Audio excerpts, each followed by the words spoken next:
And that's why we're all gathered here today, because these are stories that need to be told. Stories that need to be documented, but more importantly, stories that need to be passed on to our future generations. So first and foremost, I'd like to thank each and every one of you here today for taking part in this collective project. With that, I'd like to introduce you to our first two speakers. Celeste Richards is the Director of Development at the University of Toronto, Scarborough, where she leads philanthropic revenue generation for the campus as part of the Development and Alumni Relations Office. Celeste holds a master's from the Ontario Institute of Studies in Education at UFT, as well as an HBA in Arts Management and Music and Culture from UFT Scarborough. Ravina Rajasingham is an accomplished national cardiology clinical specialist for a healthcare organization and has recently been appointed to the advisory board for the World Parkinson's Program. Aside from her professional endeavors, Ravina is the president of the Canadian Tamil Congress and is passionate about social justice and women empowerment and is working on projects in war-affected areas in Sri Lanka. Please join me in welcoming Celeste and Ravina.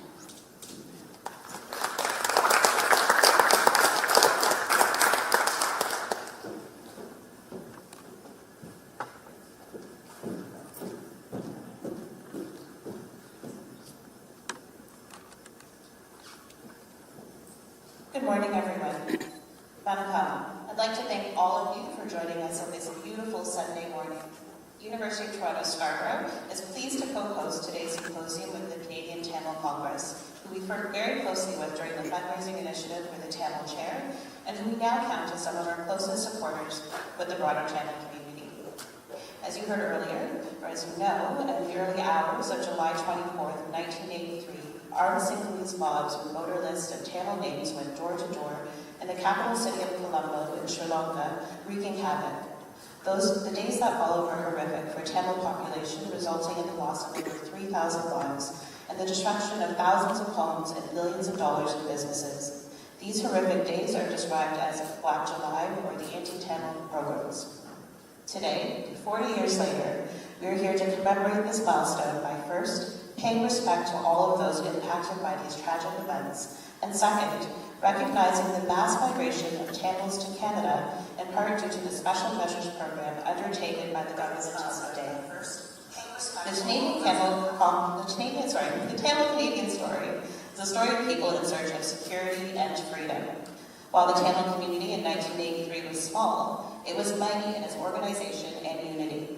Today, the Tamil community has grown to over 300,000, and we can find many Tamils in Canadian sectors and leadership roles contributing greatly to the country that we all enjoy. We are honored to work so closely with the Tamil community and to continue to celebrate successful establishment of the Endowment Fund to support the Chair of Tamil Studies and at the University of Toronto Scarborough. Thank you again for joining us today, and I look forward to learning alongside all of you.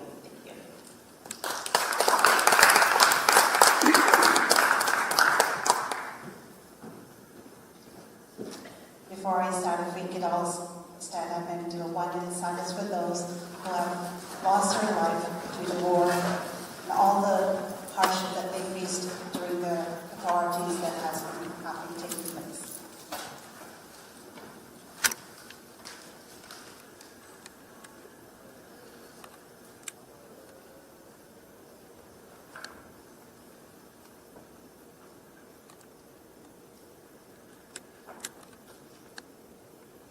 Thank you.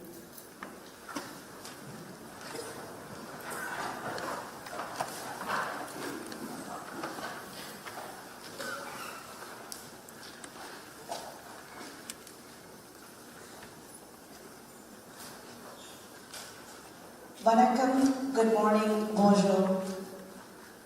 On behalf of the Canadian Tamil Congress, I welcome you all, along with my board of directors, advisory committee, here today to commemorate Symposium on the 40th anniversary of Black July 1983.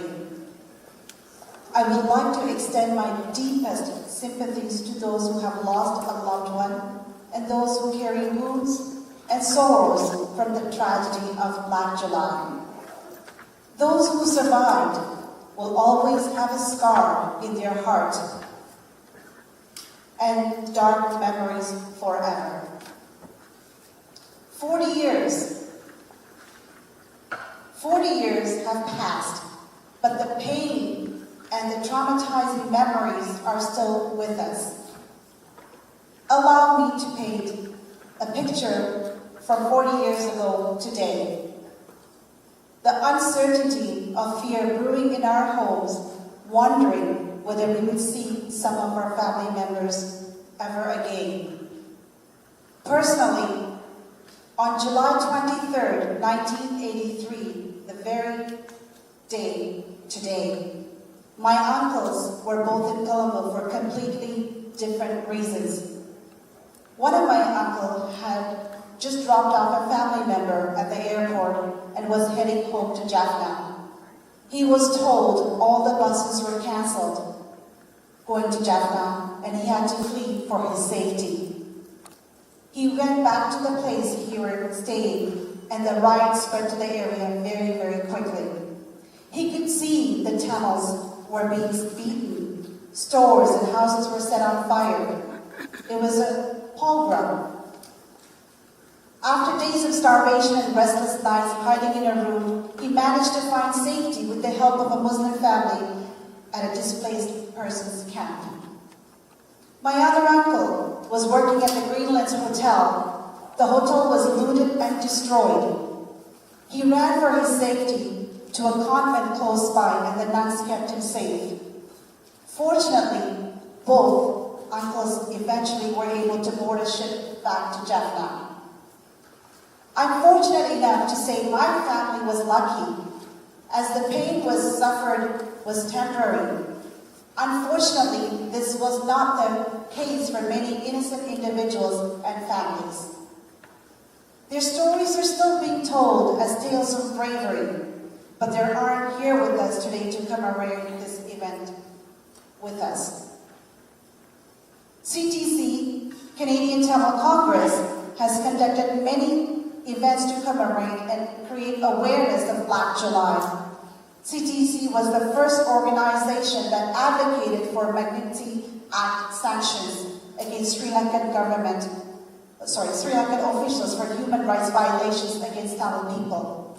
CTC has also, throughout the years, advocated at the UNHRC on behalf of Tamil people for accountability, justice, human rights, and will continue to do so. It is important that our youth who are born here or born after the events of Black July be aware of events of Black July and the events that led up to Black July and then what happened after, so that we never forget. Why is it important to never forget? Because there should never be another occurrence of Black July. We will continue to advocate with our government and internationally for the safety and security of the Tamil people. We have to be constantly vigilant. Our program today is a very important one, and I want to thank Saru Kanabali and his team for putting this together in an excellent program which covers all aspects of Black July. Our sincere appreciation to the University of Toronto, Silas Richards, who's a development officer or director of developments for the University of Toronto here with us, and for their continuous support to Canadian Tamil Congress and the Tamil community here, as well as your contribution for this program. We would like to thank all the supporting organizations, all the panelists today, the moderators, the speakers, and the volunteers contributing to the success of the program today. We want to thank MP Gary Arnott Sangri for playing a key role in organizing this event. To Professor Xavier and Professor Sundar Kandan, we appreciate your participation, as well as to our keynote speaker, Bahi Kandavale. Thank you. And of course, a big thank you to our past president, Mr. Sivan Ilango, and CTC Executive Director, Mr. Dante Taraja, for their leadership in organizing this event. Media is an important partner in getting our messages across to all. Thanks to all the media here today. And you are very instrumental today and forever, taking our Tamil fight to everywhere. Thank you. Last but not least, all of you who took the time to be here today, your involvement is extremely important and immensely appreciated for the success of this program, and also to continue to create awareness about Black July. We will continue to fight for rights and never let this happen again.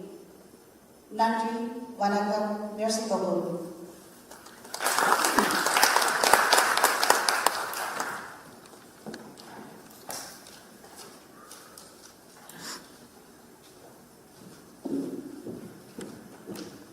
Thank you, Ravina and Celeste.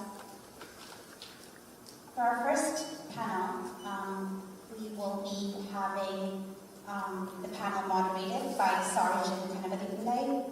Sarjan's parents were Black July survivors. He has been a community activist and supported asylum seekers from the MSNC and organized events for the 30th year anniversary of the 1986 bill. He is currently the head of operations at Nava Wilson law firm, and prior to this role, he was a vice president at CGI.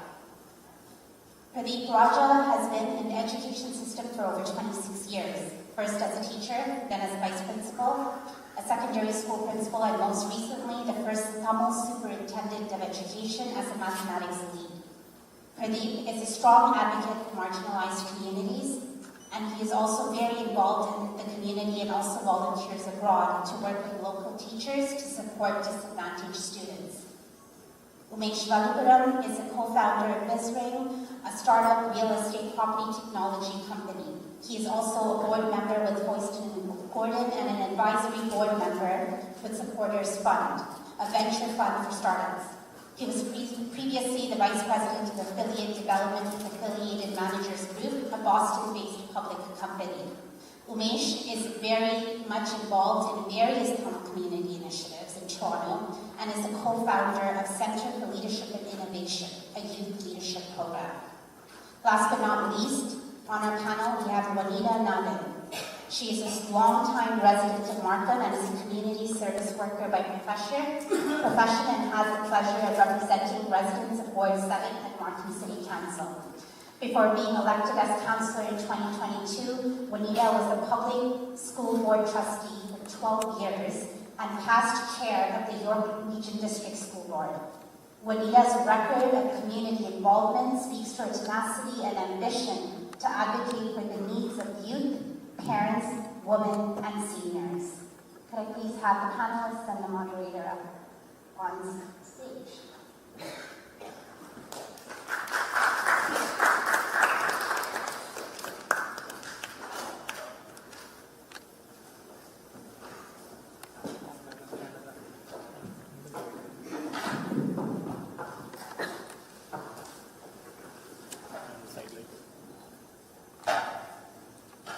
Thank you, Juanita, Pradeep, and Umesh for being willing to share your stories. Could we start with you sharing your stories? What was the context? How old were you? Where did you live? What happened through the day, and where you went from there?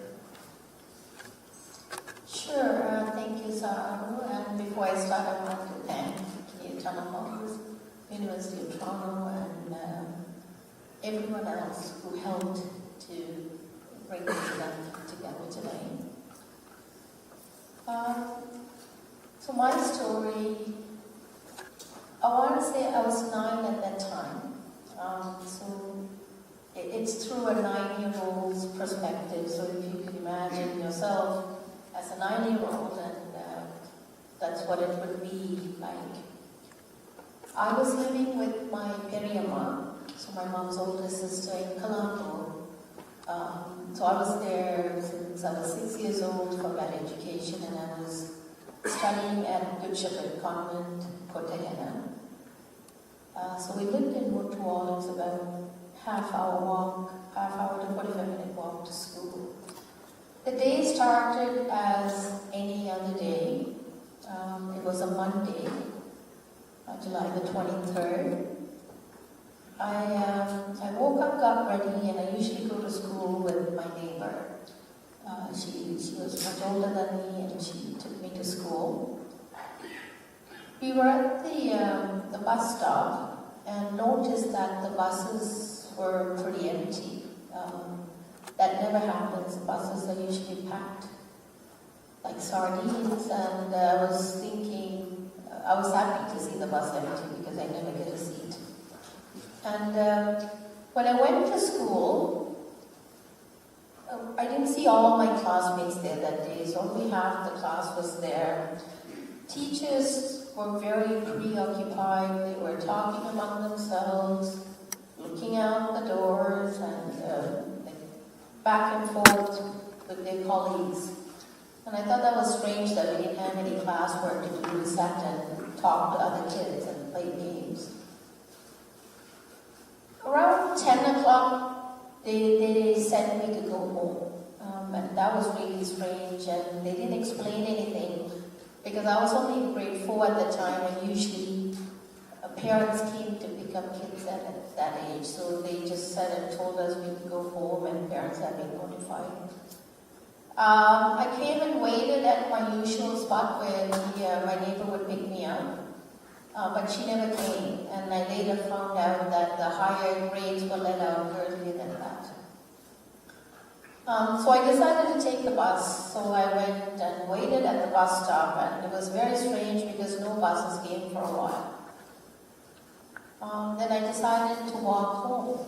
So I was taking my time, strolling about. Now I had my bus fare, so I bought achal for that money, and was well on my way, and I noticed that there were dark clouds in distance and not a lot of people on the street. Shops were closing, like the little shops were not there anymore. And people were just inside the house and looking out, and I thought that was all strange, and I picked up my pace. I kind of instinctively felt something was wrong, so I thought I should get home fast, so I went home. My Periama and Peripa hadn't come home yet. My Periama was a teacher at St. Joseph's College in Manadana, and my Peripa worked at the choir. They hadn't come home yet, so I changed, ate my lunch, and at that time my neighbor came and asked me to come and stay with them. I was happy about that because I played with her kids all the time, so when I got an invitation, I was happy to go there. So we were playing, and they kept telling us to be quiet, play quietly. That was strange, they never tell us that. And we weren't allowed to play outside like usually, so we were playing inside the house. So we kept looking out the window, and all of a sudden we heard this big, loud noise coming from the house in front of us. It was like glasses shattering, and like commotions. We were peering out the window and saw this mob, like about 15, 20 people coming into our lane, and they directly went to my house first. And they had chains, cycle chains and batons, and I was very scared and didn't know what to do. A few minutes later, I saw them walk out with the TV, the fan, like clothes, my favorite toys. Like they were taking everything out of the house. And like just then, my neighbor came and said, we need to leave now, and she was dragging us, myself and her son were playing, and we went to the back of the house, and I saw her put something in the garbage and covering it up. I didn't realize what it was. Later on I found out it was her jewelry in a box. She was burying it in there. And then she lifted one of the boards in our fence, and we ended up going to a neighbor's house. It was a Sinhala house. And I was a bit hesitant, and my friend was too, because that man usually yells at us for throwing stones at the fruit trees, so we didn't know if we should go there or not. But because everybody's going, we were going there. And then the man was a bit hesitant when we knocked on the door, but then he let us in. And he took us to the back of his house and told us to hide, find places to hide. And my friend's father, he put us in a cupboard, and were hiding behind other things. And we waited there, which felt like an eternity. A few hours had gone by, and then we heard the man ushering somebody in, and he started opening the cupboards and asking us to come outside. And we saw a police officer standing there. And later on, I found out that police officer was my neighbor's nephew or someone related to them. And he took us and put us in his police jeep and took us to the police station. And along the way, we looked outside to see, there weren't many people on the road, but whoever were there, they were in groups with these batons and chains going in and out of people's homes. Our favorite shops that we usually go to buy candy are now all burned down, nothing's there. Some houses are still burning. The jeep was going up on an incline, and we could look down to see all these little bunches of fire, like everywhere. It was pretty scary to see, and there's black smoke everywhere. In a few minutes, we were at this police station, and we were taken to his own quarters where he was living, and we were told to stay there. It's just a small, tiny room, just had one bed. And we were staying there looking out the window, and like it was nighttime now, and we started seeing people coming into the police station. And they came in droves, like after about midnight when we fell asleep. Till then we saw a lot of people come in. We were very uncomfortable. Everybody was sleeping on the floor. There were little kids crying, and women, and lots of children. And we ended up sleeping on the floor, a lot of mosquito bites. In the morning when we woke up, the man came and said, the police officer again came and said he was talking to my neighbors, and he was saying, I'm going to take you to my house in Nigambo. So Nigambo was about an hour away from where we were. And along the way again, we saw all these burnt shops and glasses and lots of stuff on the roads. We were very scared. And when we went there to Nigambo was a little bit peaceful at that time, and we didn't see much commotion there. Or maybe it's the area that we were in. It was more closer to the beach area, and we didn't see much. And when we were there, I think we would have been there in his house for about maybe more than 2 weeks. I can see, because I turned 10 there, and we had instead of having the usual cake, I remember having bread, butter, and jam sandwiches, and they were singing happy birthday for me. I got a new dress. We didn't have any clothes when we went there, we just left. And then the days that we spent in Nigambo were very fun and happy days. We had no school for 2 weeks. We were playing all day long, and we ended up going to the beach sometimes. They were taking us, but we weren't allowed to go outside the house ever.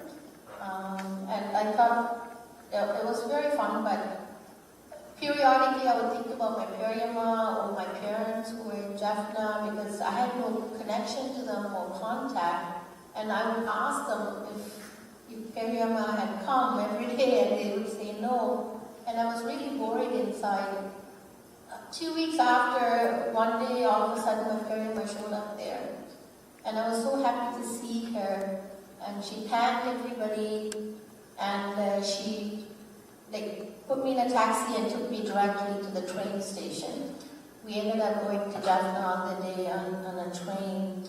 And she kept telling me not to speak loud and not to speak in Tamil and to be quiet. And there's a lot of troubles happening, a lot of people have died. And she ended up sharing her story on the journey about how she managed to come home only the next day, and she had to take many buses and walk and run from malls, and it was too much for me to even understand what was going on or anything that was happening around me. All I knew was now I'm in Jaffna, at my home with my parents and my brothers, and I ended up going to a new school.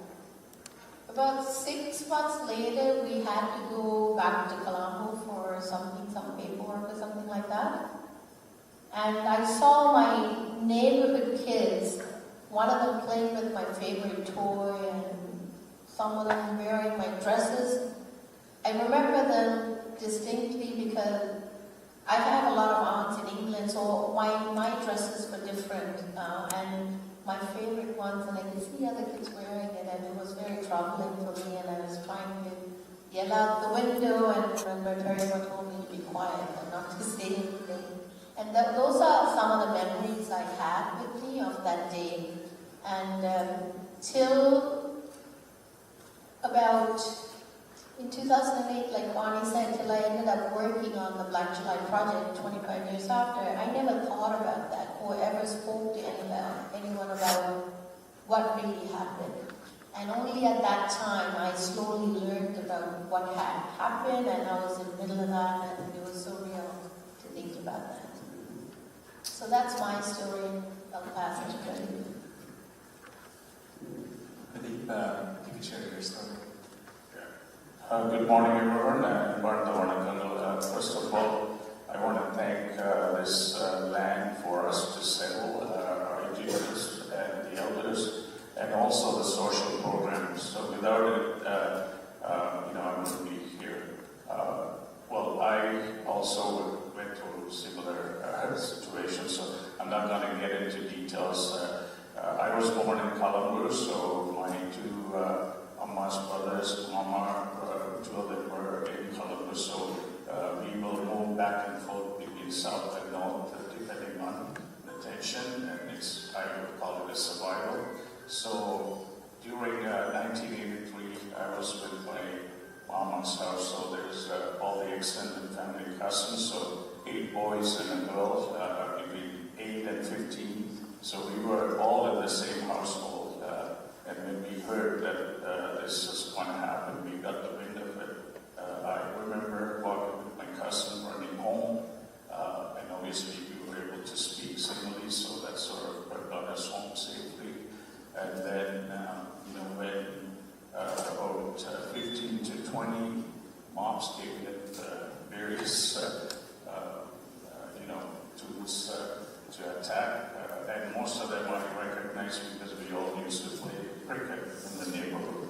So there was about 30 houses in that little lane of the area, but about 10 of them were Tamils, and peaceful community. We have neighbors who are Sinhalese, we eat their food, they come over, eat our food.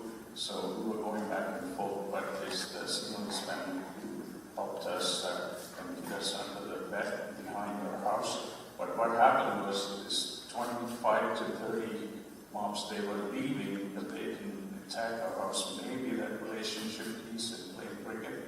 But the next door neighbor, her son was in the army, he was in the army, and the mother waved at them and said, in Sinhala, come back, how come you're leaving this house? So that's what happened. We survived. We saw people trying out boats because my uncle was working in the ship, so we used to bring new name brands, so we were kind of, brag a bit wearing that t-shirt or the one t-shirt that you would have. So people were trying clothes and they were taking the clothes, and at the end they burned the house. So I was able to escape and go back to Jaffna safely, and my mother was there. So then about 7 or 8 months later, things were moving in Jaffna because of aftermath of the 83, and I was kind of one of those student activists trying to get involved with various issues to address and bring issues at the school level. So Amma got the wind of it, and she said, this is going to be a problem, you're going to go back to Kalambur. So she said, let's go and visit and we'll come back. And she said, no, you stay here. So I stayed in Kalambur, and we came here in 84, 86 in that era as refugees. So again, kudos to Amma for doing everything and bringing us here. And I'm proud of what we have achieved collectively as a community. And again, thank Canada for allowing us to stay here peacefully and able to practice our language and our culture publicly without any fear. So hopefully will bring more awareness. In my system as an educator, I bring awareness at all levels. At Gilbert School Board, we house many communities around the world. We send Syrian, Ukrainian refugees and house them. I take an active part in helping families and children settle in the school system. So hopefully we can collectively work to bring this awareness around the world. Thank you. Good morning to you all. The horror of seeing the house that I was born and raised in Guatemala, Colombo, on Monday, July 25th, still haunts me to this day. In 40 years, I haven't really even shared that story with anyone, even my children. I actually asked them to come today because those memories are really haunting. I was 12 years old, attending Royal College, we grew up in Guatemala. My dad had built the house the year that I was born, in 1971. And it was a close-knit. We had 2,000 Tamil neighbors, long-time family friends, and my parents wanted all our children to grow up together, so they all built the house together. But it's a predominantly Sinhalese neighborhood. Almost all of them are Sinhalese, but we all grew up in an extended family, really, playing cricket in the front yard, even with our Sinhalese neighbors. But on that particular day, on Monday, my parents asked us to stay home because there was tension in Colombo. They said it wasn't safe for us, and as children, we all thought it's a bonus for us to all getting a chance to skip school, and we were playing cricket in the front yard with our cousins and neighbors. And all of a sudden, around noontime, we noticed black clouds up in the sky, and that's where I could see the fear and panic in my father's face. He said, this is not the same as 1977 or 1956. He said something bad's going to happen. And then within 30 minutes of what my dad said, we saw these, thugs, Sinhalese thugs, running towards our house with batons, with pipes, with cricket bats. My dad said, run, just run.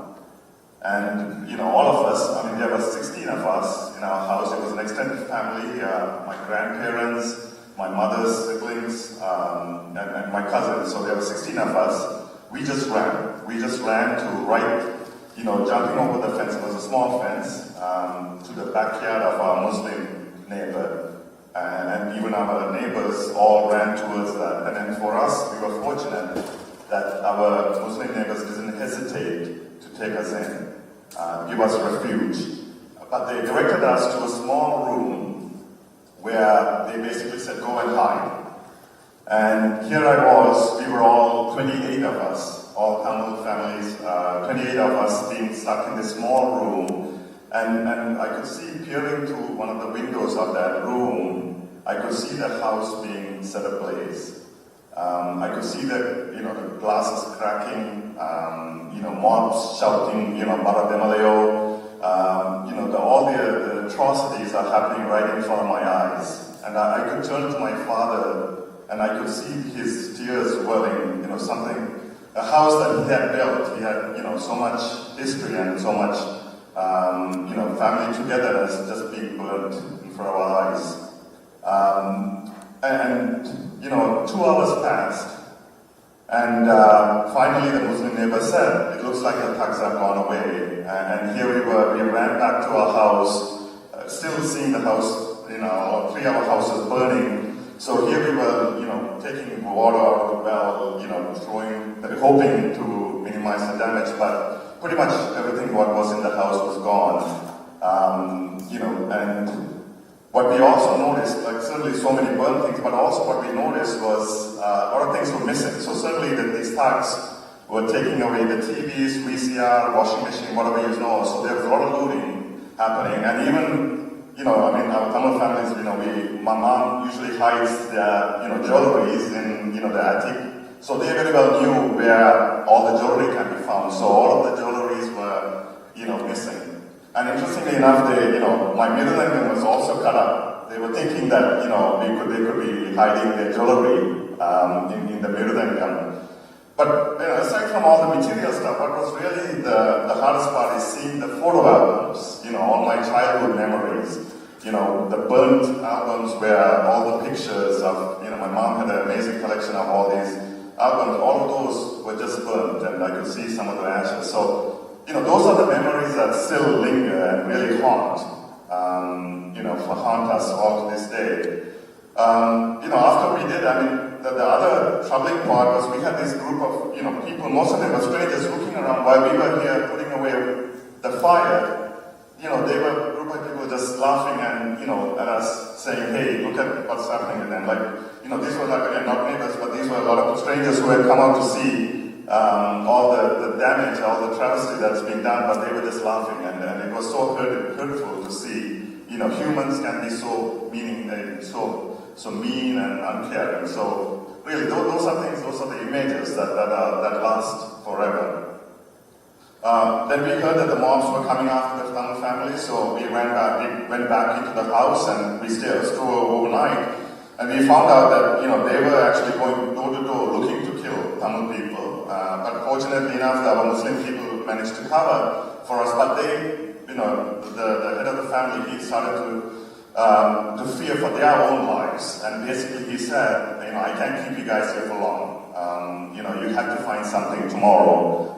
If not, our lives are in danger. And fortunate for us, my uncle was the superintendent of police who was actually in Canada doing an internship for a couple of years. He had contacted his colleagues to come and check on us. So fortunately enough, we had a police vehicle come the next day in the evening and said, we will take you to a refugee camp. But there were 28 of us, and it was a 10-seater van. We said all 28 of us have to go, and for somehow they managed to squeeze all of us in that small van. And as we were driving, the images of shops, these are Tamil shops burning, and also the charred remains of other houses that we and as grew up. Those are things that I still remember very well. And one of the things, as we were driving, the police officers, the two police officers who were with us, there was no real empathy in them. They didn't really show much empathy. They were just talking about, amongst themselves, the lives of the 13 soldiers that were lost, but no mention of all the atrocities that were happening. So you could see the deep divide amongst the people who felt it at that time. So we were fortunate enough, we were taken to a Thurston refugee camp. We didn't have any clothes, and they gave us a sarong and a shirt. That was the only thing that we had as possession of clothes, and that's the clothing we had for 5 days before we were transferred to Jaffna. Certainly the camp, the conditions in the camp were, very minimalistic at best. 2 foods, 2 pan and sambal, and for the day, and rice and sambal, but. Certainly the one thing I still remember is one individual wanted to go back and from the camp on Wednesday, thinking that it's safe enough to go back and retrieve the items, but he never came back. When he went to his house, he was murdered so there was a lot of fear. And some of you who have survived would also know that there was Black Friday. There was these rumors going around about tigers in Colombo, and the mobs were coming out, killing more Tamils. So there was a lot of panic in our own refugee camp, fearing that these mobs can also come after our lives. But fortunately enough, that didn't happen. But you could see, even though it was a refugee camp, there was so much tension, so much uncertainty, and we didn't even know whether we can live another day. But fortunately enough, there was a transportation arranged for the Western camp refugees to be taken by cargo ship. There were 2,000 of us that they took. It was 3 days. It was an awful journey. I was seasick, certainly, and so many of us, no toilet facilities, foods were awful. But at least the safety of going back to Jaffna, my mother's birth town, and that really gave us hope. And certainly, that's, and the welcome we got when we came to Jaffna, the drinks, the fresh water, the, hot soru and kari that we got. I mean, those are, the events. And then also, so many of them brought clothes for us, because we didn't have any clothes. So those are the memories that, the kindness and the love and the support they showed was really moving and touching and really, it's very heartfelt all those years. So, of all the bad, it's always great to see the good things of what it means to be with your own kind and the caring and compassion they showed for us. Thank you, Mesh. What's striking for me when I hear these stories is, even though they're individual stories, there's common threads across most of them. And this is before Twitter, WhatsApp, or mobile phones for that matter. In many cases, you have people who had grown up with Sinhalese people around them in Colombo. Then you have these Sinhalese mobs that came. And then, yet, in many cases, it was also Sinhalese families that protected these Tamil families. And, for you, Anita, seeing your neighbors with your toys, your clothes, for the neighbor, the lady whose son was in the army, her encouraging, the mobs to come back to your house. How does one reconcile the fact that this was perpetrated by Sinhalese mobs, and yet, in many cases, it was Sinhalese families that also protected Tamil people?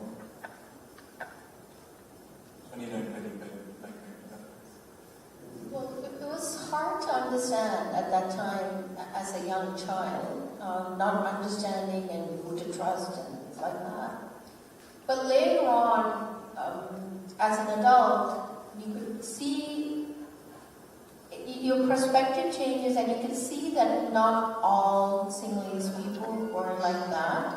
We could clearly see that, like the ones who were looting and the mobs were beating and burning were certain groups of people, and then most people were able to sympathize and open their doors and save people. So you have that balance of some who were working, like you could almost see as if they were instructed to do that, and the others were trying to keep peace and save and had some humanity in them. And I was only able to understand that when I was older. And before that, I never thought about that. I was just afraid. And the people who came into our house are people that we know. Like Pradita, they were people I see in the junctions having tea and talking to other people. My parent was a teacher, so their kids actually came to study at our house, like they came for tuition.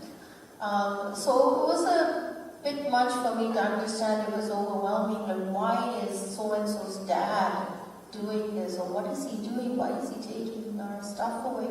Those types of things. And later on, I understood what was happening. There was two different types or groups of people.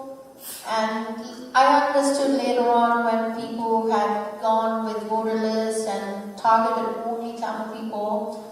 When I was young, I didn't realize that. I only knew that some houses were burning and all my friends' houses. And then later on, I was able to understand that they were all Tamils, and that's what happened. Sorry, could you repeat the question? Yeah, how does one reconcile these, these potential dichotomies where you have these Sinhalese mobs and these Sinhalese groups that are targeting and killing Tamil people, and yet many that were saved, the survivors of Black July, many of them were saved because of Sinhalese families too?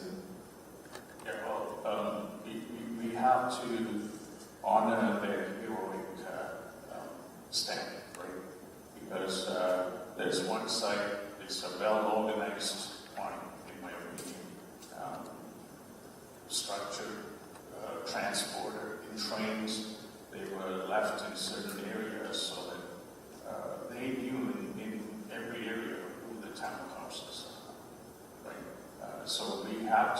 conversation with Sinhalese community and youth to bring awareness. I mean, look what we're doing here. And look what happened to George Floyd and around anti-black racism. These are the conversations that are taking place. I think it's time. I'm glad that this committee is organized this forum. I think we need to have involvement of Sinhalese families and leaders to, hold accountable of those atrocities. This is a well-targeted, it's a genocide. I know a friend of mine's father was burned in oil in Butler while they were running.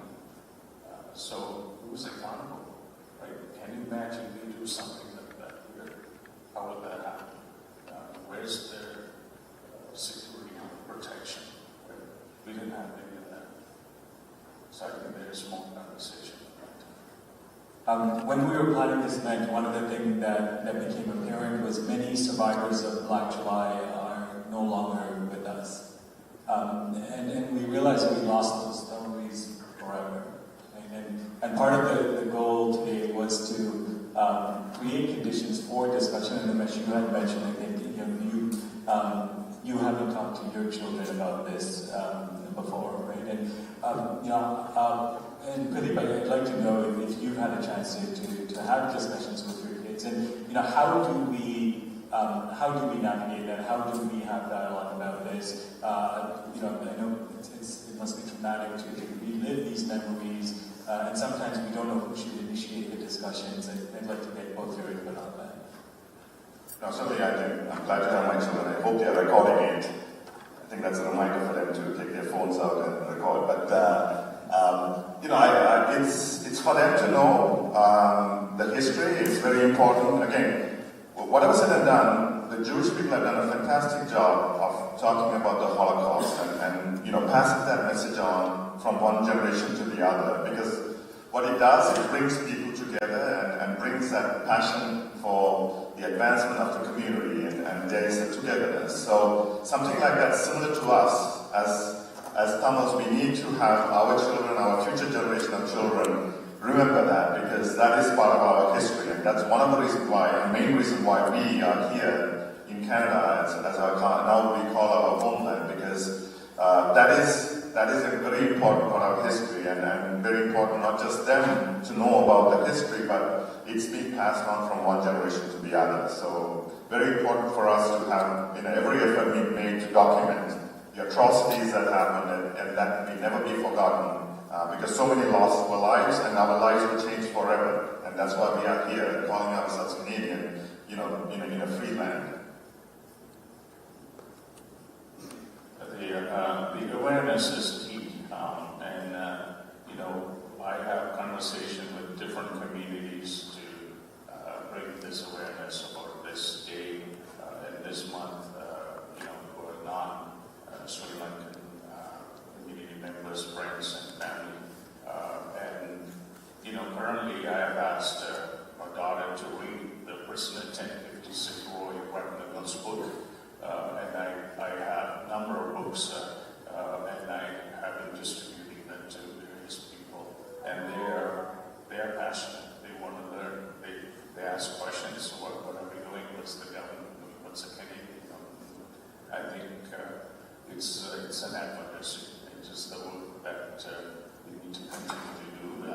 Not a one-off event like this. And I know there's other pieces in here where many of our community leaders and politicians are advocating for change, and hopefully we'll be able to hold people accountable. And there's international recognition for this day, and also the Sri Lankan government we hold them accountable, that there's measures taken in the future.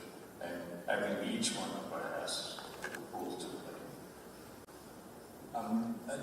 I know each of you in varying forms have lived a life of public service, right? Whether it's through volunteering, through the primary careers you've chosen. When your families moved here, your parents had a major setback in lifestyle and the type of careers that they had. Could you share their journey as a refugee, and then how that's impacted your views on when refugees come to Canada now? Definitely. I mean, we came here, I think, 6 years after 1983. So I came here in 1989. When we settled in Ajax, we were pretty much the few Tamils or brown people there in that city. There's a lot of bullying and a lot of things that you had to overcome. And one of the things that I noticed was my dad was a regional bank manager for People's Bank back home. And he had to work a security job here in the nighttime. And he was very diabetic and he had some health issues. And I saw the struggle. And there was pretty much, the only supports you have are the families that you had here. I was one of the first ones to go to university from our family, so there was no guidance as to how to do this or what to take and things like that. As a youth, I really struggled because even in schools, the guidance counselors didn't really encourage you because they knew that English was your second language, and they said, oh, to master this language, it takes about 7 years, so you may not be able to go to university, but you may be able to try to go to college. So listening to teachers and other adults telling you that was not very, it was a big hit to our confidence, and we had to really push hard. And on top of that, work at that time, because my parents weren't able to find jobs as soon as we came here. We were able to stay with my aunt for a bit, but we had to move out and start our own lives because we can't indefinitely stay in somebody's house. And I'm very grateful for my uncle for sponsoring us and my aunt for keeping us there. But it was a struggle. I remember for a time period I had to work after school as a full time and pay, me and my brother, we were actually paying rent for a bit till my parents were able to find jobs because we'd come here with a lot of money. So it was a big struggle at that time. And that's one of the reasons why I feel like I'm still in community services and always guiding people, especially youth. Youth have so much potential and you need to really be able to shape their lives and give them the guidance so that they can become the best version of themselves. And refugees now coming into the country, I'm sure they have a lot of services compared to 35 years when we came here. And I'm grateful for the government for recognizing that you can't just bring people and dump them here, but we need to definitely give supports to them and housing prices or job stability and things like that. But still, there's a lot of work needs to be done. But compared to 35 years ago, I think there's some supports there now. Yeah, it is traumatizing. I remember in the 90s starting high school here and kind of start from grade 11, 12 courses and moved to university. But I remember I'll still, it comes up and it triggers me. One of the counselors said, well, the board people, here's the program. I said, what do you mean by board people? Oh, well, the refugees come on a board. I said, I didn't come on a board. I came in a plane. And that triggered me and I walked out in tears. And I think that time it is the social programs and things like that that benefited our family. And most of you know that Tamil Corps was created for most of our Tamils who arrived in Canada. And I grew up there, and I'm proud to say most of them are lawyers, doctors, and film producers doing well. And I think now there are programs, and I'm proud to say that I remember registering an Australian family with the Pure Business School Board is sort of taking a lot of ownership around supporting the Ukrainian and Australian families were arriving to Canada. So I remember talking to family, and they had to come through Greece and swim and get off the board, and they almost lost one children. But we asked for certain documentation, a passport or the birth certificate. I think we gave those because they don't have any of those. So we have to kind of honor those processes and change the structures. I know most of the system in the education is all about decolonizing the curriculum to using cultural pedagogy. So, we need to have books like Roy's Christmas book in our curriculum. I think those are the things we need to focus on because this is a land of opportunity where they open the doors for so many people around the world. We need to hear their stories because they're similar. Right, so we need to work with other communities and even the indigenous community. Look at all the atrocities done to them, right? This is their land, and this is a similar story that we have our land taken, and we continue to lose our culture where we were born, and we are citizens of the country. So, certainly one of the things we also need to acknowledge is the sacrifices our parents made and our older generation made to come to Canada. There are a number of you here. It is a massive sacrifice that, people who had successful careers had to leave all the life behind for the, future of their children and the next generation. And it's similar to, with my father as well. Certainly like Manita's father, chief accountant in the Ministry of Trade and, couldn't find a job here. Had to work as a security guard, and I remember this is in Ottawa, and there was a graveyard shift where he was paying him 50 cents more, so he would take on that job so that he can have a better living. And I can remember the sacrifice of 5 years of working as a security guard, midnight shifts, in the dead of cold winter. But those are the sacrifices I remember, and I wanted to pay that back because it means a lot, because that gave us a better future. And that made us work harder to be successful in what we do.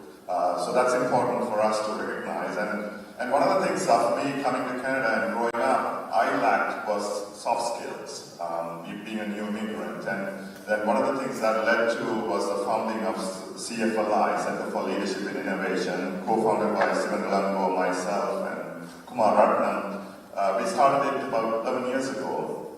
This is teaching kids soft skills of how to be, again, absolutely critical to be, in a successful path for the longer term, for our younger generation, of public speaking, interpersonal skills, and teamwork and leadership. So one of the things that propelled me and Sivan and Kumar to have that started is for us to give a strong foundation for newcomers as well as our younger generation of panels to be successful longer term. Is to give those fundamental skills, and we are so passionate about it. It's been 12 years since we founded it, and over 2,000 kids have gone through the program, and really wonderful to see the success of those students coming through, and glad to see a number of them here today as well, and will be participating in our discussion later. So some of the things, all of us here, and many of you are here, have done in so many ways to uplift our next generation, and really what it does is it bodes so well for our future generation.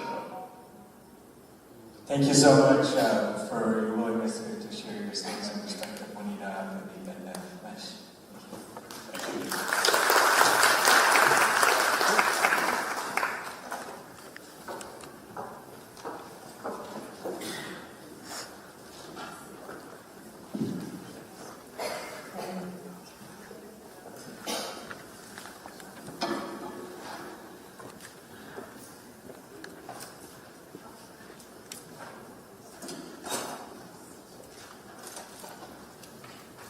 Thank you so much, everyone. Before we continue, I just really do want to stress the importance of the seriousness of the conversation that we're having here today. So please, I ask, out of respect for the survivors, we really do kindly ask that you please check your phones and ensure that it is please put on silent.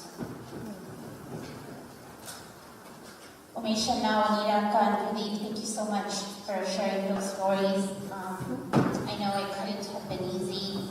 It's interesting, Anita, I've known you for how long, and I honestly didn't know, that you went through that. And so I think that's the whole importance of this exercise, is to, learn everyone's stories and what they have gone through and pass those stories along. I can't imagine being 10 years old and being separated from my family, or watching my house burn down in front of me.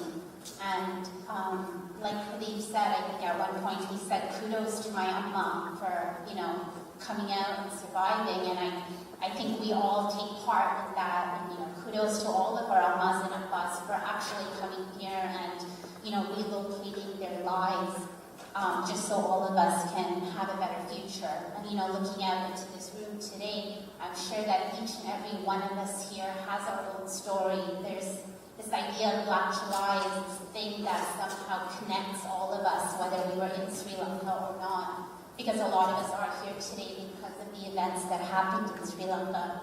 And personally, for me and my family, July 1983 was when my parents, so I wasn't around then, I have two older sisters and a brother. They all had gone to Malaysia to visit some family there. And they were actually set to return coincidentally on the day that the riots broke out. But for some reason or another, my mom had ordered these earrings at a jeweler in Malaysia. And the day before they had left, when they had asked to pick up the earrings, the jeweler actually said that it was going to take a few days for the earrings to be ready. They actually changed their travel plans for these earrings because, they didn't know when or if they would ever go back to Malaysia again. And so back home, the riots broke out. My grandparents who didn't see my family, they thought that we had perished in the riots because they were set to come back, but they didn't because of these earrings. But knowing what happened with the riots, my family just didn't want to come back to Sri Lanka at that point. And so we were one of the lucky ones because Black July, that marked my family's exodus. And my dad had a job in Brunei, and I was born there 2 years later, and we came to Canada in 1988. And 40 years later, my mom still wears those earrings, and she tells us often that we're basically alive because of these earrings, because, you just never know what could have happened to my family if they had come when they were scheduled to come. And so these stories, like the ones that we just heard today, and the ones that are all out here today, are all stories that we think are definitely worth preserving. And on that note, I'd like to introduce our next speaker, Southern Skalviran. Southern is a second-year student at the University of Waterloo, pursuing a double major in computer science and finance. He has also been an active member in the Canadian Tamil Congress. I apologize, my session here says Southern, but it's Sudan. Sorry, Sudan. For the past 7 years, from being a student at the Youth Leadership Program to a volunteer turned employee for CTC, he has grown up as a part of CTC. Please join me in welcoming.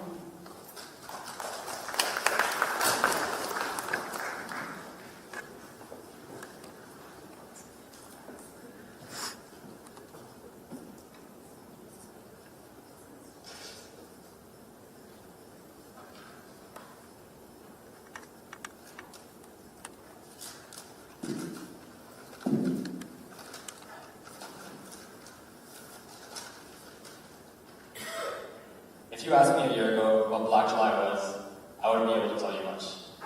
But I've learned a lot about this tragedy over the past couple of months, and two key emotions have overcome me. Disgust at what happened to my people, and shame. Shame in myself for not knowing the history of my people. Shame in myself for not recognizing the generosity of the country I live in. And that's what makes this project so meaningful to me. It's the first project I've been fully invested in, and it's also the first website I've built completely from scratch. I had no clue what PHP, MySQL, and Mongo were. Now, after finishing the site, I still don't know, but I managed to incorporate them into this project. So what makes this project so meaningful? The whole reason we have a site at all like this is to archive the events of this tragedy. This site will be a bastion to prevent our history from being lost, and it will continue to be an outlet to teach others, including those of non-Tamil descent, about our history. We're constantly searching for Black July survivors to tell their stories and preserve history. So if any of you know a survivor, please ask them to share their stories.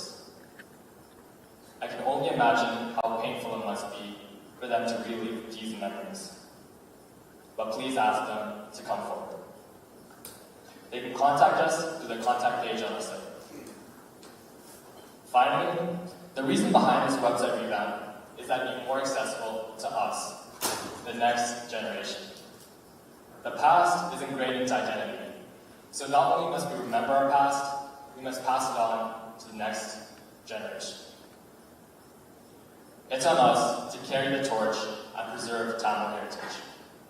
To do that, we must remember. Together, we remember. Thank you.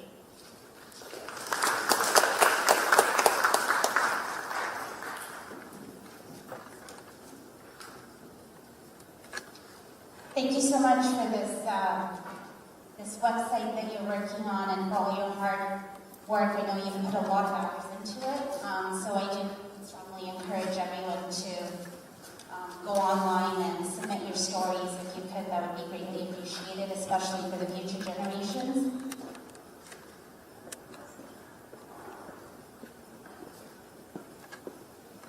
So just last week, we had approximately 150 people who gathered in Halifax to commemorate the 40th anniversary. Here. So before we get into that video, we will be playing the website launch video. அன்றைக்கு வழக்கமா எப்படி அந்த நாள் முடியுமோ அதே மாதிரி தான் முடிஞ்சுது.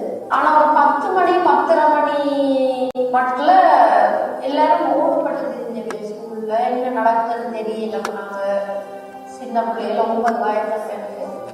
And I believe third or fourth day, and one of the house being attacked, and I heard glasses and people breaking and the people were screaming. So we realized, okay, these folks are going to come to our house. When I went to Colombo, the house was completely destroyed, as if a cyclone has gone through. And there I see my certificates thrown on the ground. And so I took it and I searched whatever I could search for, valuables. And then I found that my sister and my brother, who were living there, had taken to one of our Muslim houses.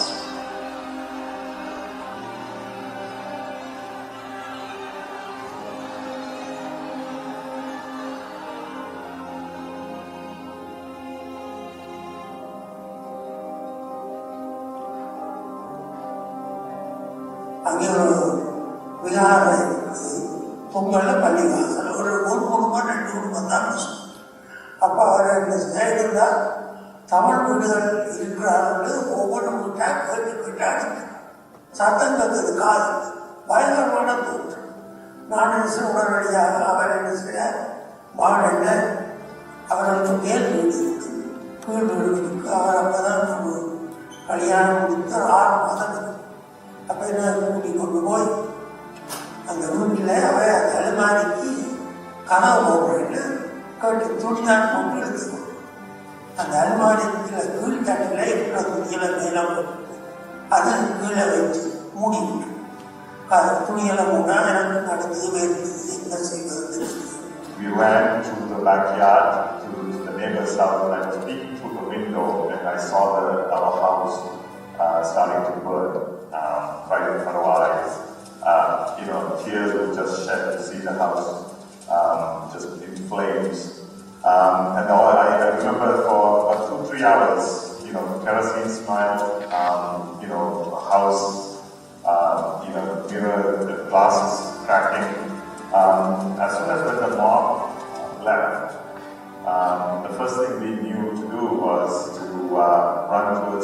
house and started pouring water. We all went in that boat to Jaffna, and we stayed there for a couple of months. The trauma of this, I think my wife was more traumatized than I was. I remember even for the first 5 or 10 years in Canada, whenever she sees an army truck, I mean this is the Canadian army truck, she would get very scared.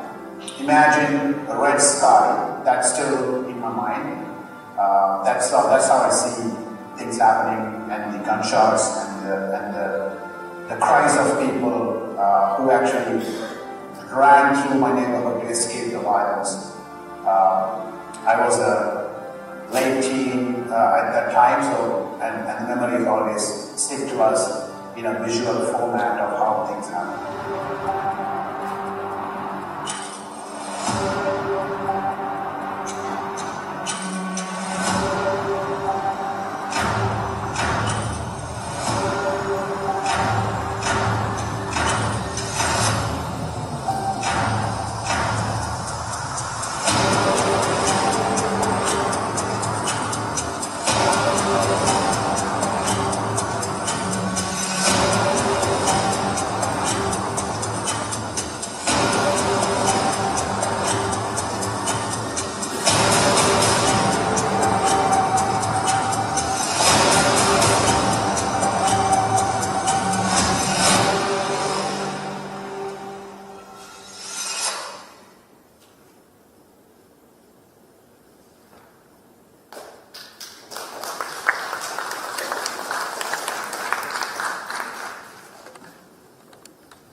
As I had mentioned earlier, we're just going to watch a brief video. Last week, we had approximately 150 people who gathered in Halifax at Pier 21, the Canadian Museum of Immigration, to commemorate the 40th anniversary. So if you could all just pay your attention to a really small video on the screen, please.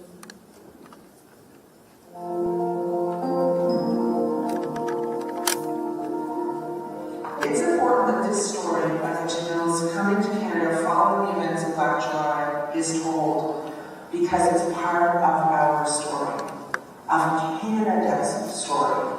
It is your story, and it is our story, and we are here with you to share that. Since the independence of Ceylon in 1948, there have been a number of actions by minority Ceylonese government that have systematically discriminated Tamils. In 1956, the government made Sinhala as the only official language of the country, thereby not giving equal status to the Tamil language. This was the first of many steps in taking away minority rights and started the conflict. It was a very lavish house, and people were jumping over the walls, and the windows were shattering. People were with like big sticks and chains and things. And the auntie was telling us to be quiet, and we were. And then it was my house next, and I saw people just break into the house. And it was quiet for a bit, then I saw people started walking out with the TV, the fan, and I see them walk out with my toys and my clothes, and I didn't know what to think of my favorite toys they were carrying out with them. The people that came and broke into my house and took all the stuff were people I see every day. They were our neighbors, the people who lived around, their kids I played with. So I didn't understand, that was a big blow to my confidence as to who can I trust that they're doing this to our home. So from that moment onwards, I kind of understood the difference, like why this is happening. It's happening because I'm town. And this happened to my neighbors because we were town. But it didn't happen to the same me. So I was able to kind of put those pieces together to understand that there was a difference. The anti-Tamil programs that took place in July 1983 heightened the conflict in Sri Lanka, killing and injuring thousands, damaging homes and businesses, and displacing over 1 million Tamils from the island. While many remained internally displaced within the island, over the next 4 decades, hundreds of thousands of Tamils fled across the globe. Canada would be a destination for many of the Tamils fleeing the brutal armed conflict that ravaged the island. So a special measures program allows individuals who may not meet the general immigration eligibility requirements of any existing immigration program to offer a pathway to enter Canada. In the case of the special measures program for Sri Lanka, 1,873 family members of Tamils were living in Canada gained entry into Canada. One of the things that I think as a parliamentarian of Tamil descent, one of the things that I have tried to do is to make sure that our stories are told to the outside world. So one can ask, why is this not happening in Toronto or elsewhere? The simple answer is that we need to start to tell our stories.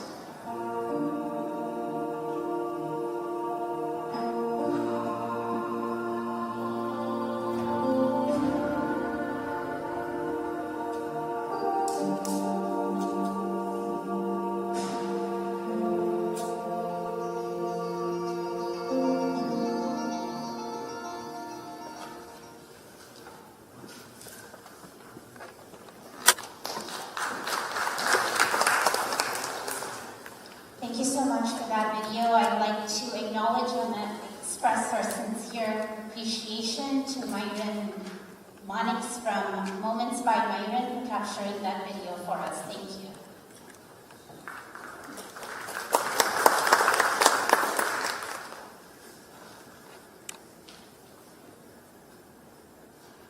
I'm sure many of us in this room watched the news coverage of the Ocean Lady vessel that was used to bring 76 Tamils to Canada. Intercepted off the coast of Vancouver Island, BC, on October 17, 2009, the arrival of the asylum seekers and their subsequent treatment here in Canada brought about international attention. It sparked heated conversations about the extent that asylum seekers were willing to go to and the risks that were willing to take to seek safety. Here to speak to us about their stories are two individuals. Ilamaran Nagarasa, also known as Maran, is a freelance journalist, human rights activist, and refugee advocate who lives with his family here in Toronto. Originally from Sri Lanka, Maran arrived in Canada in 2009 after traveling with 75 other refugees on the boat Ocean Lady. He, along with many others, were arrested on suspicion of being a Tamil terrorist and was imprisoned for months without charges before his release. And after 7 years of struggling with the immigration bureaucracy here in Canada, he was finally allowed to bring his young family here to Canada. And over the past 20 years, Maran has been active in reporting human rights abuses in Sri Lanka, including providing testimony at the UN in 2015. He currently works for a Toronto-based multicultural radio and television company as a news editor. His daughter, Dishali, is also here and was reunited with her father 7 years after his arrival here in Canada. Dishali is a second-year journalism and law student at Carleton University. She's vice president of Carleton Young Liberals and has previously interned at MP Gary Anthasangari's office and is currently interning at the Minister of Tourism and an Associate Minister of Finance's office. Please welcome Maran and his daughter.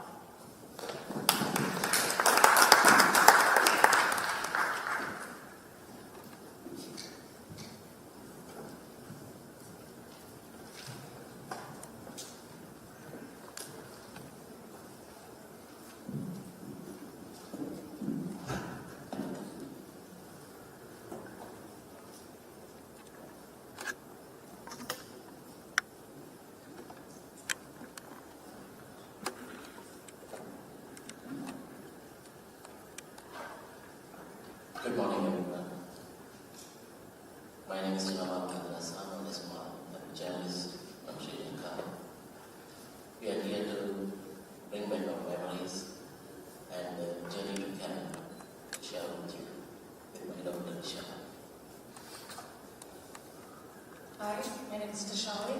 I'm his daughter, and we're here to just tell our journey about how the experience has been. So, yeah, tell me, how was under what circumstance were you forced to leave the country? Since I born in Canada, in my childhood age, I didn't know what was going on in the country. And even my mom, most of the time when we were asleep, sometimes she shared the story and reading the newspapers about the struggles in Sri Lanka. One day, one my daughter, that time I realized this is how all Tamils in Sri Lanka are facing the struggles. That's the reason I decided to work as a journalist to bring the peace to my country. That time I didn't know, so I went to face because horrible struggles and the life threatening. Not only for me, who are working in Sri Lanka as a journalist or human rights activist, they're all facing this kind of struggles.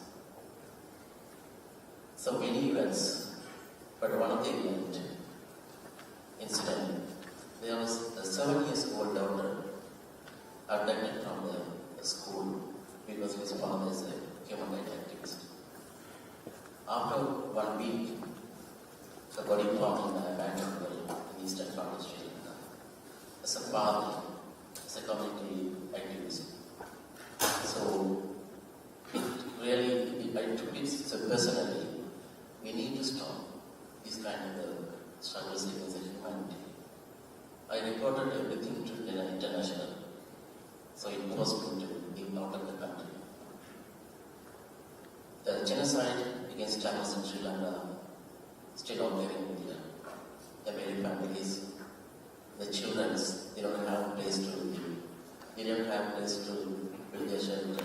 The parents don't have a place to take care of their kids, send them to school. The final war, since 1958 and 1977, then in 83, the Black Jubilee, then the mass incident happened in 2009 in Bolivia. So, in Bolivia, but still it's continuing. The families and the disappearance, the positive disappearance people, they are protesting in the street more than 15 years, but they don't have any justice. The Sri Lankan government not ready to give any single word. The international mechanism still every year we are talking about the issues and asking for a solution. In reality, nothing happened. So the last incident, the life threatening I faced not only for me, they targeted my family. That's the reason I left the country. But they still I'm thinking about the Tamil community people, their lives in Sri Lanka. For sure. I mean, I remember my mom told me about government members of the government barging into my home and just dragging him away with an uncle. And I remember she told me that when her family members tried to stop him, that the treatment that they got was just a kick in their, that basically kicked them back. It's an unimaginable experience that they were treated this way, and she was 4. That's the same age that, ironically, that you left Sri Lanka when I was 4. So that must have been that's one story out of many that many kids in Sri Lanka experience and around the world, and it's not easy or simple. So the incident happened at the age of 4. So when we ride a motorbike or when we go out, when I was in Sri Lanka, when my wife see any military uniform, the people, and the body started to shake.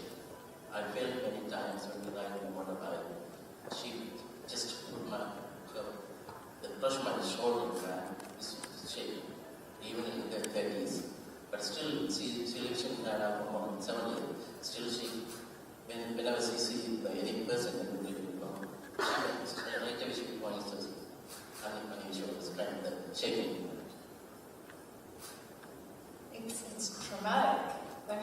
I didn't experience her level of trauma or violence, but for her, just imagining me at the age of 4 having to experience violence and brutality growing up, it's not something that I can't imagine myself going through. Now, tell me, how was your journey leaving the country? I know it's quite the journey being on the sea for a month and a half. Tell us about it. It was a journey without my bag. I was on board in the event of Ocean Lady, the 75 meetings. All of them are on the boat song, so I met them on the boat. And it was a journey without a bag for 45 years. And it's not any passengers ship or anything. It's a small boat. It's a small cargo ship. We are more than 60 were in the basement of the ship, and within the 3 rows, 2 single mattresses for 3 persons. So in the beginning of our journey, everyone was silent, and I realized we need to pass this time somehow. So I started to talk to them, and many of them know me as a journalist. And in the beginning, they kind of were silent. When I approached them, then they started to share their story. My role on the ship to treat them and peacefully. And I know many of them, they have their families, they didn't know where to be. Especially, I can mention one boy. He was in the prison for more than 20 years. And finally, he got out of the prison. And then the war started. His wife said to send him out of the country to seeking asylum. The one day he was with the tearful eyes. He was sitting in a corner. I approached him. He said the baby, actually the parents, the happiness and wish supposed to welcome the babies. But he's on the ship. He didn't know exactly what was going on. His family. So the whole day I spent the time, and so I took the note with my diaries that during the inquiries and performance in the prison, the one day the immigration officer asked, "What was the relationship with you and me? You spent the whole day with me. Why?" I didn't understand what kind of question. I was asking the immigration, do you have family? Do you have a case? Can you imagine about this man who was sitting and his first day going to discover his school, but he didn't know what was going on back home. Then he realized. So that's the reason I spent my time with him. And not only with him and the boat, 45 days on the ship, I spent the time with them. They are from my community. So I worked as a journalist to bring the case to my country, not only for all communities, 3 communities in Sri Lanka. Then there are 45 days journey, and we faced 8 storms. The last one was so ferocious. We were trusted as a patrol on the ship, and then me and one of other we came out of the ship and we realized the boat was gone. And then next day, the people on the ship is some mechanical work. Then we started the journey, and after 10 days, we saw the airplane maybe the carrying the building planes. Then other ship followed us, and we didn't know we are going to be arrested. So that night, I was peacefully slept. But when I wake up, and we were arrested at the gunpoint, I thought, oh, are we back in Sri Lanka? Because the military people on the ship in the gunpoint. So we were taken to the Victoria Harbour and they spent the night in in the Victoria prison, then we transferred to the prison in Vancouver.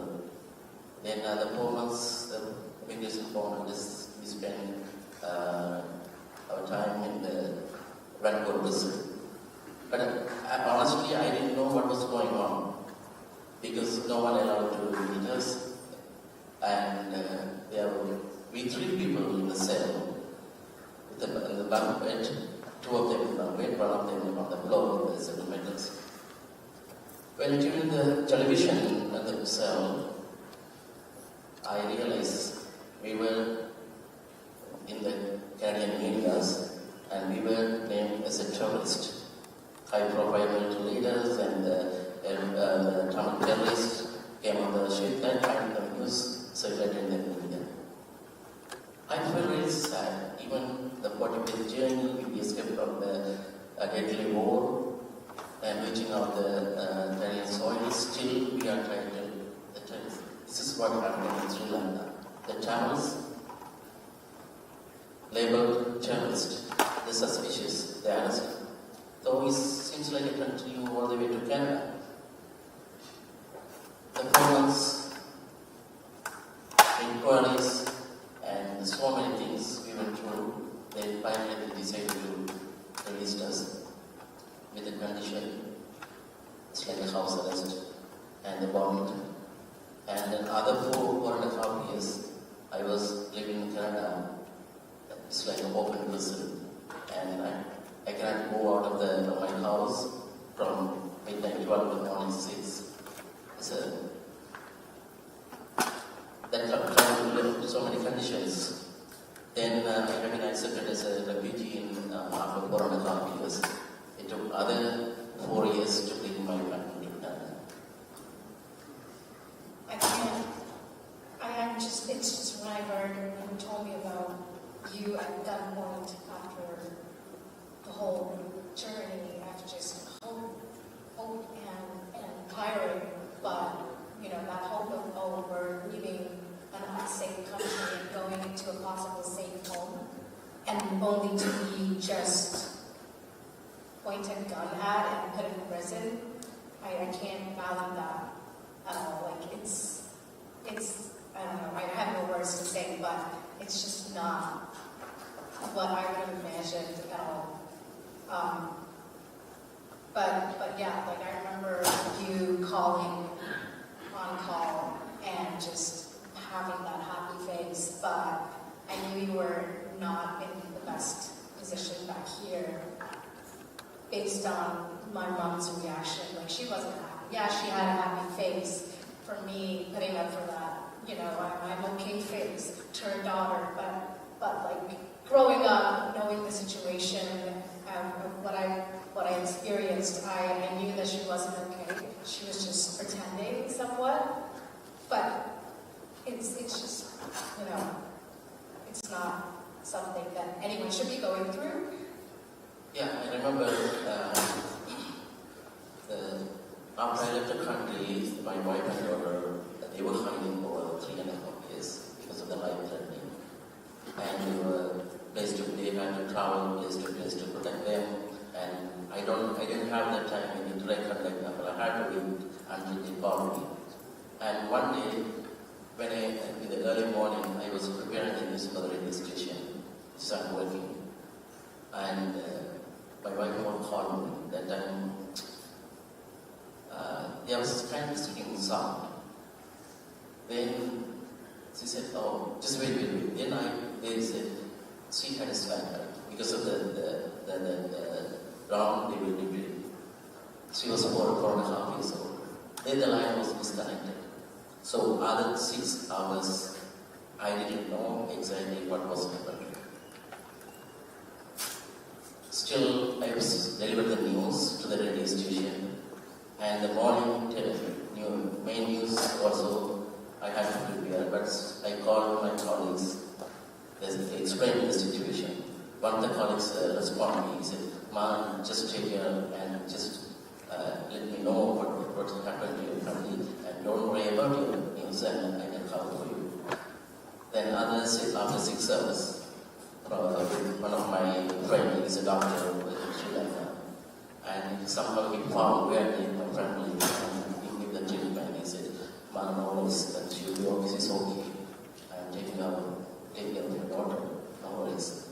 So these kind of things happened when I went. When so many, after 3.5 years, and they left out of the country, they did the third world 10 years of refugee. And so many times he asked me, "When are you going to take me there? When are you going to take me to Canada?" And sometimes he asked me, "Can you give me a hug, Dad?" Virtual hugs. Many times I was speechless with my tearful eyes. I gave him a virtual hug. And I'm imagining, and still my daughter was in a third world country, safely seated here.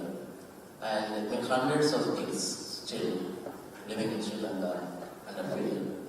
Even though those kids doesn't know where their parents, where is dad, where their dads, where their mom, their brothers, sisters.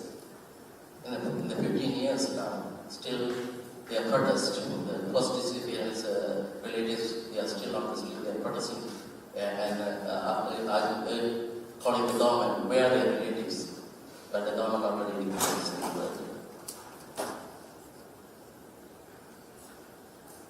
virtual hugs, kudos, I guess. Yeah, so long distance. I mean, relationships have long distance. For us, it's father-daughter long distance. That's what it was. I remember the emptiness of not having a father growing up, the going home, being picked up, watching other kids being picked up with their fathers and mothers together, whereas I was either just, if I was old enough, I was walking home. When I was a child, my mom picked me up, or my grandma. So it was a yearning that I grew up with, and I don't wish that on anybody. I was jealous. I would say that I was jealous for sure. I was jealous of other kids who had both their parents together. But in a way, I was also grateful for you being alive. Because compared to many kids in Sri Lanka or around the world who don't have a father or a mother, one or both, it's the same level, but not really. Because for you, I had that virtual relationship, whereas they didn't have anything at all. It's just one parent or none. And so, in a way, I was jealous, but on the other side, I was grateful that you were okay, and that, at one point, we would be together at some point. And that's what kept me going to live on and just have those video calls every day, tell you all about my days. That's how I grew up together, and watching you on whatever you were doing, either from my mom or talking about your day to you, telling me about your day to me. We had that virtual connection, and I was really grateful for it. One of other memories I would share with you when my wife and daughter lived in Chennai. There's a big flood I think in 2015. And December 4, the birthday. And I wanted to call her and to wish. Unfortunately, there was no communication because the flood issue. The whole day I didn't know where they are. So where they are. And I know that big flood issue going on. The whole day I didn't eat anything, And December 3rd, around 11:45, my mom was calling me from Sri Lanka. No worries, I received the call right now with one of the neighbors where they live, and they called and they had my mom's number. They said, okay, they are safe right now. That I cannot forget in my life of birthday, 2015, December 3rd. That was an experience, being outside, forcing yourself to leave your home because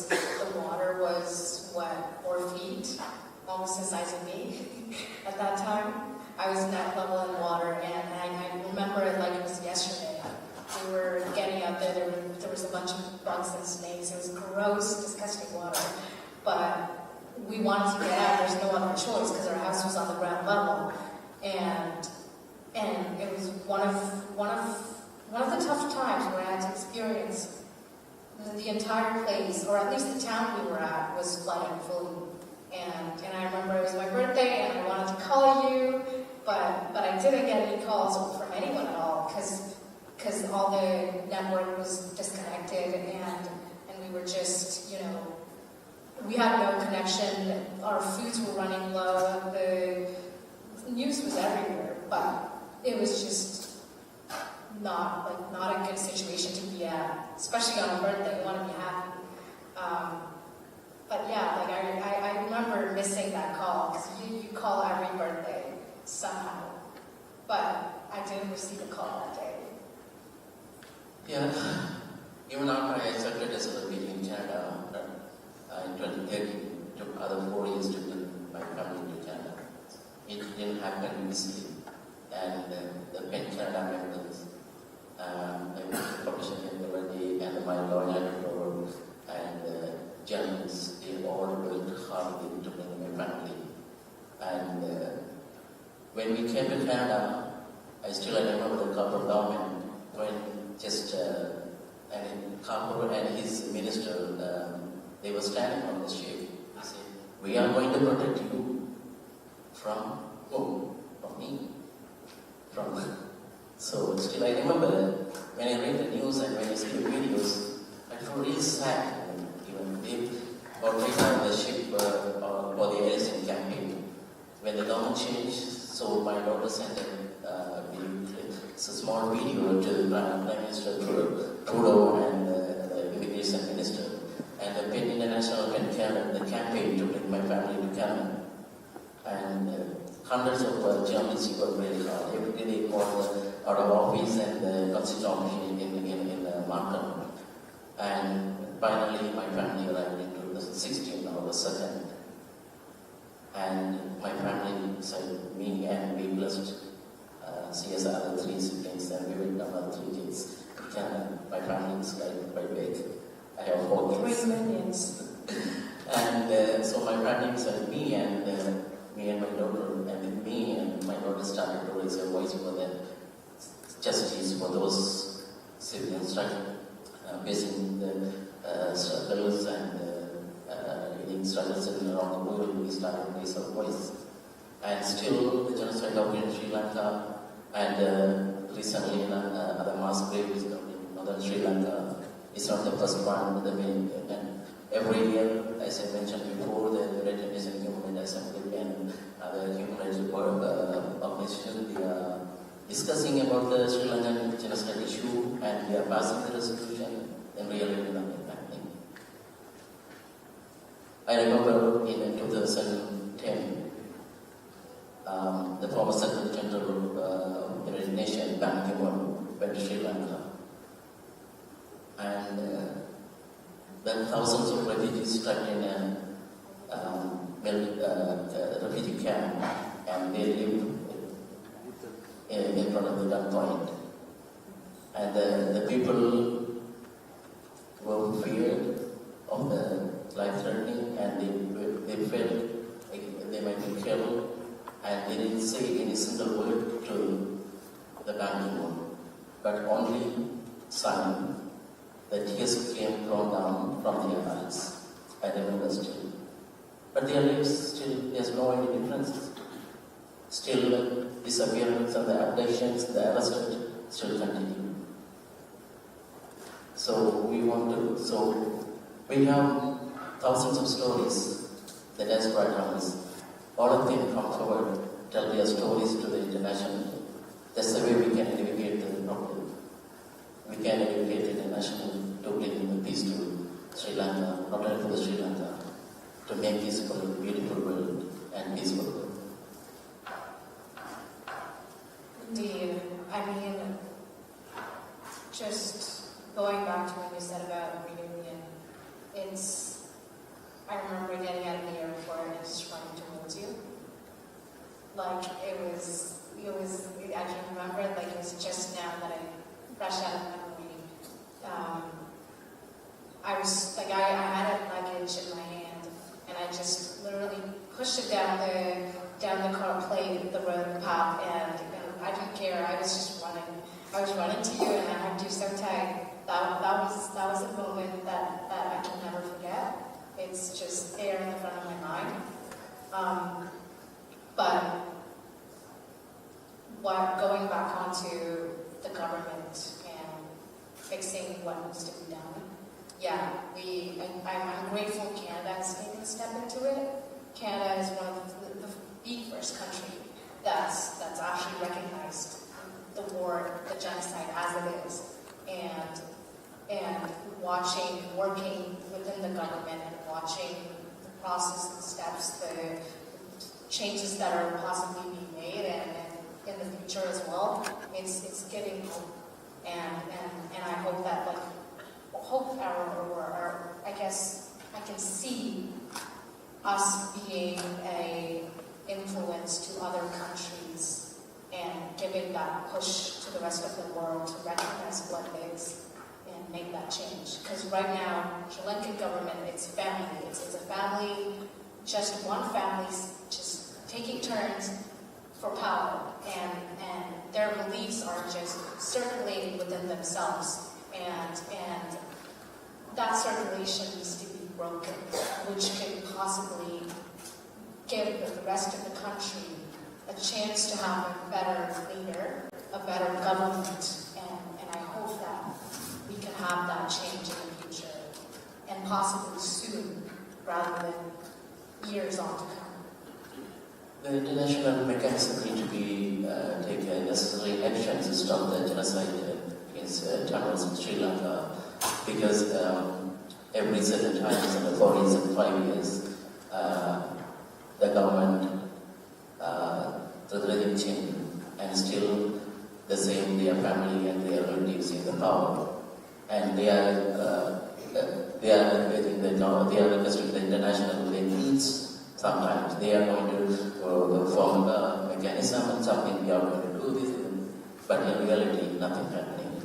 So that's why I'm asking the international take a necessary step, because it seems like again international and their mechanism giving the chance to wipe out the rest of the Tamil community in Sri Lanka, and also giving the time to destroy all the evidence they made against the crimes against the humanity.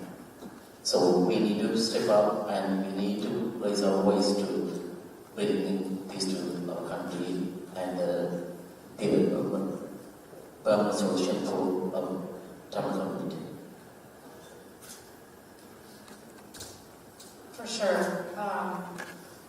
To put it in a way, we're just hoping together, and we hope that this Black July event, us survivors coming out and speaking, or I guess you, a survivor, with daughter being influenced, coming out and speaking, and is an influence to the rest of Sri Lankan community, Tamil community, coming out and speaking about themselves, which could give an influence to make a change, and that's what we do.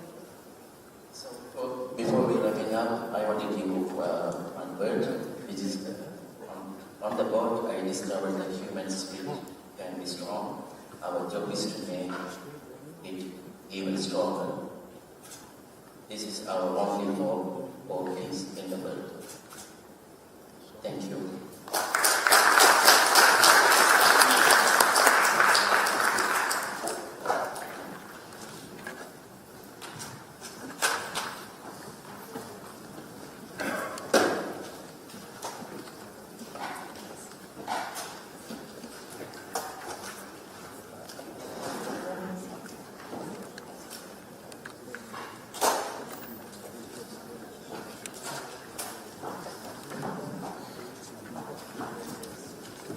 Thank you so much for sharing those experiences. Our next panel will be an analysis of Black July and its lasting impact.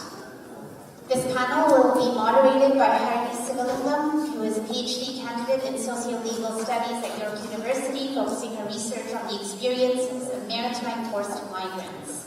She holds a law degree from Osgoode Hall Law School and a Master's of Law from McGill University. Harini has been actively engaged in racism activism and community organizing for over 20 years, advocating for domestic and international human rights issues. Archana Ravichandradeva is the Executive Director of People for Equality and Relief in Lanka, also known as Pearl. She received her JD from the University of Windsor and her Bachelor of Arts Honours from the University of Toronto. She works within human rights in the education sector and is deeply passionate about achieving justice, accountability, and self-determination for Unam Tamils. Sujit Xavier is an associate professor at the Faculty of Law at the University of Windsor. Sujit's research spans domestic and international legal theory, including third world approaches to international law, transitional justice, and Canadian public law and racialization. He has significant experience working with grassroots organizations in Sri Lanka. Sujit has appeared before the Supreme Court of Canada and the Canadian Federal Court and the Federal Court of Appeal. Last but not least, Dr. Joseph Chandrakandan was the founding professor of Christian and Islamic Studies at the State University of Jaffna in Sri Lanka.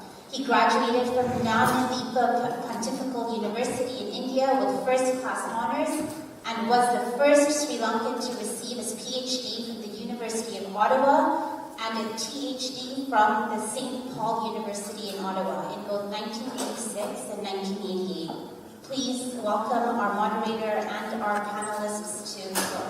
Thank you.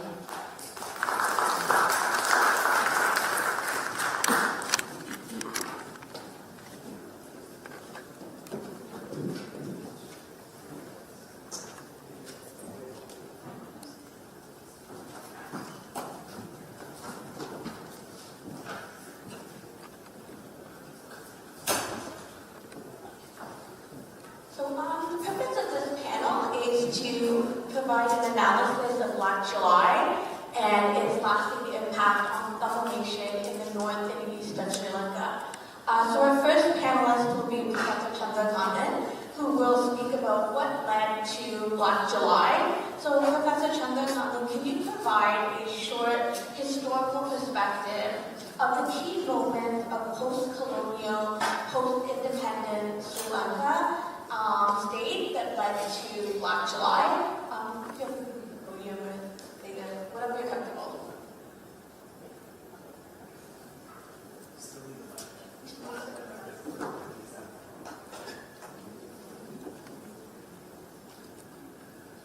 My weakness as a teacher is always to stand and speak, unfortunately. There are many factors that led to what happened in Black July, but for me, Black July stands as the, we referred many times to the Jewish Holocaust before and after. And Black July stands like the crystal nut of the Jewish people. It was a symbol which portended many events to come. And for me, Black July can happen to any community, in any part of the world where one community is in a systematic way being eliminated, ostracized, pushed apart, denied identity, and denied even the existence of their identities and the existence of anything that would point to their identity. And this started already in 1948 when the British, they imposed a constitution on the Tamils. Unfortunately, that was the origin of most of what had been transpiring afterwards. Unlike in Malaysia, or in Singapore, or in India, where they had an assembly in which people came together, of different nations, of different states. As we know, India is a bosom of several languages, cultures. They came together, they designed together a constitution that would govern all of them without serious discrimination against one particular community. Unfortunately, that did not happen in Sri Lanka. It was a singular constitution that was imposed, meaning that the majority of them were Sinhalese who had prepared it, Therefore, it did not have a national perspective. It was already a separatist perspective in the sense of one community exclusively organizing things, considering itself as a numerical majority. This was the serious defect in our constitution. Politics is not by numerical majority, it has to be by political majority. In Catholic, if the Prime Minister who is a Catholic were to say that we are a majority religion and therefore is to vote, he will lose his job on the next day, if not next hour. Because democracy does not work by head counts. It works by virtue of principles and policies which impact upon everyone else. So that's where we find we have had 10 prime ministers, we have had 5 presidents, all of them worked as members of their community, giving leadership as singular presidents, not as Sri Lankan presidents. This is not my assessment. This has been the assessment of almost all scholars who were trying to look at Sri Lanka as one nation. And therefore, Black July's happen when that kind of exclusivism leads the other person to be considered as an enemy, as an interloper, as a challenge. And that's where our history starts. Black July, for us Tamils, symbolizes many factors, but for me it symbolizes 5 words. First, death. We can never speak of Black July without reflecting on what death is. But death, for us Tamils culturally, is an experience which is very private and personal. We have developed several rituals to present death as a sacred event. But death took place on the road, inside your own car. I was one of the first Tamils, I think I'm the first Tamil who traveled to Colombo on the 20th of August, when the first day on the 24th of August. The 20th of August was the first day when the telephone connections were reinstated between Colombo and Jaffna. Telephone connections which went dead on the 24th of July started, and then I had a call from Canadian High Commission, which I have applied for student visa, that my visa is ready. And on the 24th, the bus left BJ's Express, run by a Muslim person, and there were 6 Muslims, and the 7th person was myself, and there was also, I think, it was a Tamil policeman with a little pistol seated on the front seat, hoping to give us protection. And there was a first bus that left Jaffna towards Colombo. And when we arrived there, first time I saw. And what I saw is through my eyes, I tried to see what those people who died would have seen. For many people, that road, particularly the Peta, where we were dropped by the bus by evening 6 o'clock, and the curfew was still in force starting at 7, and we had to rush to our places. That was the last day for many, not that time, on the 24th, 25th was the last time they saw Colombo, the last time they saw with the eyes the road they were traveled, because we heard afterwards stories, and I could see all those darkened buildings, as many have said. Therefore, death was the first matter, and the second was the trauma. The trauma that is inseparably part of every time. And the third one is our memory. We travel back and forth in our memory. Nobody has left Colombo if you have lived there. We might not have visited there, but Colombo came with us. Jaffna traveled with us.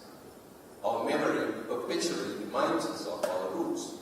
It tells us often of the death, of the destructions, but at the same time the memory that enables us to go ahead, to forge ahead in our life. And then comes also the word reconciliation. No reconciliation can ever be imposed on a people. Reconciliation is not a one-way traffic. Reconciliation is mutual. Reconciliation is an encounter. It's an encounter, as the French would say. It is to come face to face. Truth has to face all that is embodied as untruth. Good has to face what is evil and what is considered and portended and presented as evil. The Tamil terrorism, for example, the word Tamil has been very much abused over the years by the press as much as we had a challenge in Toronto. to say that whenever there was a murder or something that happened, they would always say Tamil. They wouldn't say it for any other community. And we had to challenge it in the early part of the year 2000 and further. And therefore, that kind of marginalization, trivialization, normalization, banalization of a community is painful. Therefore, Black July is, for me, a powerful symbol that stands out, telling us, reminding us constantly of what we have to encounter, and therefore we have to encounter for the future as well. Black July is not a Tamil property. For me, Black July also symbolizes the death and destruction caused to any human being in any part of the world. Because I always, night after night, when I get up here, suddenly I ask myself, why children? Why women? Why Tamils? The ultimate issue was Black July was an issue between Tamils and Sinhalese, I would say, but the impression given to me at the time when I was 29 years old, when I left Sri Lanka in 1983, was if you are a Tamil, you stood to be killed. If you are a Sinhalese, you are born to kill. That is wrong. And we need to reflect on that kind of labels that we carry. But reality presented itself. Death was ubiquitous. It was like God. Death was omnipresent. And Tamils endured death not once. The same person died twice, thrice. How? When a dead person's remains are taken, hidden, wiped out, that person dies a second time. When by accident, by chance, the mass grave is discovered and the dry bones are unearthed, the person dies a third time when lies, vituperations are brought about to hide the truth, to hide the fact. And that's where I think we stand as a community. We need reconciliation, we need peace, but not in one person's dictatorial terms. It has to be mutual. It has to be justice-based. It has to be from the very source of our humanity. Reconciliation is between two human beings, not between mere languages, cultures, religions. And until that takes place, it will be not the Tamils who get killed, but we need to reflect on the fact that it is humanity that dies. Unless we make that distinction, I believe memory itself will see the pain and the trauma of memory itself. That memory will not become an instrument of healing, but an instrument of despair. And we, as Tamils, have the responsibility of carrying these past memories with all their sacredness and pain to tell the world of such memory can also overcome tragedies. Such memory can overcome revenge. That such memories can overcome the most horrible aspects of human reality and bring about the positive aspects of humanity. That we as Tamils can present to the world of humanity, which knew everything. The positive world, the liberal world, the democratic world, they knew everything but did nothing.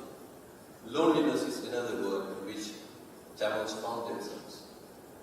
We were lonely. We were alone.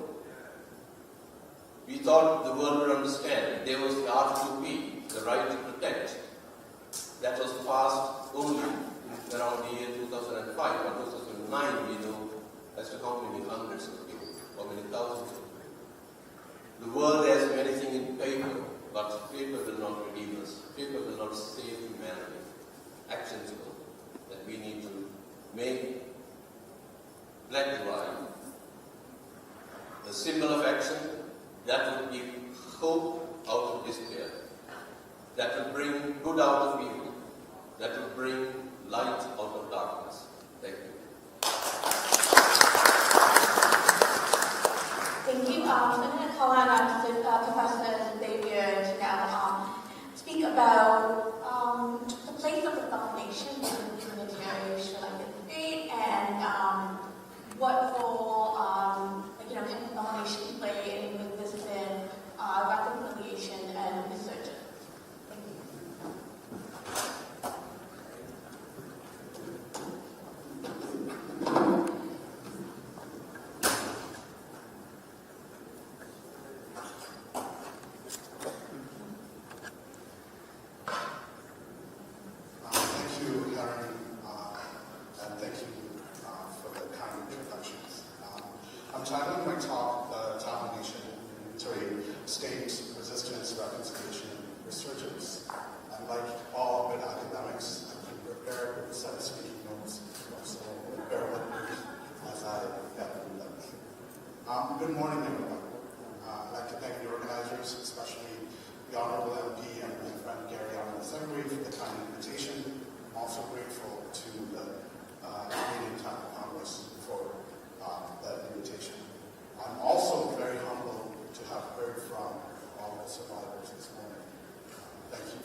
So I'd like to take this opportunity to recognize the sovereign and unceded territories, unceded territorial rights of Indigenous peoples that have called these lands their homes since time immemorial.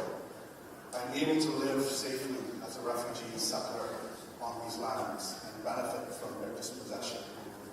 In particular, my university, the University of Windsor, sits on the traditional territories of the Three Fires Confederacy of the Ojibwe, the Dawa, and the Potawatomi.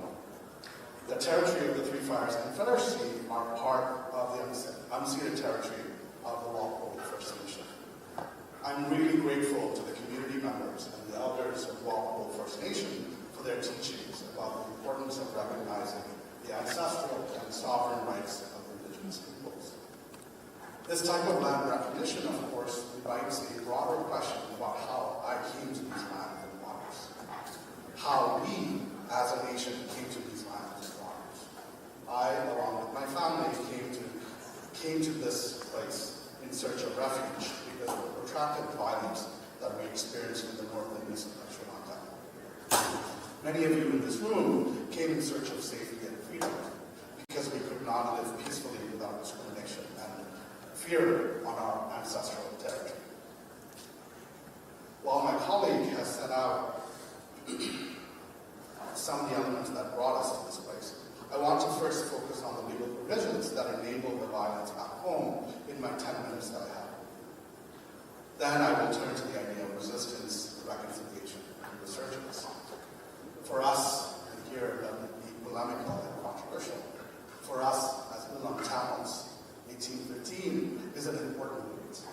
In 1815, the British Governor General Robert Bowring, through various means, convinced the Canadian aristocrats to overthrow the Niagara king, a descendant of the kings of Southern India. During this process, the Governor General Bowring convinced the Canadian chiefs that their allegiance to the British Crown would ensure that their religion would be protected throughout the island. The Canadian Convention made this a reality, and the Canadians ceded their sovereignty to the British Empire in 1815. In exchange, the convention included a provision to allow Buddhism to become the main religion throughout the island. This particular provision would eventually find its way into the Republican 1970 Constitution of Sri Lanka.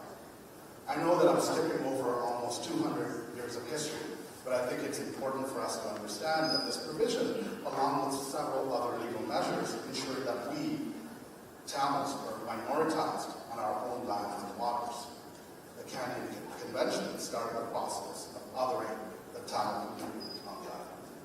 The 1978 Constitution's exclusionary nature then reinforced the cleavages that the British created as part of their attempts to modernize the island in 1830 through the Holbrook and County Commission's reforms. This is part of a larger project that I'm engaged in right now by going through the archival materials both in London and in Colombo. These initiatives of the British cemented our fate, ensuring the social formations of the various communities that existed before the arrival of the colonizers would, I guess, never return. Amlavan Sivanandan, who is a famous Tamil writer and academic, made these reflections about the social formations on the heels of Black July in 1984 with the Journal of Race and Class. While our Tamil nation adapted to the historical materialist realities, the turn to violence was inevitable. By the late 1970s, a new generation of Tamils were unable to reach the capitalist potential promised to their southern counterparts. Whether it was through the impact of the Language Act reforms or through the discriminatory behavior of the single witness state, young people did not have a future that they could look forward to. Such a stark reality was visible in many other former colonial places like Palestine and Congo, for example. And I think there's been several references to the Holocaust in this instance, and I think my allegiance is to the Palestinian struggle as opposed to any other context. By 1982 to 1983, the growth of the Tamil militancy was met with acute state violence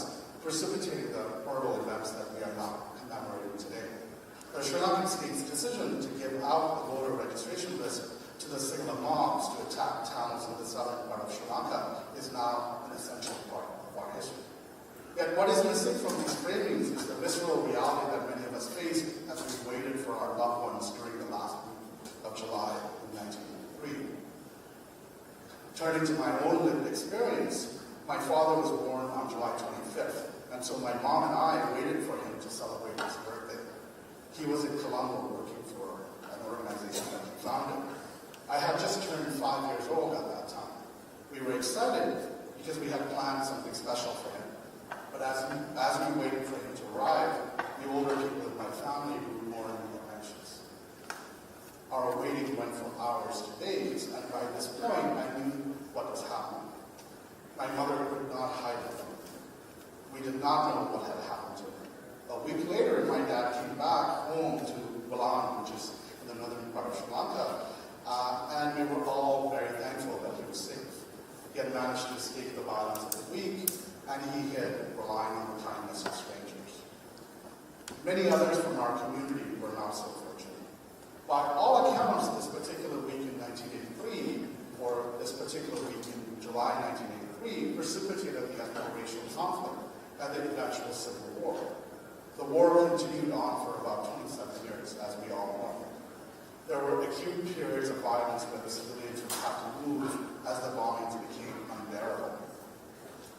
Then the fighting would stop for some periods, slowly picking up again. We have no way of knowing how many of our kin were lost during this period. There is no official data on the number of deaths due to military operations and the state-sponsored disappearances of towns. We have no records of how many militants perished. And I'm not sure if the single Buddhist state kept track of the number of soldiers that were killed by the militants. I recently watched the Channel 4 video of the killing fields with my students in Bogota, Colombia. One of the questions that they asked me was, why would the UN leave at such a crucial stage of the war?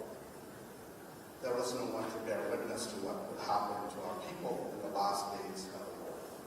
Even though we have an internal investigation by the United Nations for its decision to leave the northern province in 2009, we are still left without knowing how many of our kin died during the last stages of the war. By the end of May 2009, the word reconciliation was on the tip of every international community member, whether they were transitional justice practitioners or academics. When I think back to these days, I'm often reminded of the opening passage of Archbishop Desmond Tutu of the South African Truth and Reconciliation Commission. According to Archbishop Desmond Tutu, the South African Truth and Reconciliation Commission has not been prepared to allow the present generation of South Africans to go gently into the harsh realities of the past. And indeed, many of us have wept as we confronted with its ugly truths. However painful the experience has been, he says, we remain convinced that there can be no healing without truth. Not knowing how many died and how they died remains an important element of our journey as a nation. As the time slowly inches forward, we are left without knowing what happened. In fact, we have no clue whether it was 40,000 people or 160,000 people that died during the last stages of the war. More importantly, we have no idea how many died in the 27 years of the conflict. We only have the single stories of each family members that remain. Since 2009, these types of questions of what happened to my family member, how did they die, and are they still alive, are unwelcomed by the single Buddhist state and its allies.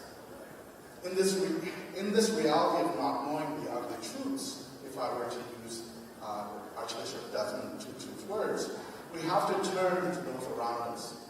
We must learn from our new kin here on these lands that we now find ourselves on. In this sense, let me conclude by going back to where I started.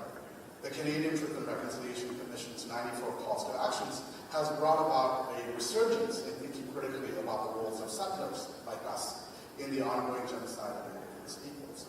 As we uncover more and more graves of Indigenous children, we are confronted with our own pain of not knowing what happened to our family members, our neighbors, and our friends. I think this awakening or resurgence is important for us as a community and as a nation. While we know that the halls of justice are filled with hollow promises that cannot bring back our loved ones, to move forward, we must know what happened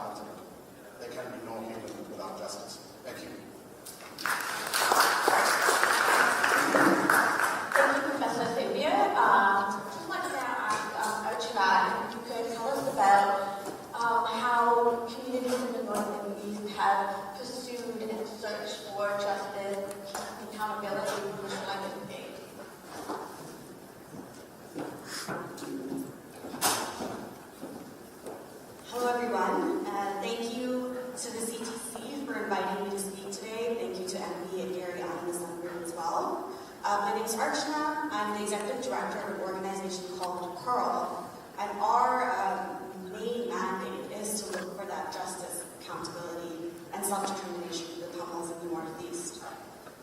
It really is an honor for me to be here today and listen to the very personal stories of grief and loss. I was born a decade after Black July, so it really is a privilege to know and to gain that knowledge about what happened to our people.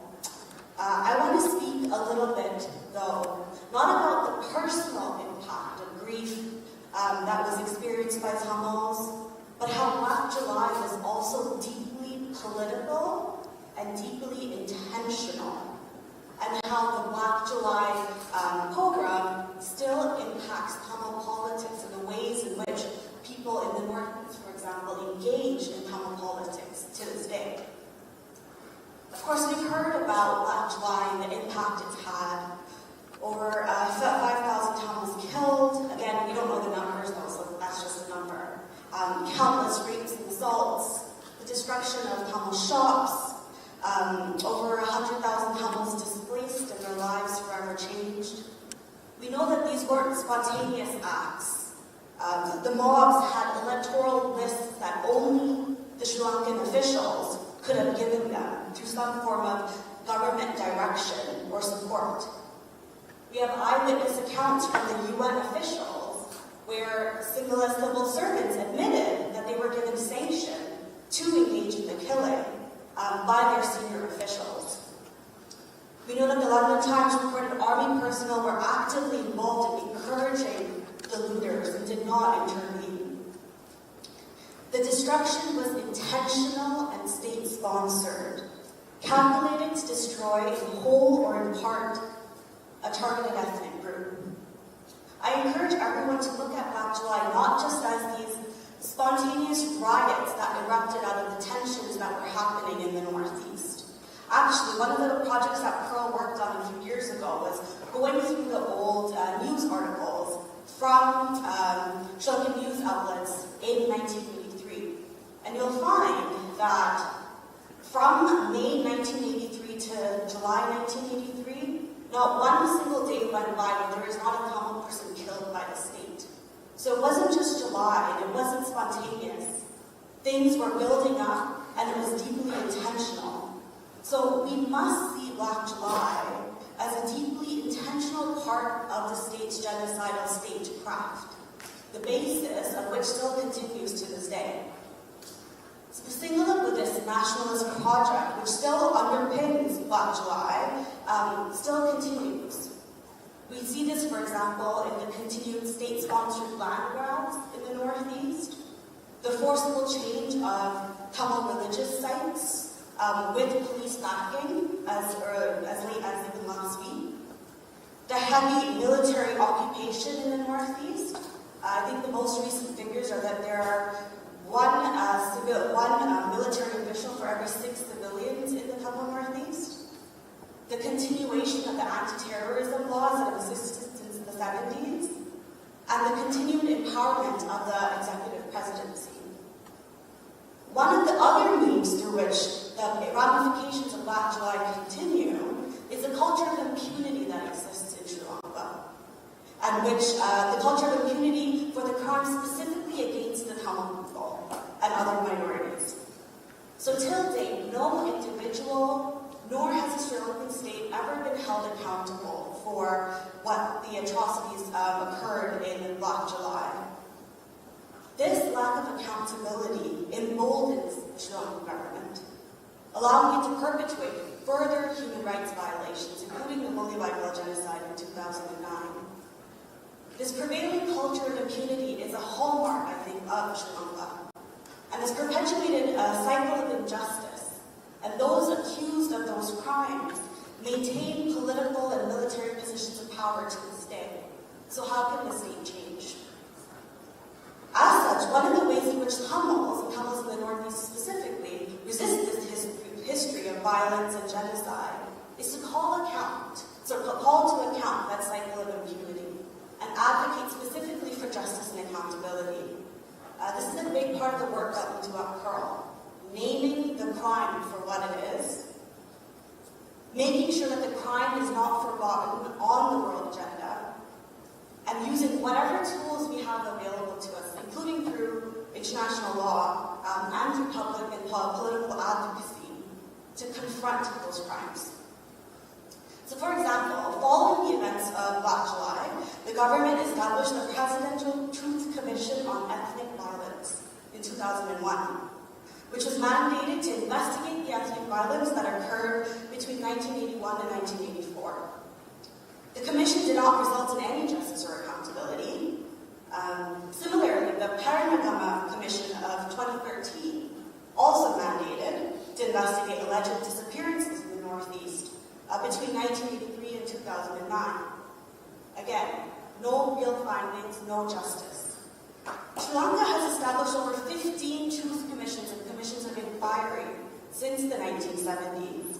Many of these commissions suffer from restricted mandates, challenges regarding transparency, the lack of political desire or will, an unwillingness to actually confront themselves and their role in what happened, and an unwillingness to address the deep political issues that actually underlie what happened in Black July, and which still continue to today, leading to a very justified distrust of domestic-led justice mechanisms by the Tamil people. For example, very recently, you may have heard that the Sri Lankan government is now touting a new Truth and Reconciliation Commission, very similar to the South African one. I really encourage anyone who's interested to go and look at the statements that were released by Tamil civil society organizations in the Northeast. Almost all of them directly either outright deny the new Truth and Reconciliation Commission as a farce, or they set out a list of core requirements that the Sri Lankan government needs to meet before it can engage in this Truth and Reconciliation process. 15 commissions later, I think that there very much is not a belief that the Sri Lankan government would do this work. But again, this is a new way in which the Sri Lankan government is trying to obfuscate and not envision accountability through this new Truth and Reconciliation Commission.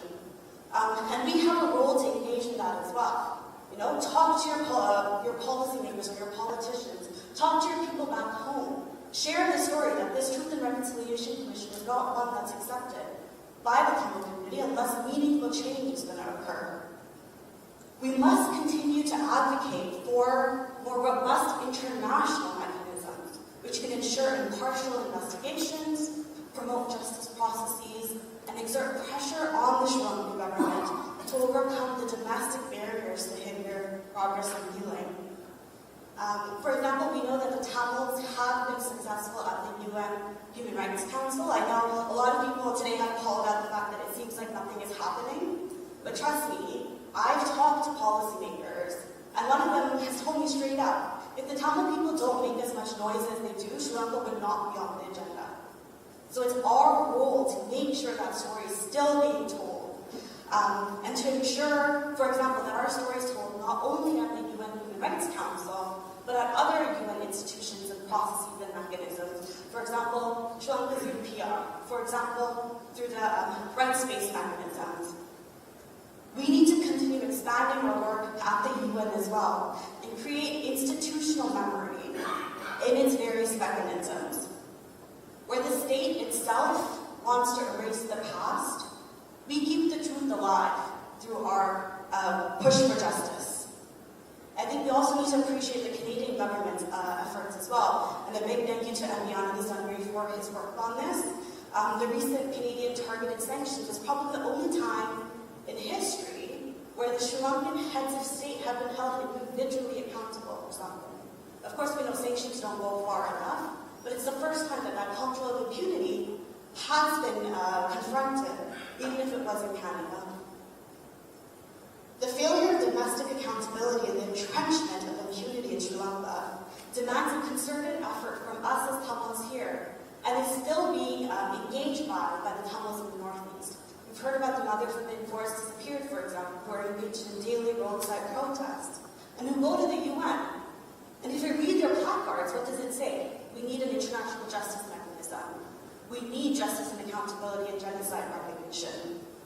But they call to countries like Canada and the US to intervene.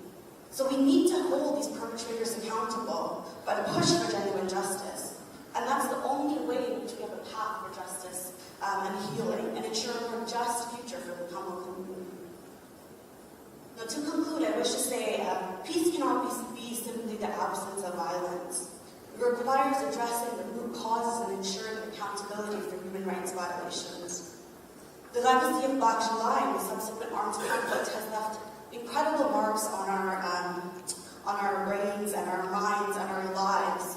And it's a lack of accountability, actually, that keeps people like me, who were born decades after Black July, who never quite experienced the first-hand trauma of it, because I grew up in Canada, to still be so passionately dedicated to the cause. We are lucky to come from a people where resistance lies really deep at our core. Recently, I saw some pictures from a protest that was happening in London in July 1983, and it was London Tamils who were organizing this protest. And there was a woman holding up a poster that said, do not mourn, mobilize. So in the same way that this legacy of hurt and grief and violence stays with us to this day, it's really important for us to remember that rallying cry for justice, because that's also an important part of our legacy and our history as well. We must keep the faith, keep the struggle alive, because it is alive and it will continue, and find justice, accountability, and finding self-determination. Thank you.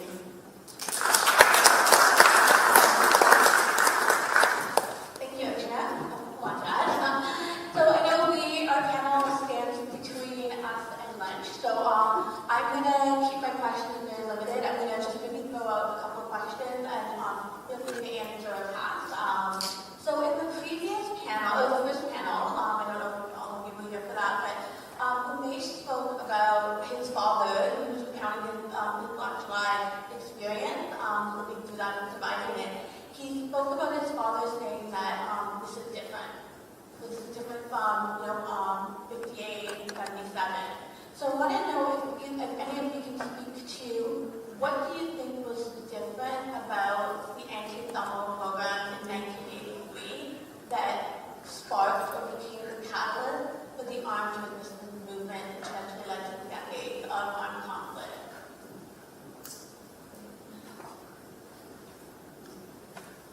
I think three significant factors were. Common factor was after every election, Tamils have been at the other end of receiving the hatred of that was existing between parties. We had 56, then we had 77, and then the major riots were in 80. They called it riots, but it's program was in 83. The 83 one was pre-planned. There was ample evidence for certain ministers having planned. Tension was building up, and people also knew about it, that something bad was going to happen. Secondly, I also believe that events preceding 83, what happened in 81, the burning in the library, the burning in the house of Mr. Yogeshwaran and others, where the destruction was centered in Jaffna, but the hatred was exported from there to town. That was the second factor, which was in a kind of a trailer or a rehearsal that took place in Jaffna. But the Commemorative was the real event, the real movie. The third factor, I believe, is the division that existed between the two major parties, SLFP and the UNP. And the Tamils have made up their minds with regard to the fact that neither of them are going to be of any help to them, and that message has been already passed on to the parties. Therefore, the overwhelming way in which Tamil resistance was growing has been causing or deepening the tension or deepening the hatred from among the Sinhalese. And it's unfortunate, in my view, that the person who was at the helm of office in 1953 was the person who is known for his anti-Tamil statements, even weeks preceding the election. If you look at Mr. Robinson's reporting of the London Telegraph, he interviews him on the 11th of July, and what does the President say? I don't care about the Tamils, I don't care about their opinion. What they are saying or what they are talking about us is not mine, and I don't have any particular inclination to fact, he said, if I were to starve them to death, the singular people would be happy. This is not what one would expect a president who has an executive power to speak. All that's built up, mob hatred. That's my reading. Thank you, Harry. It's an interesting question. And so I do agree that there was a particular attempt to target the Tamil. And I think some of the work that Pearl has done in thinking about that is really useful, especially how the voter registration lists were given out to the mobs as they went from door to door. And I think in that sense, I think you're right about the way in which the state response was tied to the violence that was starting to kind of bubble up. But I also want to raise the issue of the economic context, because in the late 1970s, Sri Lanka was attempting to become a space in which large investors could come in. And so I think the economic reality also played a role in how the Tamils were seen as being responsible for creating a space in which that could not happen. Right? And so, the 1970 Constitution comes in and the state is able to kind of exert a lot of its Republican power, and it starts shifting, trying to shift towards a free market system. And of course, at the same time, as the Tamil insurgency started. And as a response, I think the state was wanted to get rid of the problem. And so I think there's several kind of layers to this issue why actualize it.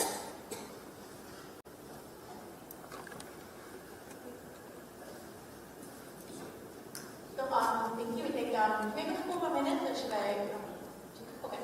So, in terms of accountability, so we've seen decades. So we're at 40 years of Black July, and go back to the other anti-Tamil programs, even longer, where I think I've lost count of how many years it's fully radical, and there's still no accountability.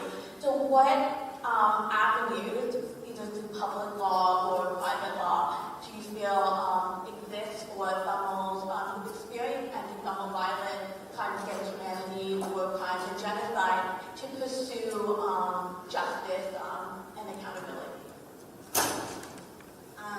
That's something that we're thinking about every day, right? What is possible? What can we do? How do the laws affect us? Like, the law is a very blunt instrument. The law is a very narrow instrument. But are there creative ways that we can use to call to account Sri Lanka? As I said, so last year actually we had an event that we hosted with international scholars. Here was there as well, looking at the International Court of Justice to see if is there a way through an advisory opinion, is that something that can bring Sri Lanka into account, at least to change the narrative, right? And one of the things that we were told by one of the scholars is that, yeah, Sri Lanka's been Tamils have been really successful at the Human Rights Council, but it's sort of the one limited mechanism. We need to make sure that that same advocacy exists across the UN. So we have to look at justice and accountability as a multi-pronged, multi-state, multi-factor, and multi-year initiative, right? That's why, look at universal jurisdiction. Is there any way in which Canada, because it has so many survivors here, is there any ways in which universal jurisdiction laws can be used? Is there any ways in which the War Crimes Act in the U.S. can be used against Gotabaya specifically because he was a U.S. citizen when 2009 happened? Can we go to the UN? I know some organizations have been looking at the International Criminal Court. Sri Lanka is not a signatory to the Rome Statute, but is there other ways in which we can bring Sri Lanka to account through that? The system is not perfect, and so we're constantly working in an imperfect system. Sanctions, for example, are one in which you can engage in political advocacy with our governing officials and our governments. And we sort of have to look at it as a targeted, I don't know how to say, like an orchestra of things, right?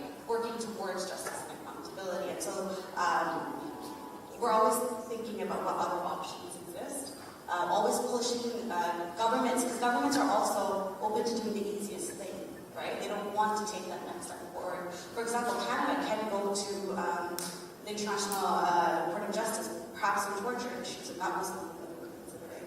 And so making sure what's possible, also understanding that we have to look at this in a very long time frame, understanding that the law is one tool, but not everything, and the importance of political advocacy is also really important as well, just to at least keep the story alive and change the narrative about Sri Lanka. Sri Lanka is very, very good at, it's actually Professor Kate Furman who wrote in her book recently that Sri Lanka is very good at doing the bare minimum and then like taking that and running with it to the hills. They'll say, we've done this, this, this, and this. They've barely done anything at all, right? But that's what the international community likes to hear as well. And so one of the main things that we need to do is to like just hold Sri Lanka to account just for the stories that we'll tell and the advocacy that we'll do, and that builds a basis that type of legal accountability that we can take on. So maybe let me kind of respond to the question through the lens of domestic law in Sri Lanka. And I think, if we are to see some form of reparations and justice, then we also have to utilize the existing structures because of the way international law works, right? You have to exhaust domestic remedies before you can go to the international context. And so I think that the diaspora community has a role to play in kind of, with financial resources of supporting the activists in the North and East, not the Colombo Tamil elites or the Colombo NGOs, but rather the workers or the legal advocates in the North and East as they file more and more cases for reparations for land seizure or reparations for the disappearances of children or family members. And I think, in some sense, with the work, some of the work that I've been doing in Latin America, it's really interesting to see how the Colombians and the Chileans and the Argentinians have used the domestic processes. Right? And, in the Colombian context, some of the constitutional judges were saying, look, we're using the constitution that was amended in reformulated in 1991 as a way to deliver justice to the victims. Right? And so I think there is something to be done in the Sri Lankan context, but I think in some sense we can probably leverage the international community's role to maybe change the judicial makeup in Sri Lanka, for example. Right? The Supreme Court judges who are blatantly racist need to be replaced. And so, I think I agree with Archana that there's a need for a multi-pronged approach, and we shouldn't give up on, or we shouldn't lose focus on the Sri Lankan youth. I am not an expert on international law or even on constitutional law, but as an ordinary citizen, if I look at it, I do know once the 1948 Constitution at least provided in Section 29 certain leverages for minorities in terms of religion, in terms of their language. That was removed in the 1978 Presidential Constitution. In other words, Tamils did not have any serious legal protection as a distinct community within Sri Lanka. Secondly, there was deliberate disaster in terms of the death of the rule of law beginning from 1977. The last time I think the rule worked was when Mr. S.J. Chelvanayaka, Mr. D.D. Ponambalam and Mr. Trichapal, the three legal luminaries among the Tamils, had the trial at bar in Colombo to get Mr. Ambalingam and others who were arrested on sedition for distributing some pamphlets in favor of the Tamils in Colombo. That was the last time where law had at least its course and he was released. Afterwards, from the time in which 1977 onward, when Tamil youth were arrested, they were tried under several laws, and then came the PTA.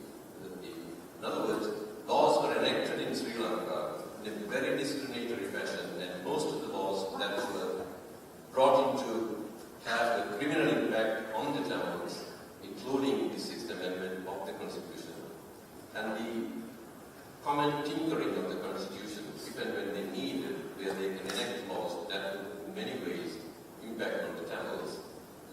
There was no person to stand and say, except Mr. Sivasdharan was there, 577 all our leaders or the legal luminaries were dead. And I think judges were appointed based on political patronages, and number of political judgments were made. I do not think the rule of law was applied the way it is applied in democratic countries, and the world knew that they were all embassies of the Western liberal world representing Islam, but I don't think anyone raised a finger against the application of the law. And this is my reading as an ordinary civilian. And therefore, Tamils had no legal protection. There were hundreds of murders that took place. I have seen dead bodies in Jaffna. I was there in Jaffna when implement Selma when they were put in.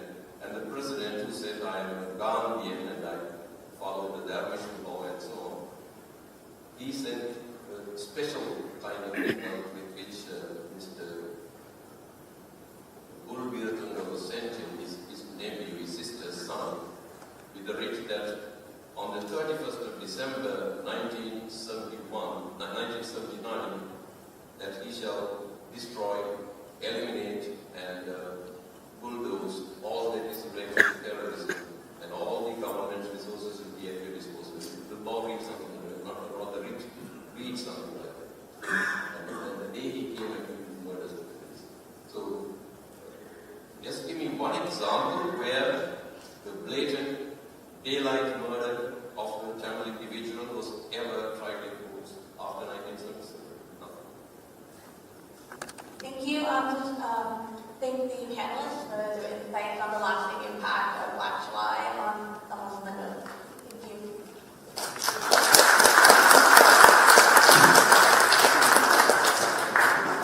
Thank you to everyone. I do have some reflections on the panel, but I understand that I'm the person standing between everyone and lunch, so we'll save that for later.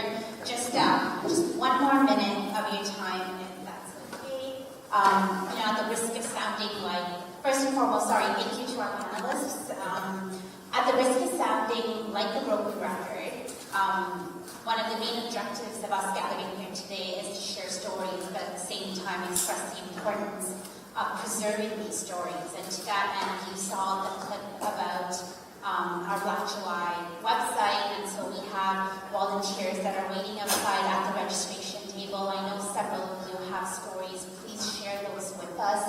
If you could kindly sign up for an appointment, our volunteers will come out to you and they will record and get your testimonials at a time that is convenient for you. So I please do ask that you do that if you have time.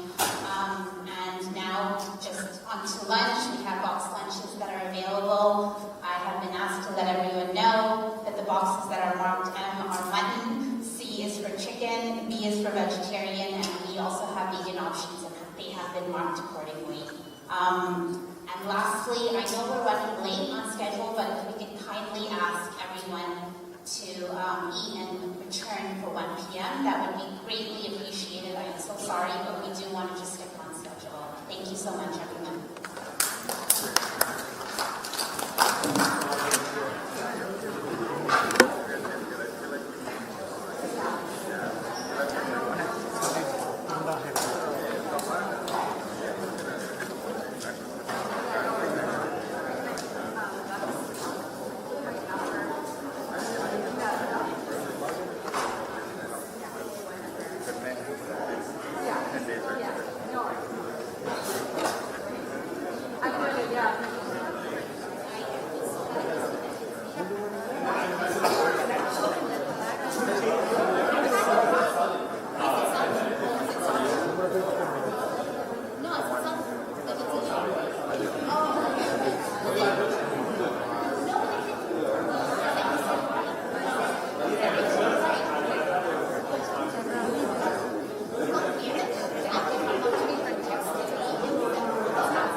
So that's why. Can we get that chair and move your steps? Yeah. And move this chair a little bit closer. More. A little less. A little less. A little less. A little more. Can we just move? Go.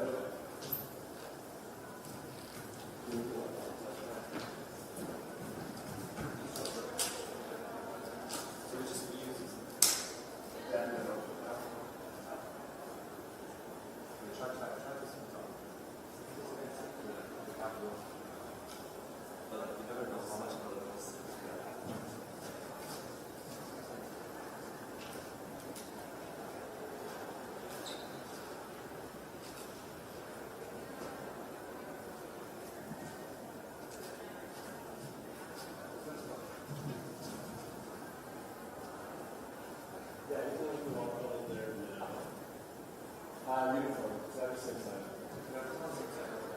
Oh, so it's on the right hand. That's what I asked last time for the thing.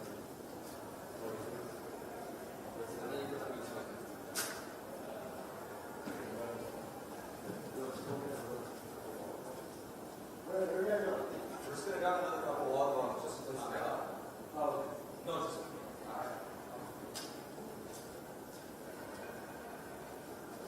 So it's not right.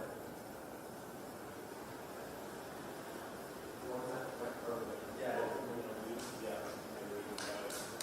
We're just done. Okay.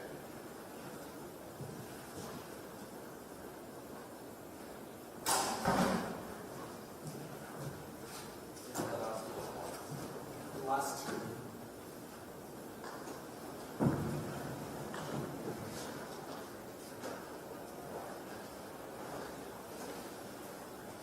Is there anything with the food, you think? That means you need another bottle of water. Or is there anything with the food? Well, yeah, this is that. Okay, so we can.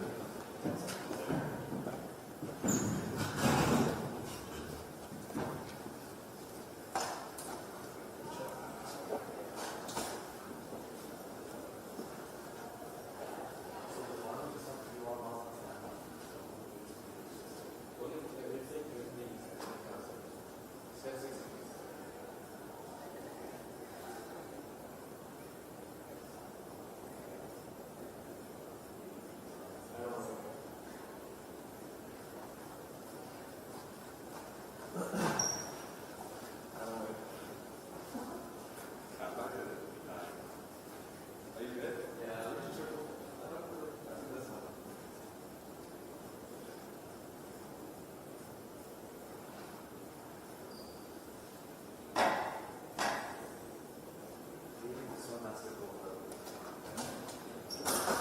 That's about it.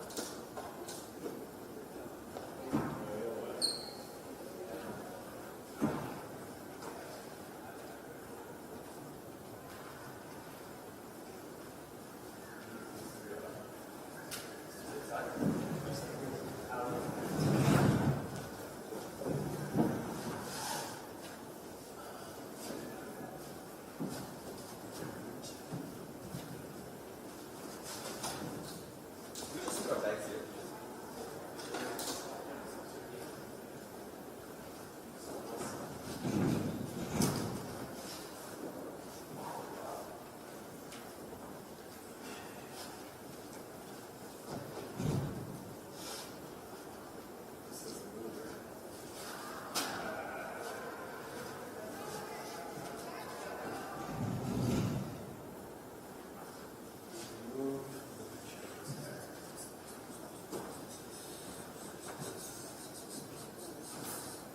Yeah, it's awkward. Google it. Yeah.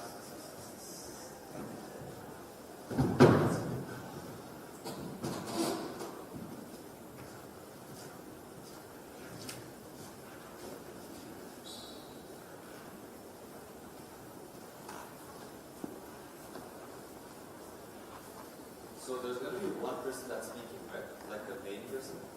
So why don't you just do 3 on this side, 3 on that side, and 1. That's what I thought too, but then the change from the 1 and 3 to that is going to be off.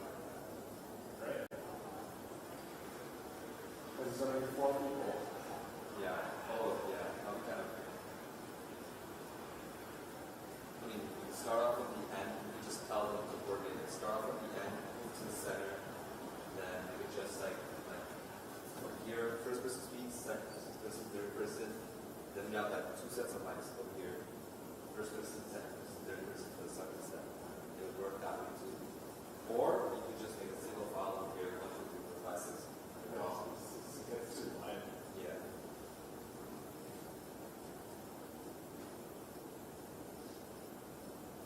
I mean, I don't think you could shift the depths and sound. Because it's wise. I think it's got to be 2 and 5. No? Yeah, 1 and 6 is supposed to be. Right? Yeah. I mean, that's a.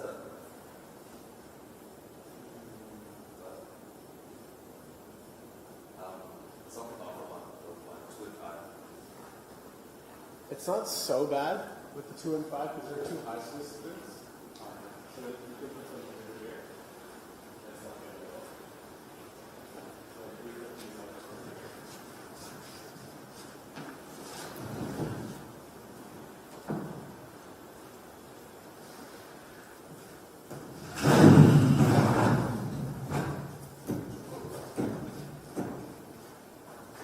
So there's 3 questions. There's 3.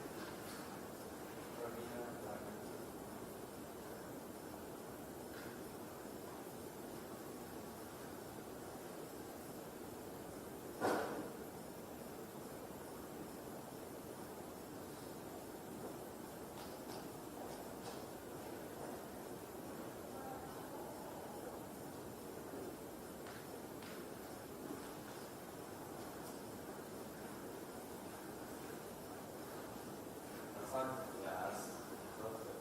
It's fine.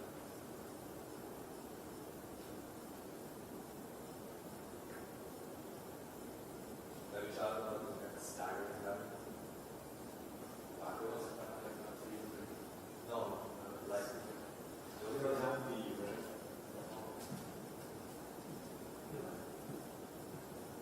Somehow shift it back like this. 1.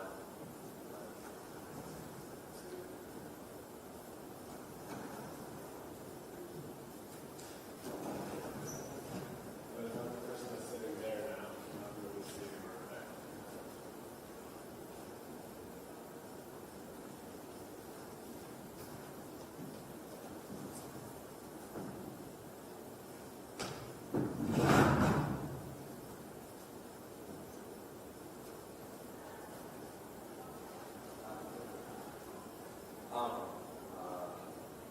And then you shift these ones more over. So way where they can be facing someone. At the same time, they still be able to face the audience. I'm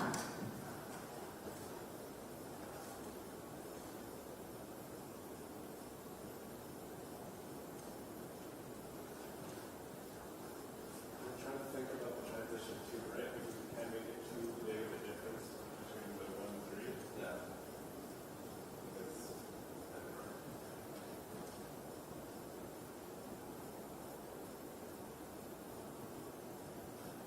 What is the one we have time?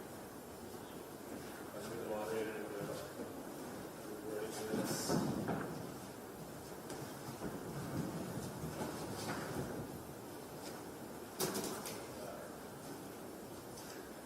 Let's move this back.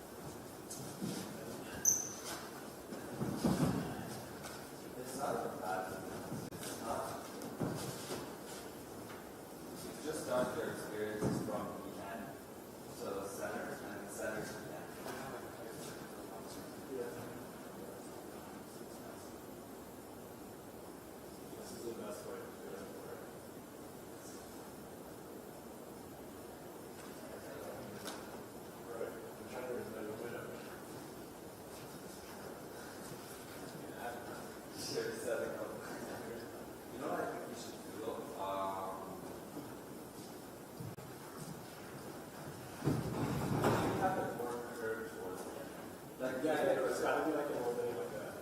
You know how like a meeting setup, sorry, like a podcast setup is usually like we're sitting on a sofa as a kind of sectional? No, like they would be all in one, like it would be almost in a semicircle shape. But like it would be like not close together, it'd be like a curve like I just like curve close. Yeah, so it'd be like everybody could face each other. This person could face that person, this person could face that person, this person could face that person. And we wanted to be looking at the crowd too, right? People wanted like looking at it. Yeah, well, that's actually like, yeah. Yes. I have this.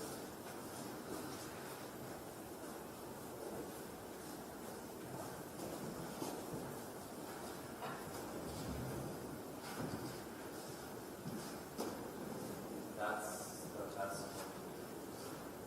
great.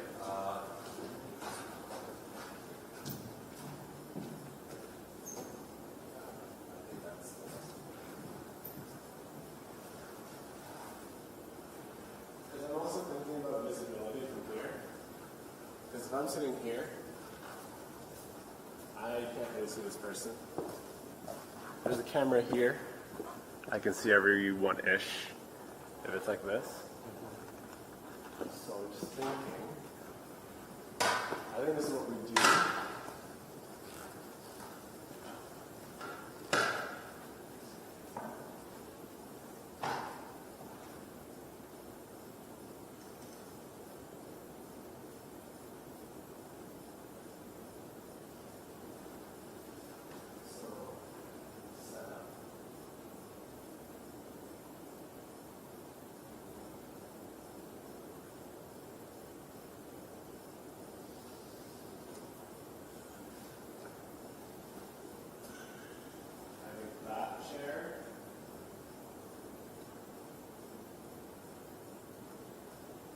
I don't want to move more than like 3 chairs, right? So is that chair and these 2 chairs on the end, or is that chair and these 2 chairs on the other? You know what I'm saying? The moderators are on the left and here, right? Pardon me? The moderators on the left. What if you have that middle chair, the moderator, but you have 3 on this side? Would that be weird? Like moderator here? No, like what if you have, like for the sake of like a transition, the middle chair is the moderator, and the 3 would be like these 3 would be against the wall. But like it's like what we did earlier, but it's in inverse. Makes sense, but the thing with that is it kind of breaks the flow, you know? Because like when you think just the flow, it's like someone's introduced, so the person closest to it. Oh, and there's like a 1, 2, 3, right? Yeah. Does that make sense? So I think we just did that. No, we moved to 4. 4 to? Well, it's going from 4 to 7, right? Oh, yeah. So we need to make it so it's 4. But this is, I think, what we use for 7. Well, what you can do, just put 4 on that side, moderator 2 on this side. It'll look uneven, but we're not looking at uneven because if you want these people to see everybody too, right? For the 7, you mean? Like, no. There's 3 on this side, just 1 chair on this side. But the moderator more to, like... But then that makes it even harder to set up, like, yeah. Because look, if there's 3, like a set of 3, you'll need to kind of, right? I'm thinking we move this one and these 2.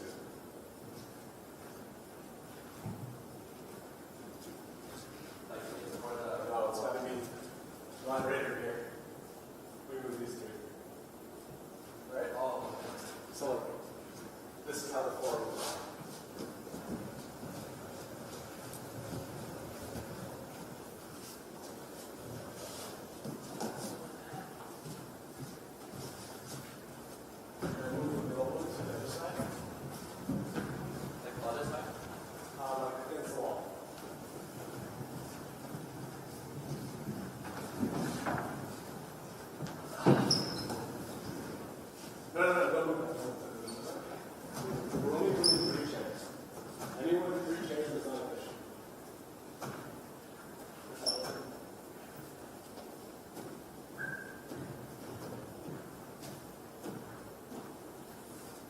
So far.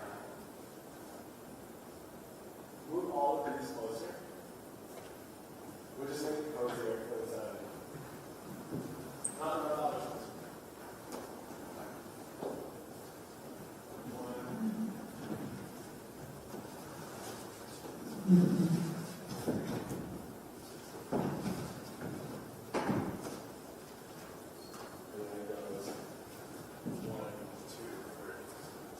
move it back just so that we see it works.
I think we should leave it because we don't have any time in between the panels, right?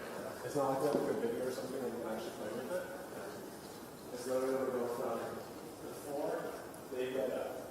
We have like, 2 minutes for like whatever the thing. We also don't want to be like moving things the entire time it doesn't here. Move those two around. Yeah, so it's like this. This is fun, this is set up. We should go out of those. And then once they're done, we need that chair to come to the middle. And then those two go on either two sides. And then set one. And it should be good. Alright? Alright.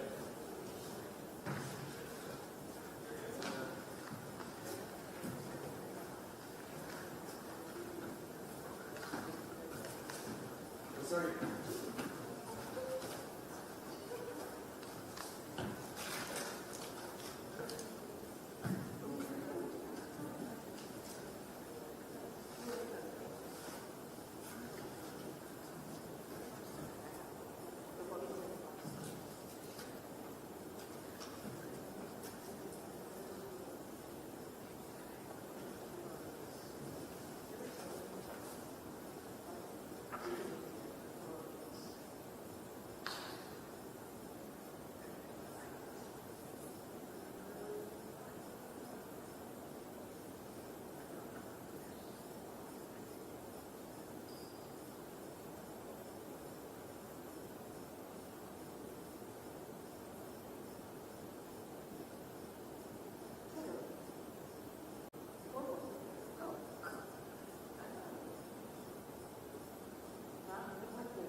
Cheers.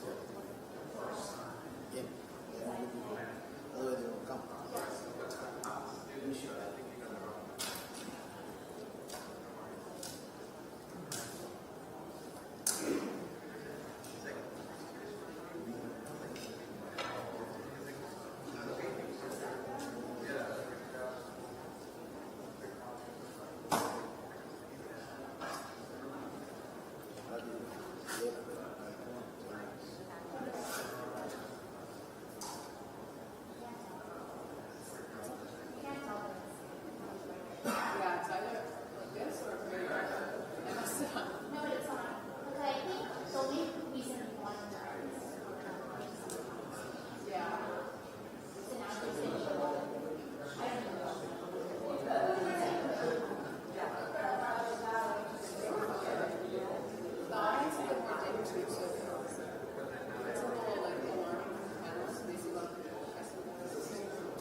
Oh, yes.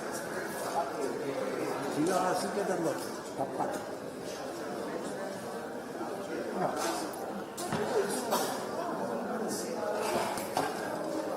Mana, it's okay. Yeah. Yes. ഇത് വയത് കോളാണ് പേര് படிகளை வந்தாங்க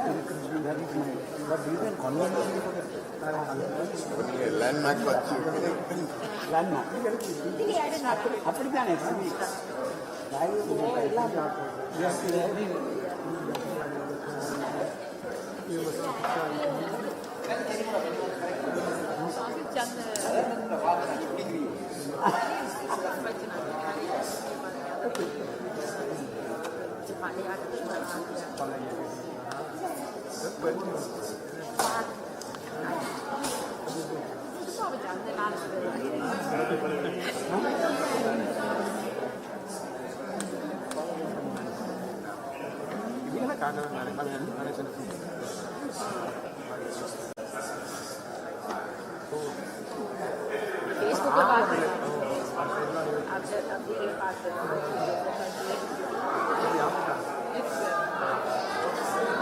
சரி okay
I read your story before. I know.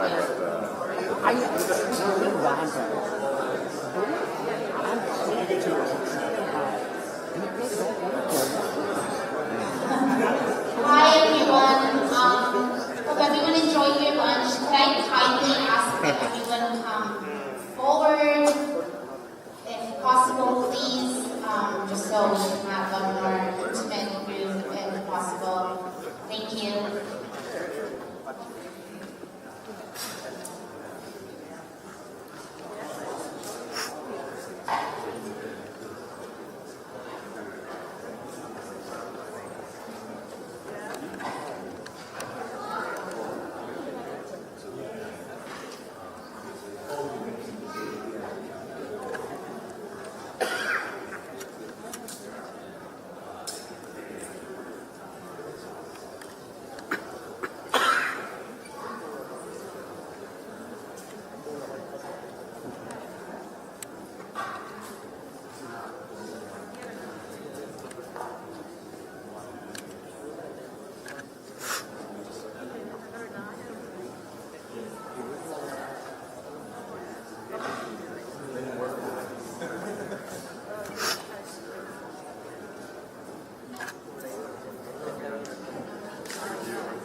Thank you everyone for joining us.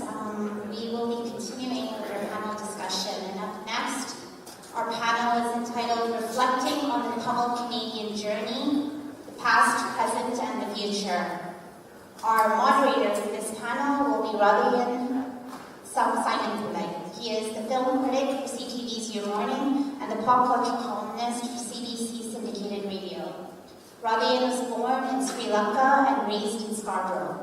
He earned a Masters of Arts in Cinema Studies at the University of Toronto before joining iconic Toronto Now magazine in 2008 as a freelance contributor to the movie section. On top of his broadcast roles, Rodney currently writes for CBC Arts, the Globe and Mail, and the Guardian. Gary Anand was elected as the Member of Parliament for Scarborough Rouge Park in 2015 and is currently the Parliamentary Secretary to the Minister of Justice and Attorney General of Canada. Gary is an esteemed human rights lawyer and community activist with international recognition, dedicating himself to advocating for education and justice. Gary has been an enthusiastic advocate for human rights, representing Lawyers' Rights Watch Canada at the United Nations in Geneva. Vinita Gangadharan is an executive leader with over 20 years of experience in the higher education and not-for-profit sector. She currently serves as the Assistant Vice President, Global Engagement and Partnerships at York University. She is the co-founder of Tamil Women Rising, a non-profit organization that empowers Tamil women and their allies in advancing their professional success.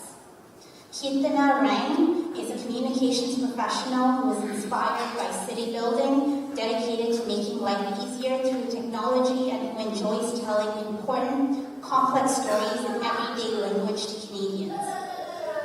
She is the corporate communications lead for Uber Canada, where she is responsible for public announcements and media relations. Please join me in welcoming our panel to the floor.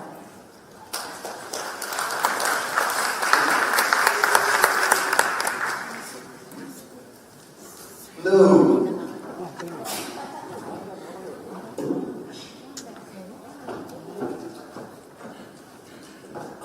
So before we, by the way, thank you, Lonnie, for the beautiful introduction. Before we jump into our conversation, our panelists here, we're here discussing the Tamil Canadian journey, past, present, and future, and we have leaders of this community really, and they're going to take us through past, present, and future. So I guess Gary, we're starting with you, right? Take it away, Matt. So I think the draw was based on age, so I get to tell you, or talk about the story of what I start by saying is the golden age of the Tamil Canadian story. And I want to acknowledge, I think there's some people here who were instrumental in building this community at the outset. And I'm talking about those who were here pre-1983. As you know, the Tamil journey to Canada started somewhere in the 50s. I think the earliest recorded arrival is that of Solomon Rajanayagam in 1958. There's a landing card that you may have seen. And there's, of course, people that came before. And if there is information, we would love to get that. But I think from there, what we saw was a wave of particularly students who were coming here to undertake graduate studies in many cases and ended up staying here. So pre-1983 community, the formations were somewhat loose, but the first major organization that really developed was the Tamil Society of Canada, which incidentally is the only Tamil organization anywhere in the world to use the word Lula, and that organization is still there, and it was a settlement agency. So many of the work prior to 83 was channeled through the Tamil Society. Initially it was about advocacy towards what is going on in Sri Lanka, so response to the 77 or 79 riots, for example. They were very, very active in engaging Kenyan Foreign Affairs officials. They would have regular meetings. But I think what was instrumental was, as a response to Black July, one of the things that they did was advocate for a special measures program to enable Tamils to resettle. So at that time, the 3,000 or so community members got together and asked the federal government to do a resettlement program. And we saw that results in many, in fact, in this room, whose family members would have come through that program. Post 83, I think what we saw is a significant influx of the community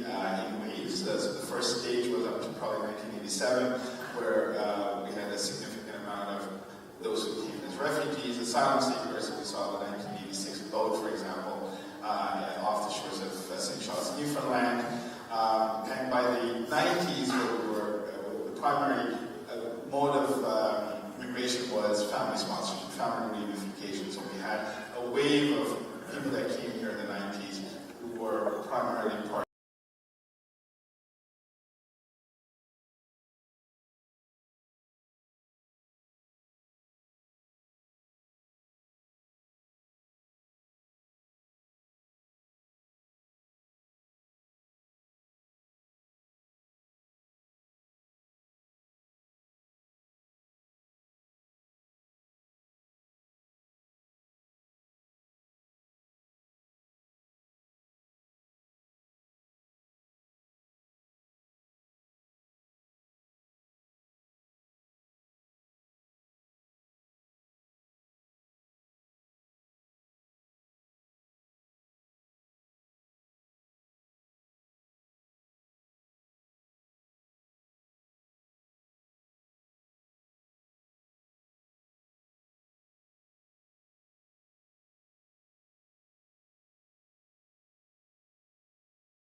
responsibility as a Liberal MP, the failure of the Liberal Party at that time.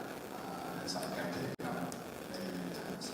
Is that failure? Is that failure to respond to the humanitarian crisis, to respond to what people here were going through? I mean, there are times when we would go to 3, 4, 5 funerals a night because some place was bombed and their immediate family members were here.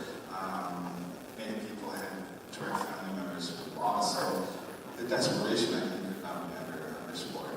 But it also, I think for us as a community, I think we can tell our fellow Canadians, well, we are going to stand up for ourselves. And yes, we are disappointed that we haven't stood with us, but we are, nevertheless, we stand up for ourselves, and we're always going to stand up for ourselves. And ultimately, I think we are seeing that right now, whether it's movie making, whether it's people telling stories, whether it's our artists that are blowing up internationally, they are not just standing up for ourselves, but they're also standing up for others and expressing that solidarity. Say a quick thing. Yeah, absolutely agree that it was a very important pivotal moment for the community, but I think it was also interesting because it was the year where I was going from high school to university, was all the young people here who were born here, not connected, have never been back home, feeling really connected because of these protests, and really finding their identity of being double through these protests, and the Gardner being one of them, and that's how they felt connected, and that's where they started creating a self-identity of being double Canadian. And the other thing is, you see those people now who are leading those protests and what they're doing now, and how they're still shaping the community and still growing with the community. And I think about people on our board, the Tom Community Center, who are leading protests, but now also leading this project to create this community center. So it's also. Well, Gary, you said something that was the sentiment of it was during those protests, we as Tamil people were disappointed that you're not standing up for us, but we're standing up for ourselves. And I wonder how that translates then when going forward, if we are now defining ourselves as Tamil Canadians, as our identity, if one of the big pivotal moments for identity is that storming of the Gardner, if that's part of what's shaping who we are to be as a community, how does that translate to then when, say, in 2020 you have Black Lives Matter protests, when you have people fighting police oppression, people who feel like second-rate citizens in their own countries? How does the Tamil Canadian community then mobilize again, knowing that the Gardner was a defining aspect of what we are here? And you can start with that if you have a thought on that. I think there's, I don't want to speak for everyone else, but there's a lot of empathy now when you see other protests that you have a different understanding, you just feel so much more connected with different communities when they're protesting because you understand the level of, desperation, need to be heard. Back then in May 2009, when we see different groups protesting now, and I think there's that level of empathy, but then there's also, you want to go and support those communities as well, because you understand where they're coming from. Yeah, let me just use the example of the Emergencies Act about blockade in Ottawa. So it's one of those moments where, I was, every day for about 3 weeks, I had to walk across a very large group of people.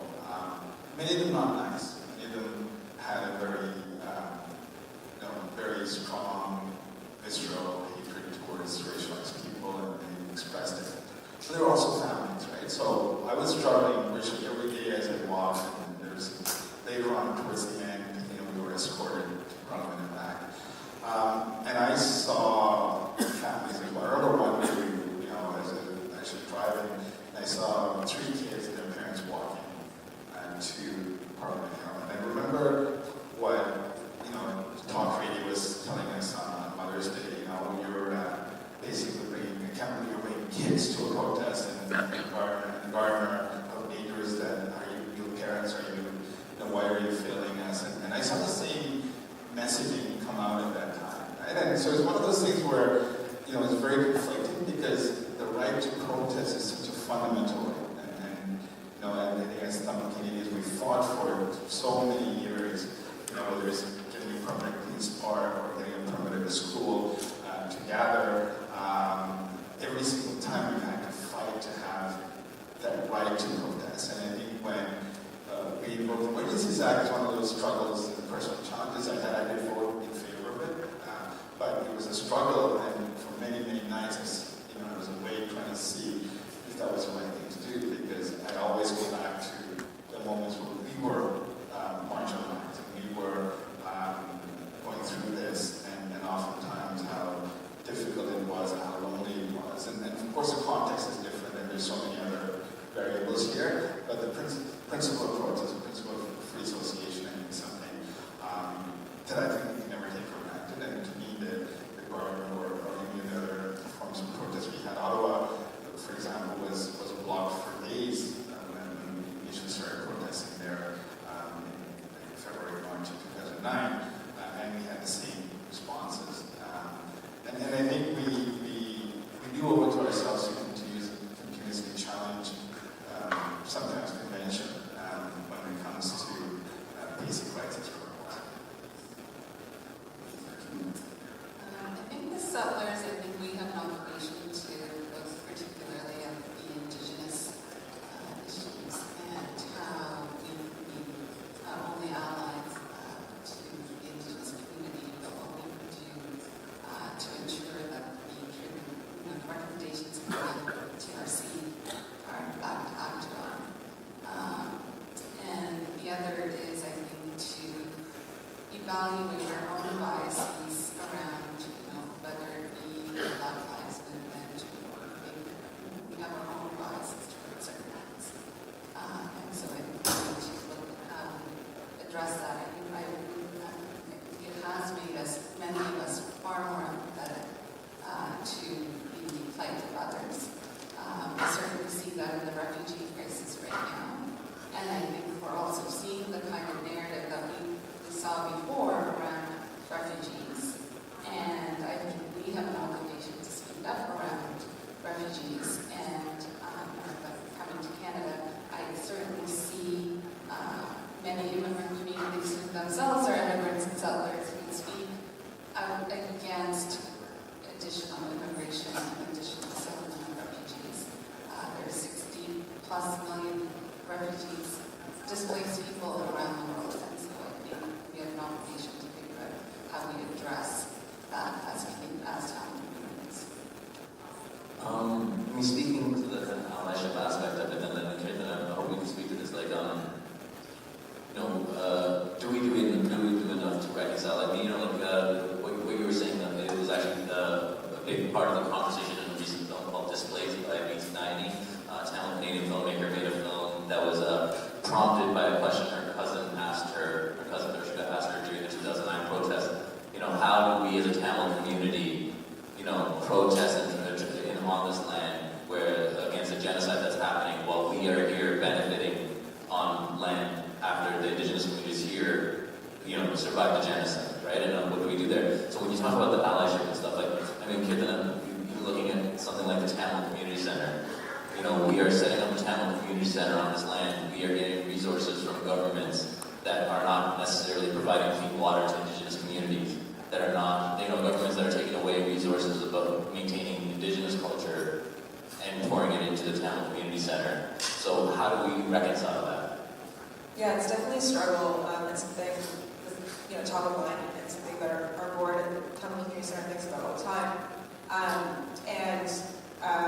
One of the things that's really great about the younger generation is that this is something they're learning about in school, which is really, really important, and so it's always top of mind for them. And I think they really pushed us at the community center to figure out how we are going to include this as part of the community center. And even before we started going to governments for money and land, we started working with the Huron-Wendat and the Mississaugas who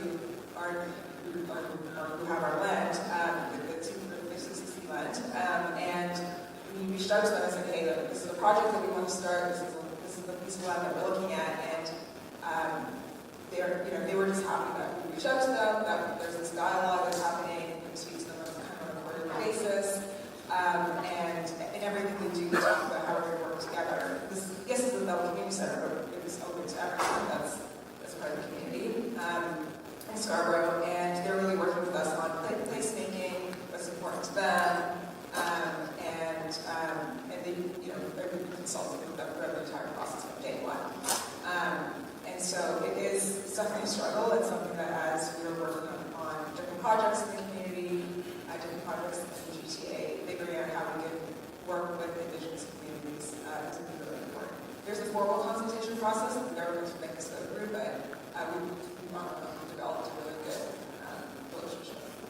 How has our community responded to that, about this space and making space for other communities? Because I look at an organization like SAC, right? The South Asian Autism Awareness Center, and I love that, this is an organization that started as, they're serving families with needs with the Tamil community, but they're opened up and they're serving all the other communities around them, and they're opening themselves up. But I don't necessarily, correct me if I'm wrong, I don't necessarily see that across the board in terms of our organizations. How was the response for the Tamil Community Center and any other organizations you all want to speak to on those terms? Yeah, I guess I'll start and pass it on. So the Tamil Community Center, yes, it's the Tamil Community Center, but we are receiving funding from other levels of government, and the land is going to be the City of Toronto. So one of the things that's part of the land lease with the City of Toronto is making this land, the community center, 50% of the programming accessible for other communities, which just sounded like a no-brainer to me, but of course, 50% is actually 100%. Anyone can use a community center anytime they want. But I didn't realize that it would be a point of contention maybe.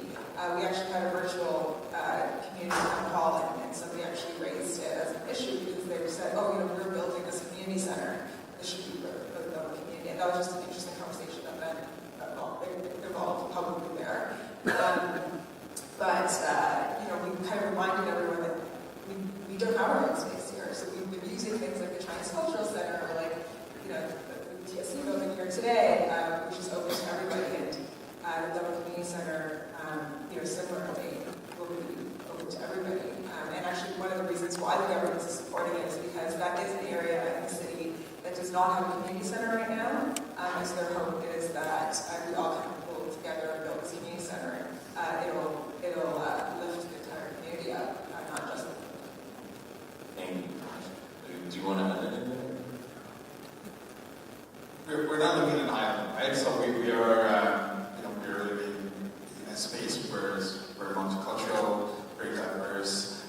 So we need to, whether it's a community center, whether it's the Tamil Chair or Tamil Studies class that are taking place here, they're not just exclusively for Tamils, they are for everyone. And I think part of the maturity of the community is to also have be able to acknowledge and accept and embrace the culture. So the Tamil Co-op, I remember when they were going through this phase when I think the province said you have to have non-Tamils as well as part of the co-op. There was a great deal of resistance. And I think at the time when it was primarily Tamil, it was very important, it was needed, but I think as it evolved, those conversations did take place, and I think they've had impact on what those co-ops do, because they're not just helping Tamils, they're now helping others as well. And I think for us, I think one of the things that we probably need to embrace more of is that our spaces, our programs ought to be available to everyone, and something that I think, as Keith said, we benefit from other spaces, and we continue to benefit from other spaces all the time. I mean, just put it out there, just imagine some of my elders' reactions towards sharing our space with the Black community, because we have that strong anti-Black racism within our own community, right? So it takes a little pushing. I'm sorry, I'll just add, I think, I always say the future is collaborative, and so partnerships and allyships, I think, are very important. And obviously, Talent Rising is an example where, we fundamentally believe in partnerships and partnering with Black communities and other colored organizations focused on issues of women and advancing the very aspects of I just want to provide an anecdote of allyship and partnership. So there's actually this one resident, Gary Maynard, this person in the riding, is very opposed to this Howard Community Center being built. And so she took it upon herself to reach out to the media, Local News Urban Mirror, about how we're building on Indigenous land. So she thought this was her way of trying to raise this issue and trying to stop the project. But because we've already reached out to the Indigenous communities, the story ended up being really positive about how the town community is working with the Indigenous communities on this community center. So here's an example of like allyship and how we came together and ended up being a really great story to discover here about us working together. I love that. So we have our own Karen. Oh yeah. Or maybe multiple, sorry, I shouldn't singular. Okay, so, you know, speaking of like, you know, the way people position us in media or try to spin us, you know, let's go back to what you were talking earlier about, you know, some of the defining stories in our narrative, and you guys were talking about the violence, the youth violence in the late 90s, and, you know, media had a field day with that. I remember I was a teenager at that time, and I'm reading news stories about like how we are the biggest organized crime syndicate in the city, and you know, all of that stuff. And of course, Benedict, you were directly affected by this tragedy, so sorry for your loss in that part. So I'm curious about how you feel then about, I mean, just looking back at that time, about how that is, that moment itself, where you have other people co-opting our narrative, projecting a narrative onto us, how that was also a moment, like the Gardner Expressway, where we mobilized to take over that narrative. Can we talk a little bit about that? Or do you want to start? Or Benedict? Yeah, I think all three of us share, that experience of community coming together to address something that had a profound impact on the community. So there wasn't a young person in the school system that wasn't impacted. So whether, I recall, we would see mass expulsions and suspensions. Right? We would see, there would be one incident at a school involving 3 kids, and all of a sudden you have 30 kids with suspension notices. And we saw that across the board, New York region, Toronto, Peel even. And then one of the things that we saw was that in many ways the media portrayals were self-perpetuating, because we saw that kids were almost feeding off that narrative, and the teachers and principals were reinforcing that by saying, you guys are all bad, we need to kick you out. And I think what we needed as a community, and this is a range of community organizations that supported Kantai, the temples, the churches, the elders, businesses. There's businesses that would literally drop off food for drop-in centers every week. There would be people that would spend days and nights with us, trying to talk to young people. But ultimately, what it came down to is the community recognizing that this is an issue that we have to, it's an issue that we have to strategize and develop a plan to address. And on one side of it was addressing the media issues, so the portrayal of the media, and Kantai did that with many of our leads. And at the same time, we had to have programs for young people to support, to say there is another way.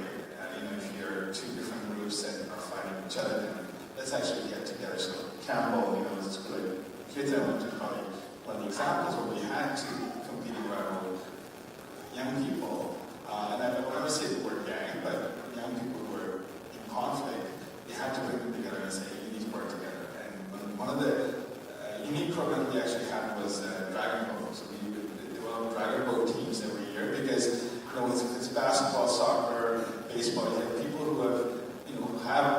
who play basketball, and they naturally will have better players than others, or they have experience, in soccer. But Dragon Boat is something that really most common kids that they can't do. So we brought together 20 kids who are all sometimes competing against each other in the other arena, but we broke them down. We broke them down into friends, into allies, into working together, into becoming dead grass in every single Dragon Boat team, because they sucked at it.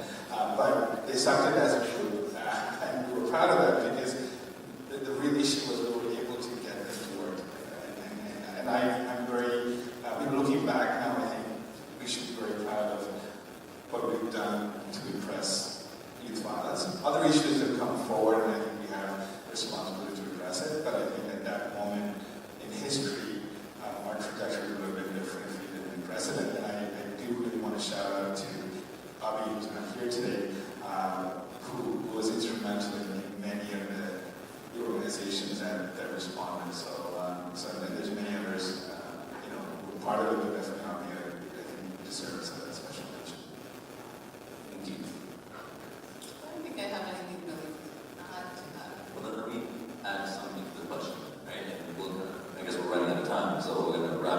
little bit. So let me tie a bunch of different things together, right? Like we were talking about like how the media spun that narrative. We're talking about you reclaiming that narrative, but also working within the community, right? So going forward, we have to think about like how you know, the question is what is Tamil Canadian identity? How does Tamil Canadian identity go forward? How does it move forward? You know, for Krishna's kids' generation, how do we tell that story? What do we have in terms of media outlets, media voices? What are the voices of the Tamil Canadian community that can come forward? Are we making enough room for the new voices within the Tamil Canadian community to come forward and tell the Tamil Canadian story our way and not the way other people would impose it on us? I mean, there's always room for improvement, but I do think the vacant spaces, and I definitely see far more different voices at the table today than I have ever seen. Not the Tamil Uncles Club anymore, right? It's not, I know, it's not the Tamil Uncles Club anymore. And there is I'm looking right at you, Gary. There are a few of you here who will understand, I think, what some of us will mean by Tamil Uncles who, you know, we've been reprimanded by Tamil Uncles in the past. Not actually. But not actually Gary. He just is owning his age right now.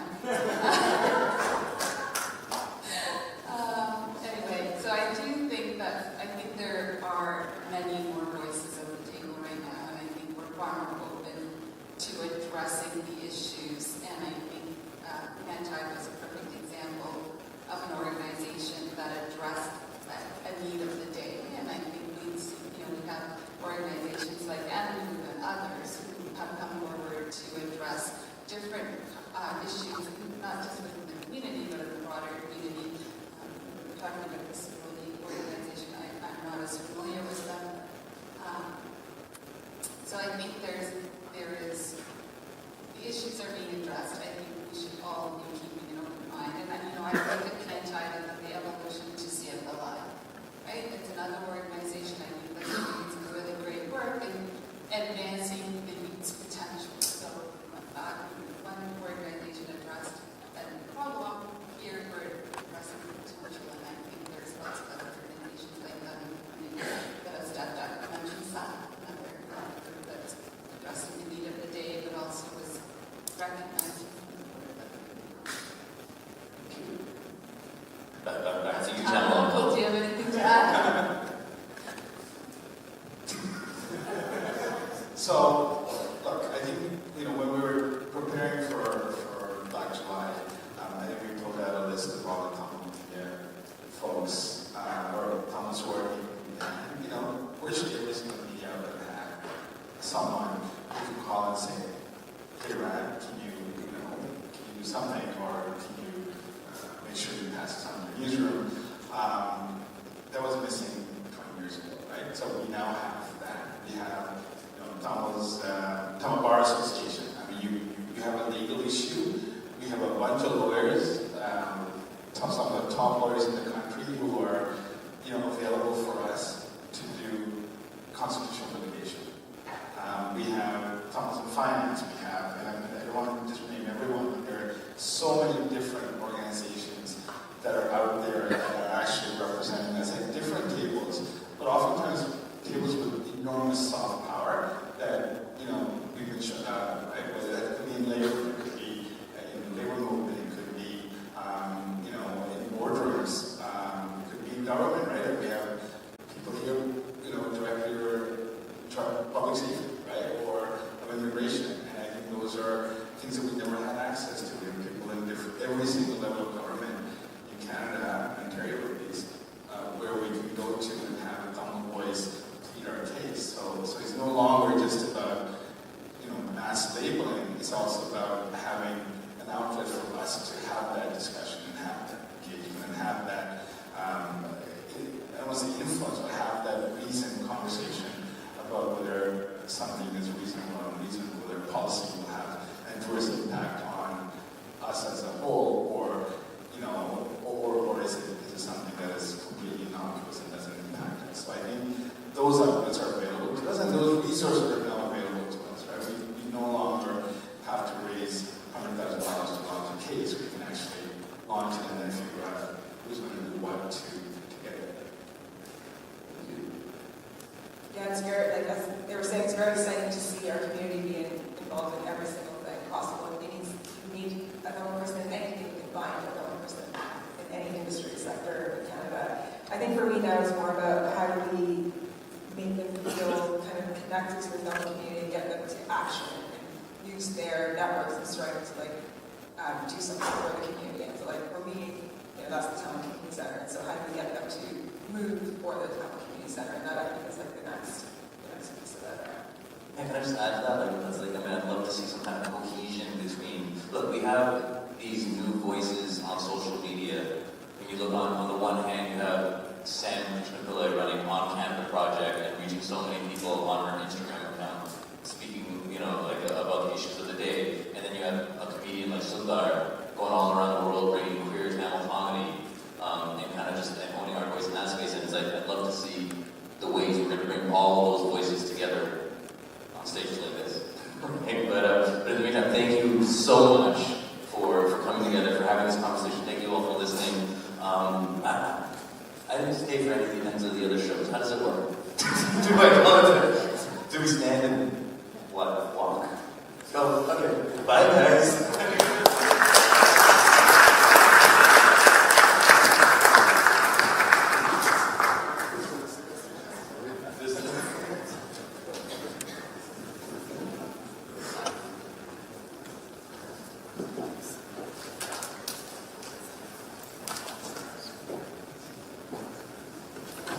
Let's give it up again to our moderator and our panelists who have already left.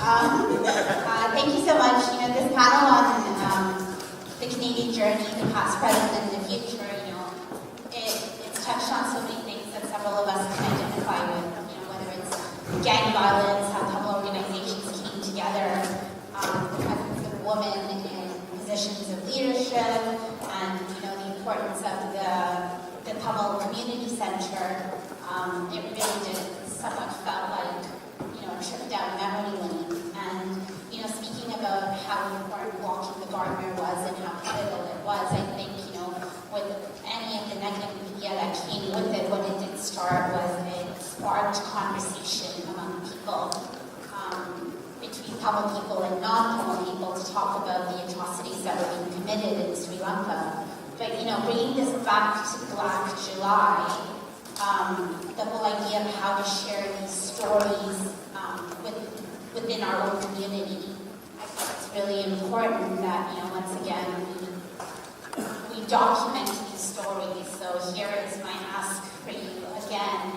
If you know of anyone or if you have stories, please do. We have volunteers who are eagerly waiting to take down your information, because we really do want to preserve these stories for our next generation. And, thinking about intergenerational perspectives, which we're going to hear about shortly, it's like, when I started with Black July, it was a different time, right? It was 15 years ago.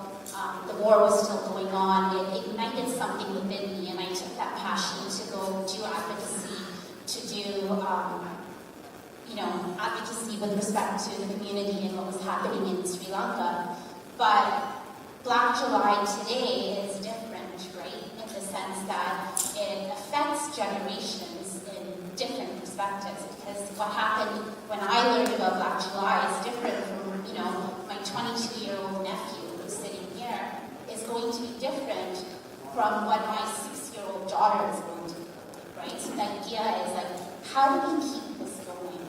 And how do we preserve the stories so that we can see what it means to different generations at different points in time.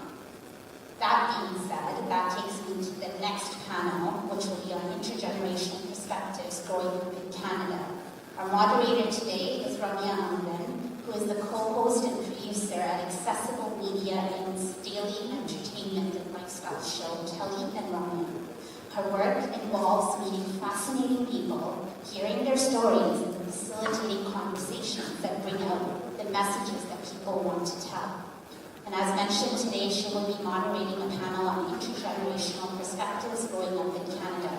And our panelists are from the Center for Leadership and Innovation, a a non-profit youth leadership program with a focus on public speaking and leadership skills, and panelists from the Canadian Tamil Professional Association, which is a non-profit, non-partisan organization focused on developing career opportunities for emerging and established Tamil professionals. Welcome to the floor of Tamil.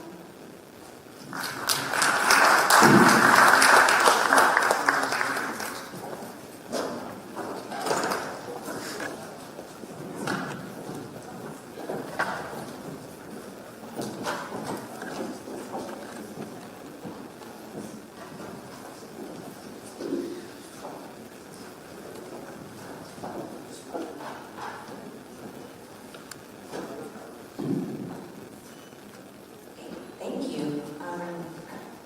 Appreciate the introduction and appreciate everybody sticking around. And we've had lots of discussions and conversations today. And a lot of the broad strokes of Black July and everything up until now in the last 4 years that have come up, and even before that and beyond that. And right now we're kind of going to reel it into some individual perspectives, and especially because of the age group that are joining us on this panel today.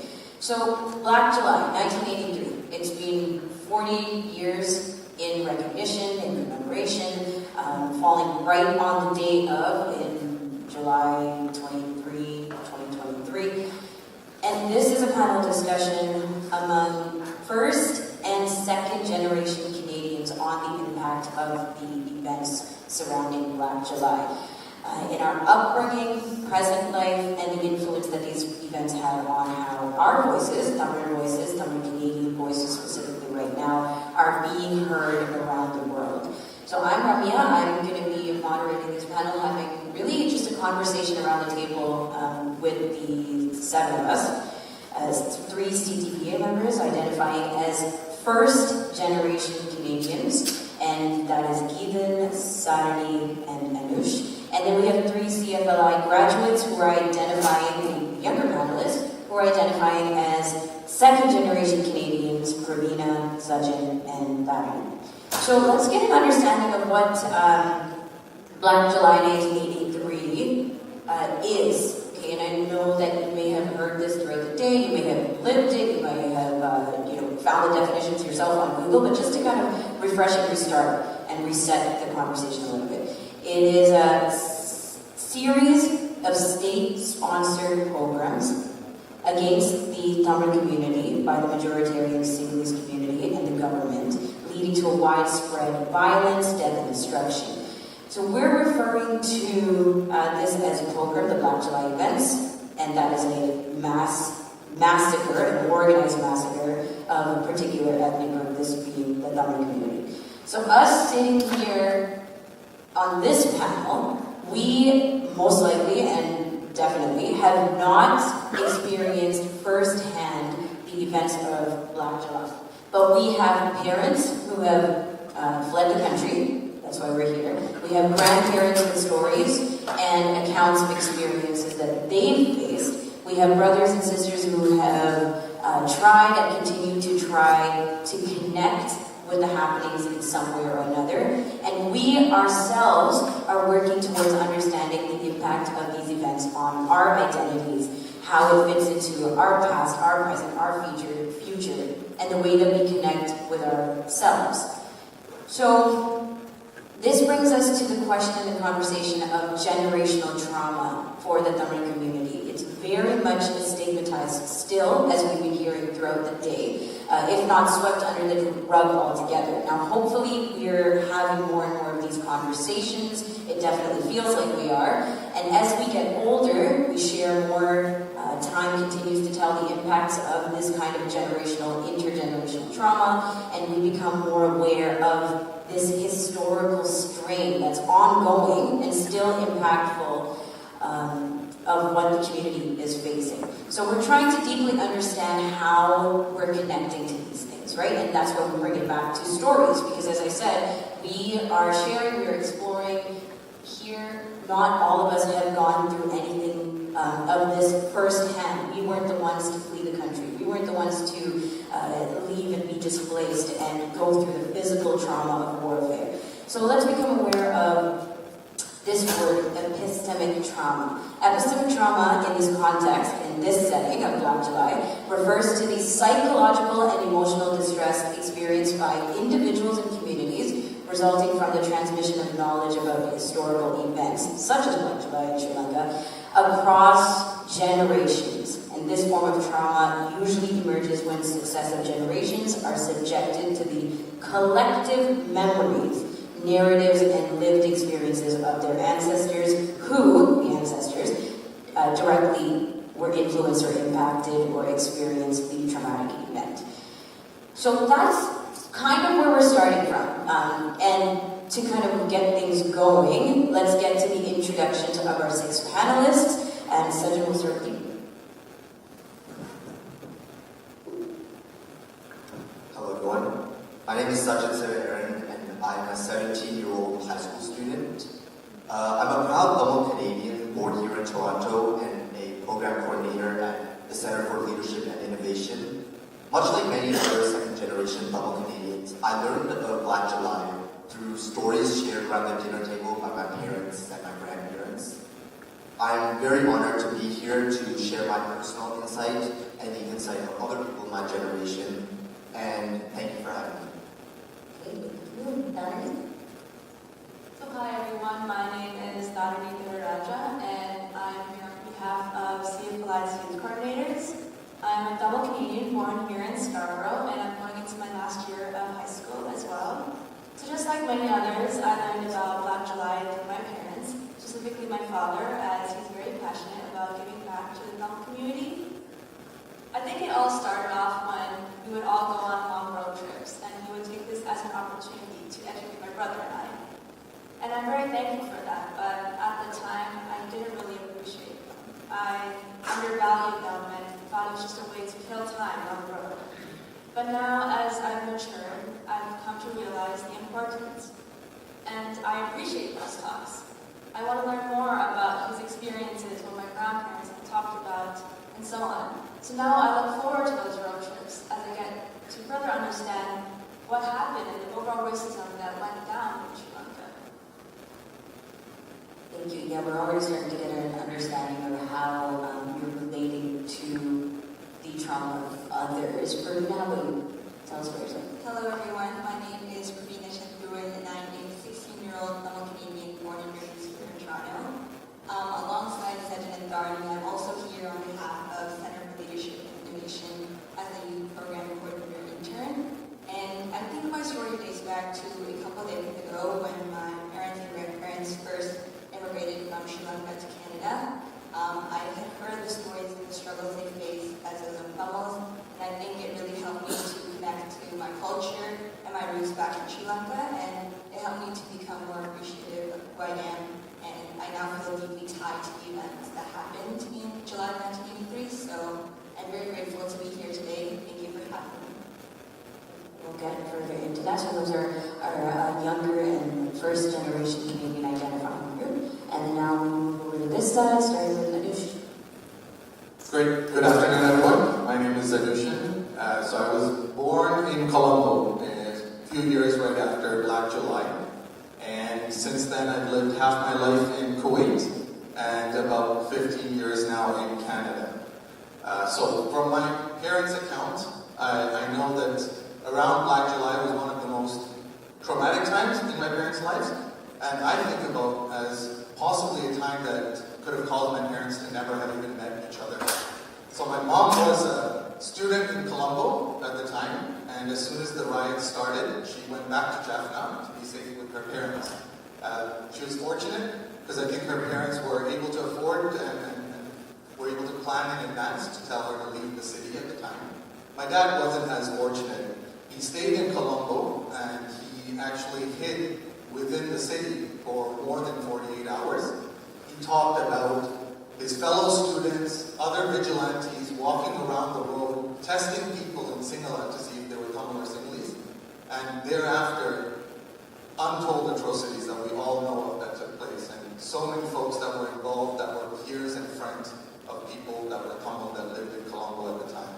So it is with that depth and experience that I think my parents have always felt that Canada was a strong home for us. And today, having spent half of my life in Canada, I also feel the same. Today I serve as the Corporate Development or Mergers Acquisitions Manager for Constellation Software, and also serve as the Mentorship Director on the board at CTPA. And along with Kirtana, I also serve on the board of Tamil Community Center. I think she just stepped out of the room here. But really proud to work with all these individuals, especially in these projects that come up as they find. I find so many passionate, driven folks, just like myself, who've been able to connect with each other, and who might not have found each other otherwise. So, really grateful for platforms like these as well. I want to get into that question of home later on as well. Keelan? Hello everyone, my name is Keelan Misulasa. It's nice to meet you. I'm a Canadian. I was born and raised in Mississauga. As I was saying today, it's a discussion that was both impressed and also I learned a lot. I think one thing that was mentioned and I didn't know if I would be able to talk about was the garden protest. So in regards to my double identity, I remember going to school while that happened and I wasn't there, but people were telling me and screaming at me to get off the highways. And I had gone to Canada Individuals and I had gone to different protests to Ottawa, but that particular protest I didn't attend. And it made it really difficult to be able to understand. So while it may have been a progressive thing for the community, there are always different sides, other sides of the coin. But that being said, I want to add to the caveat that I personally did not experience Black July. And I personally did not live in Sri Lanka. So anything I say, I don't mean to offend anybody to over-assume or overstep, just to share my feelings and my perspective from my lived experience. So thank you. Thank you. And Simon? Hi everyone, my name is Sandy Anthony. I was born in Toronto in the late 1990s. Currently I work as a user experience designer in the tech field, and I'm a graduate student here at U of T. I also serve as a professional development associate at CTPA. I was brought up by parents who contributed to the Tamil community and still contribute to the Tamil community, and most of my knowledge and my identity come from them. My understanding and education about Black July comes specifically from my dad and my father-in-law. After speaking to them, I kind of got an understanding of how there were a lot of individuals and family members that left Sri Lanka right before Black July, and some that left afterwards, and how helpless they must have felt, kind of not being able to contribute back and support back to their own Tamil community within their homeland. And I'm super grateful to be a part of this discussion right now. Thank you. And so, I mean, we've already gotten an idea of some of the stories and the impacts that these stories have had on us, and really stories is going to be a word that's used a lot during this panel, because that's what it is. It's a highly personal conversation and discussion, and I appreciate everyone's thoughts and comments, and I may as well share my own perspectives as well, identifying as a second-gen Canadian.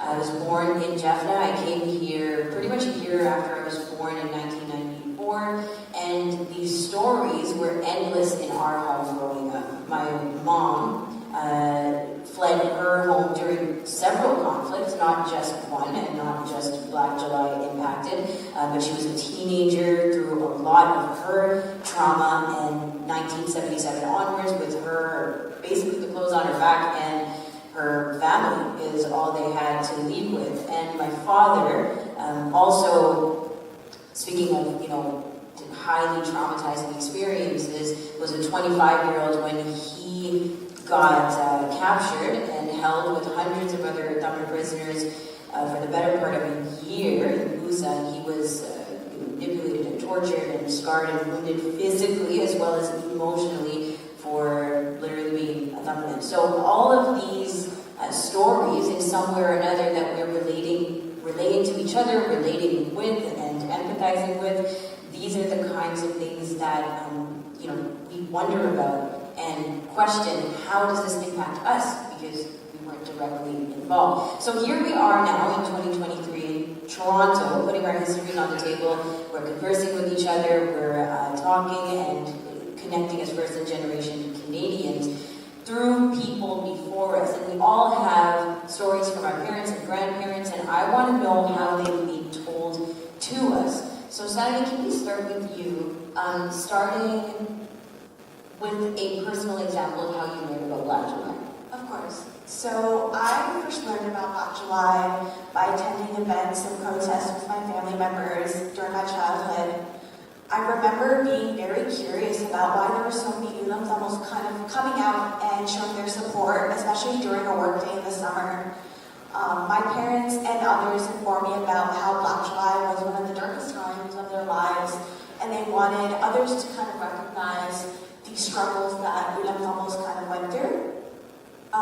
From what I've kind of spoken to my parents about was trauma and struggles varied from city to city in different parts of Sri Lanka. And as I was talking to my father-in-law, he expressed how there was a lot of struggles that he faced. He actually witnessed a lot of the first attacks that happened in July of 1983. And he expressed how being Tamil during that time was very much a struggle. He feared for his life, he feared for his safety, and all while trying to support the Ulam Tamils that were around him by in different scenarios such as refugee camps.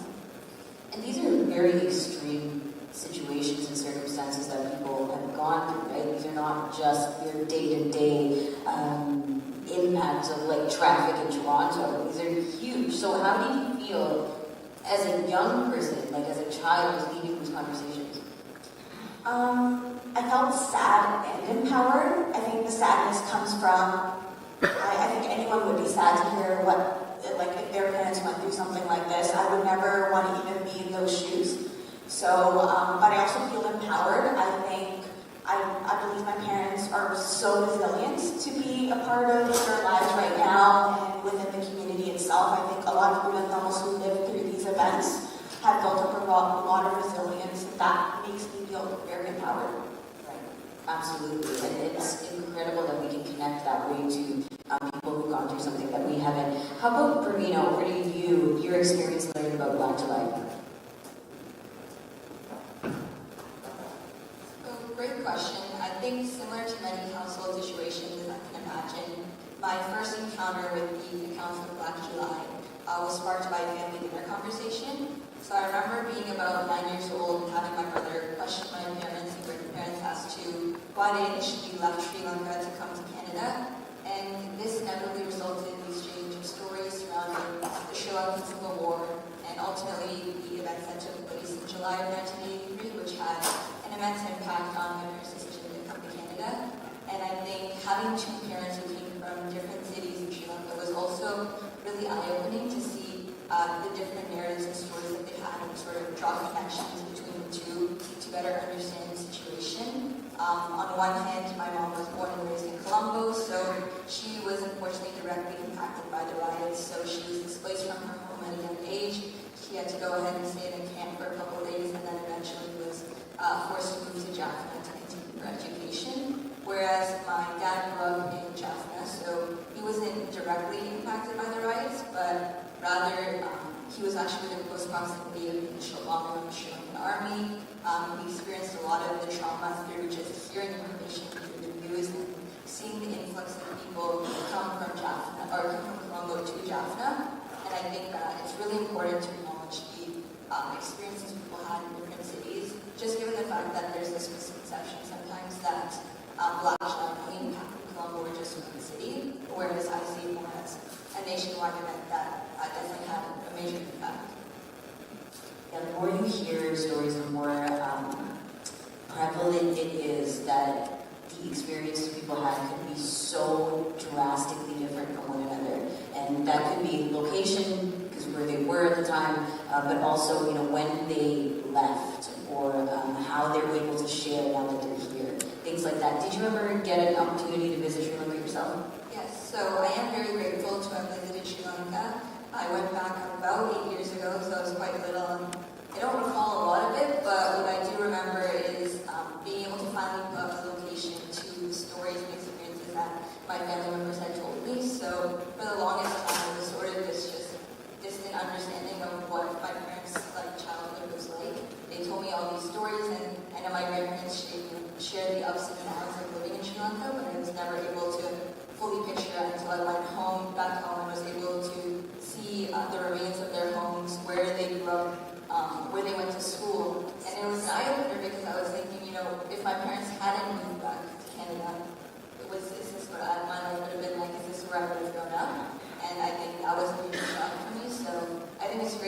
like many people of my generation, I know a lot of my friends are going back to Sri Lanka to visit this year and have gone in the years prior, and I think it's great to see so that we can remain in touch with our culture and get a better understanding of what that situation is like. Yeah, there's so many what if questions, I think, just collectively, what if, ...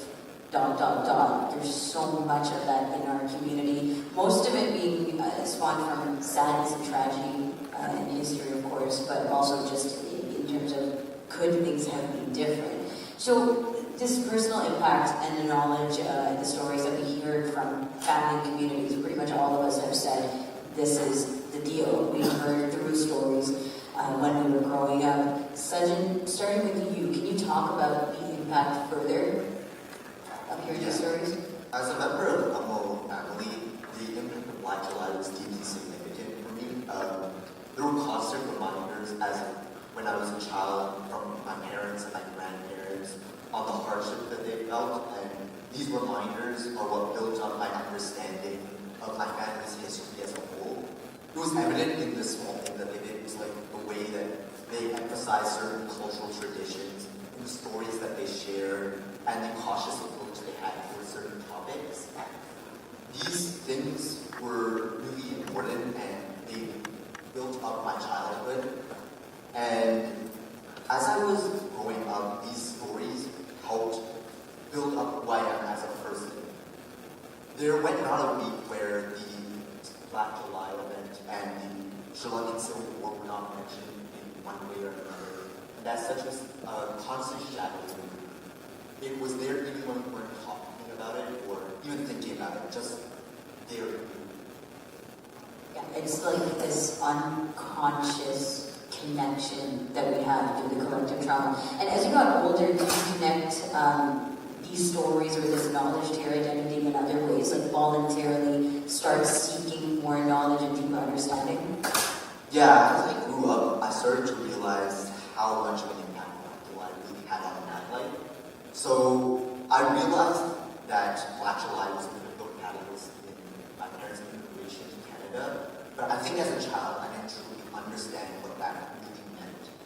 I understood, okay, if this didn't happen, my parents wouldn't be here. But it was only as I started to go back to Sri Lanka that I understood, wow, if this didn't happen, I would be living a totally different life. Some of the things that I just take for granted in my daily life would be totally different. I think it came as a shock to me personally that a single event 40 years ago could have such a profound impact on my life, and I didn't even know that.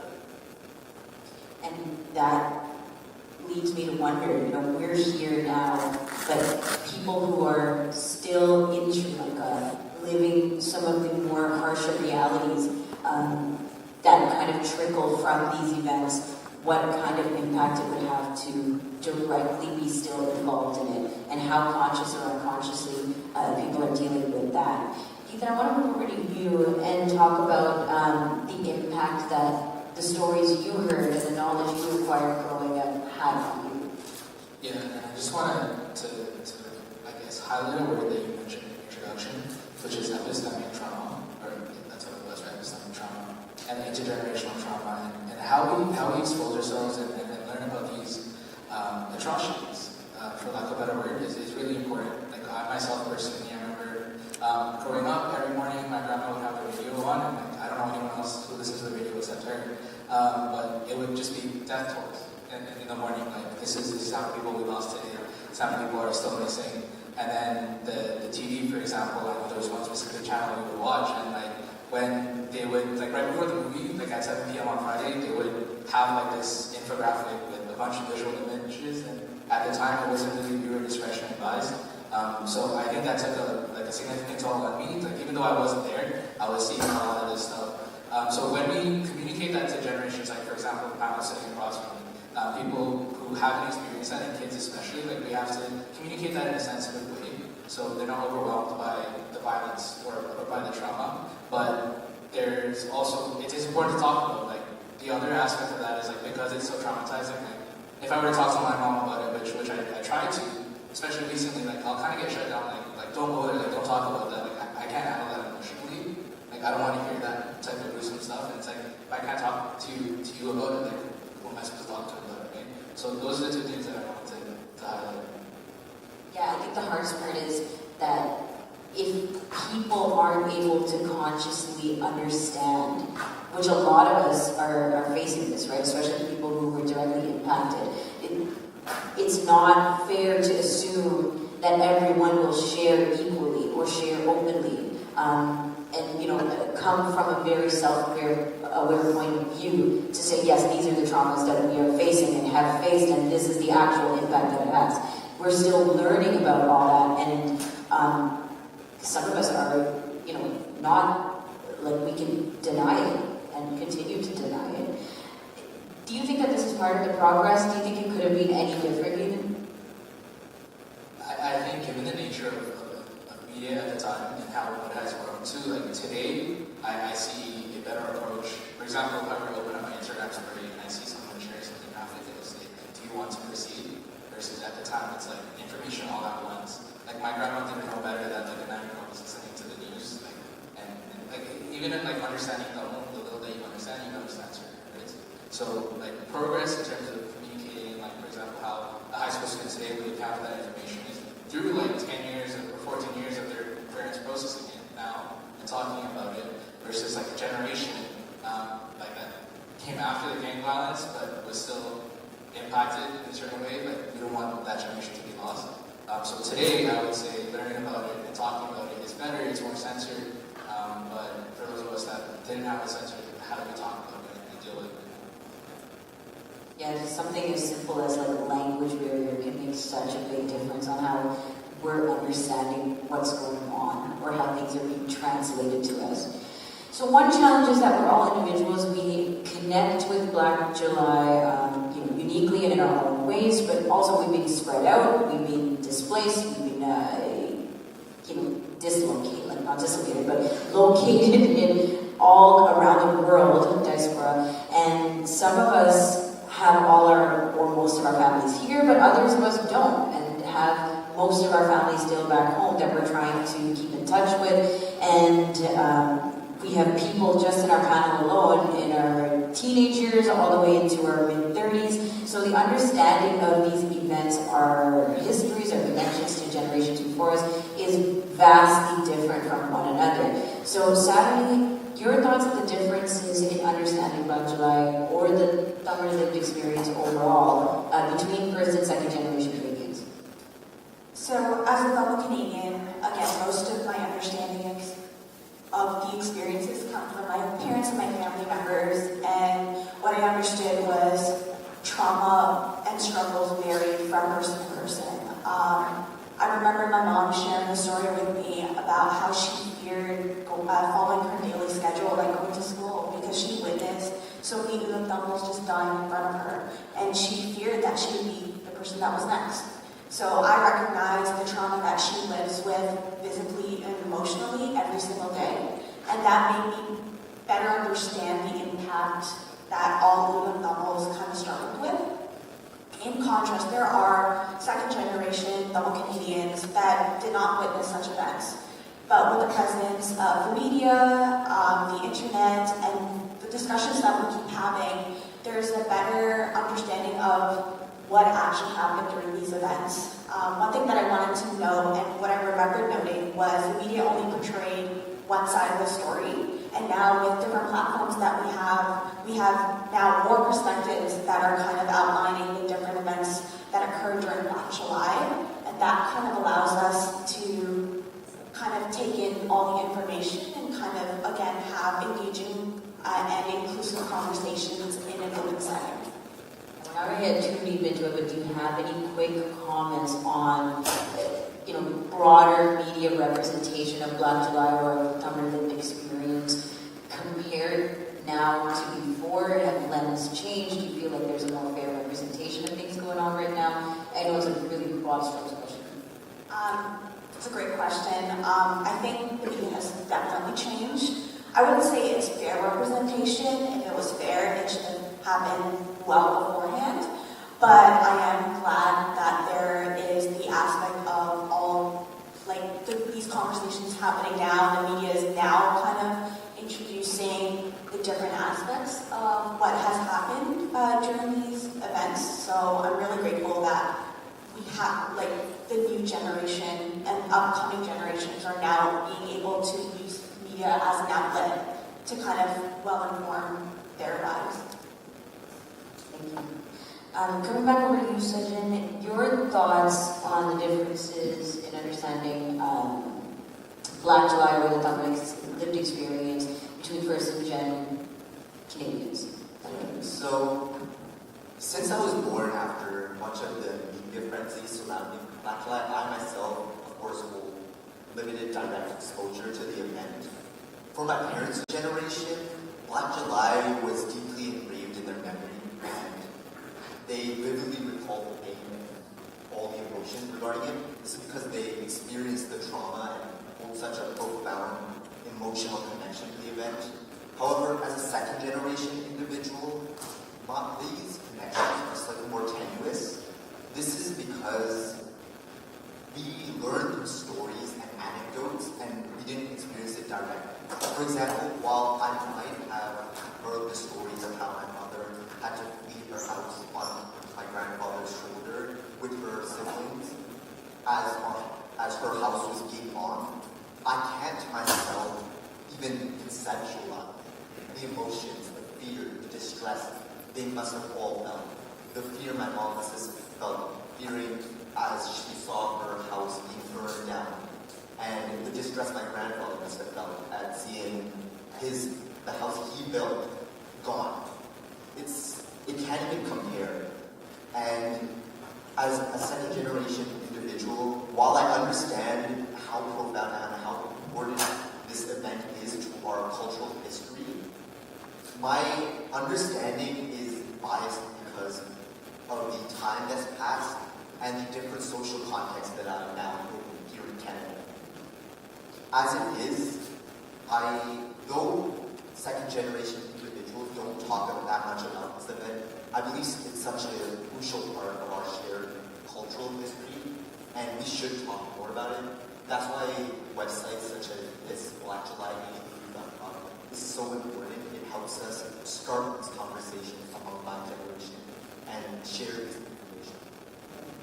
And you mentioned like it's not the same because we don't go through it, but there have been opportunities. Like for myself, I visited Sri Lanka several times, but I'd say the most memorable one for me was in 2012 when we, like you said, walked through the places where my parents had left, their homes that were in shambles, the areas that were affected by the war for so long, and hearing my father, even though I had heard him tell these stories numerous times growing up, hearing my father actually connect the stories with the locations was deeply impactful, and I felt very emotional through this trip and through the driving and through the talking that it still sticks with me.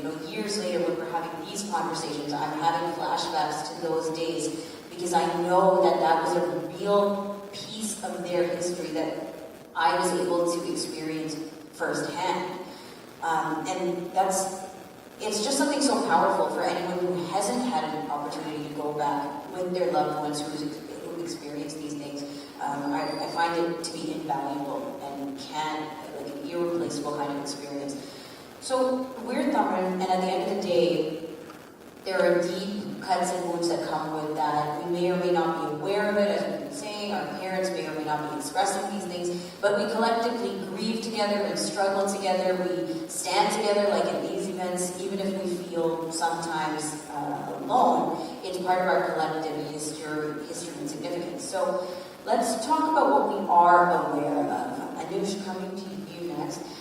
Your understanding of Black July and how it fits into your identity. Do you feel like your roots are being, talked about? Yeah, so it's definitely difficult for me to even think about, and I think just hearing some of the opinions from the panel today, I think the Tamil Canadian identity is something that we need to continuously keep searching within ourselves to find.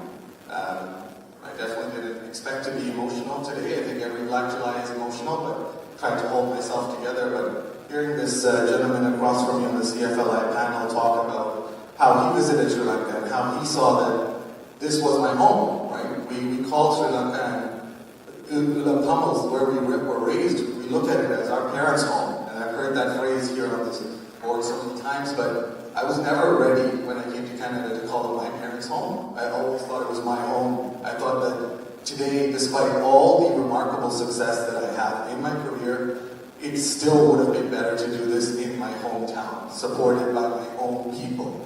And so there's a very clear impact of Black July on my outcomes. If I wanted to work with folks, my first preference would have been my own people in my own country, and it felt like we would have been orders of magnitude more successful if we could have collaborated together in our own hometown with each other as like-minded people. So today we're searching for the Tamil Canadian identity. We try to, and I'll express the thoughts that I think come to my mind throughout sort of these years, is looking back to the 2009, the Gardner invasion. I always wondered to myself, they didn't help us then. Right? Nobody did. And so today, we're involved in so many public service and public community initiatives, but always with a bit of bitterness to wonder, where was the person to do this for us? So I think setting up fixing the biases Canadians had, creating the inclusive environment in Canada, creating a framework for professionals to connect with each other, but most importantly, to make sure these mistakes don't repeat themselves again. That the next time there's a community of people that are searching for support and searching for your compassion and empathy, we want to be the people that are always promoting that we will listen. Your voice will be heard, and we will fill the rooms with people to listen and hear and experience it. Even if politicians might not be the first to listen to you, your fellow countrymen will. And there's a brilliant set of organizations today that are supporting so many Tamil Canadians that I think that's where my identity has become. It's becoming part of the fabric of folks, connecting each other's, managing this intergenerational trauma where it's not just myself wishing I lived still in Sri Lanka, but my colleague here, and also sharing these stories with a lot of people within our community. As I'm just looking out right now, I recognize one person on the 10th row, Lang. He's a member of our mentorship program. He's not a Tamil Canadian, but I'm so proud to see him in this room. Really, really humbled and surprised as well. And these are the type of connections I think we've made over the years where it's non-Tamils that are realizing our stories. It's the credibility we've had from our employers, from achieving significant milestones. I think that's what's given me comfort today to be a Tamil Canadian, knowing that today our voice matters and today people listen. Yeah, so many good points. Thank you so much for sharing that, because it's true that we all kind of take each other's impacts, right? And whether we're doing that consciously or not, whether it's with the exchange of words or just being present in a room together or understanding the meaning behind something that somebody's shared. It's a gesture that we're taking in, and that is so crucial to think about and to remember, because we don't always remember, and sometimes we spiral and don't necessarily understand that this is a day-to-day grind and struggle and challenges that we're overcoming slowly and not just with these big leaps and bounds. Darren, we haven't heard from you in a bit. How does your understanding of Black July fit into your identity as a Tamil community member? Yeah, so as Anush was saying, many nonprofit organizations are taking initiative to spread awareness about this topic to all Canadians across Canada. And it's great that they're contacting the youth as well and reaching out to them. As a youth myself, I think that we are the most uneducated about this topic. I was talking to my friend actually yesterday and about this Black July event, and they didn't even know what Black July was. And the lack of recognition is kind of saddening to see, especially when it's about your people and the hardships they went through. So as we pass down these memories and stories to the younger generation, they in turn will be able to spread this to their peers and their future generations. And as a fellow Canadian myself, it is my duty, and I'm fully committed to passing down these teachings and legacies that my grandparents have told to my future generations, just like how my grandparents have told my parents, and as I mentioned before, how my father has mentioned to me. Do you have any examples or what you find, perspectives on what you find to be impactful and effective when it comes to sharing stories and engagement? Obviously, around the table, we talked about our parents and grandparents and just hearing direct stories, but when we're talking about moving that forward to younger generations, and let's be honest, the further this event feels, Black July, and the older the generations who directly impacted, or being impacted by Black July, like the older they get, the harder it is to spread this to younger generations and younger people and just continue making that impact, right? So how do you find it most effective? Yeah, so I know how like all our ammas and appas are always saying we're always on our phones, we're always on social media, but I believe social media is the most effective. Just on Instagram alone, multiple stories, and they're always reposting other stories about local issues. And this is an effective way to communicate to the youth that don't know about the issue as well. So I would definitely say social media is a big way. Social media now is made it very easy for mass sharing, but oral history, you know, especially at a time like 40 years ago, 30 years ago, 20 years ago, it wasn't, you know, prolific, right? We didn't have social media, or it just wasn't the way of communication for the generation at the time who were going through some of this very impactful trauma. So, as non-existent as it was at that time, Pravina, how important is it to continue talking to each other, actually spreading oral history? And I know in the last panel we talked about documentation, which is also important, but what about the storytelling? Right. So I think that we consider the role of capturing oral history, particularly with events like Black July, where, like you said, documentation was limited and also intercommunication was around. It's something that is, I believe, critical in order for our generation to preserve the stories and experiences that have been passed around in the culture. I think that for our generation, like Sajid mentioned and Karni mentioned, we were not as exposed to the information that was available. A lot of it was through these generational stories that our family taught us. And I think that if we can learn to continue to pass that around and to continue to embrace our culture and spread awareness, not just within the Tamil community, but beyond the Tamil community, so that it becomes a conversation in all environments. And I think that events like this, where we can create safe spaces for people to share their thoughts and opinions and talk about this, to sort of desensitize the stigma around these sort of conversations, will allow us to continue to spread this and ensure that no aspects of the story are left out and that no memories are forgotten. I know that for sure. I want to be able to make sure that for my future generation, that everyone knows about where, you know, our culture started, where our family started, so that way the phone you're going to use it. Yeah, definitely the desensitization happens only through more communication, only through further expanding our knowledge and talking about it day in, day out, which we know is not easy. Even I want to throw this question at you as well, because you talked about the impact of continuing to communicate. And so what's the significance of oral history and continuing to tell stories? Yeah, I think one thing Pravina just mentioned that I want to emphasize is that the memory is lost.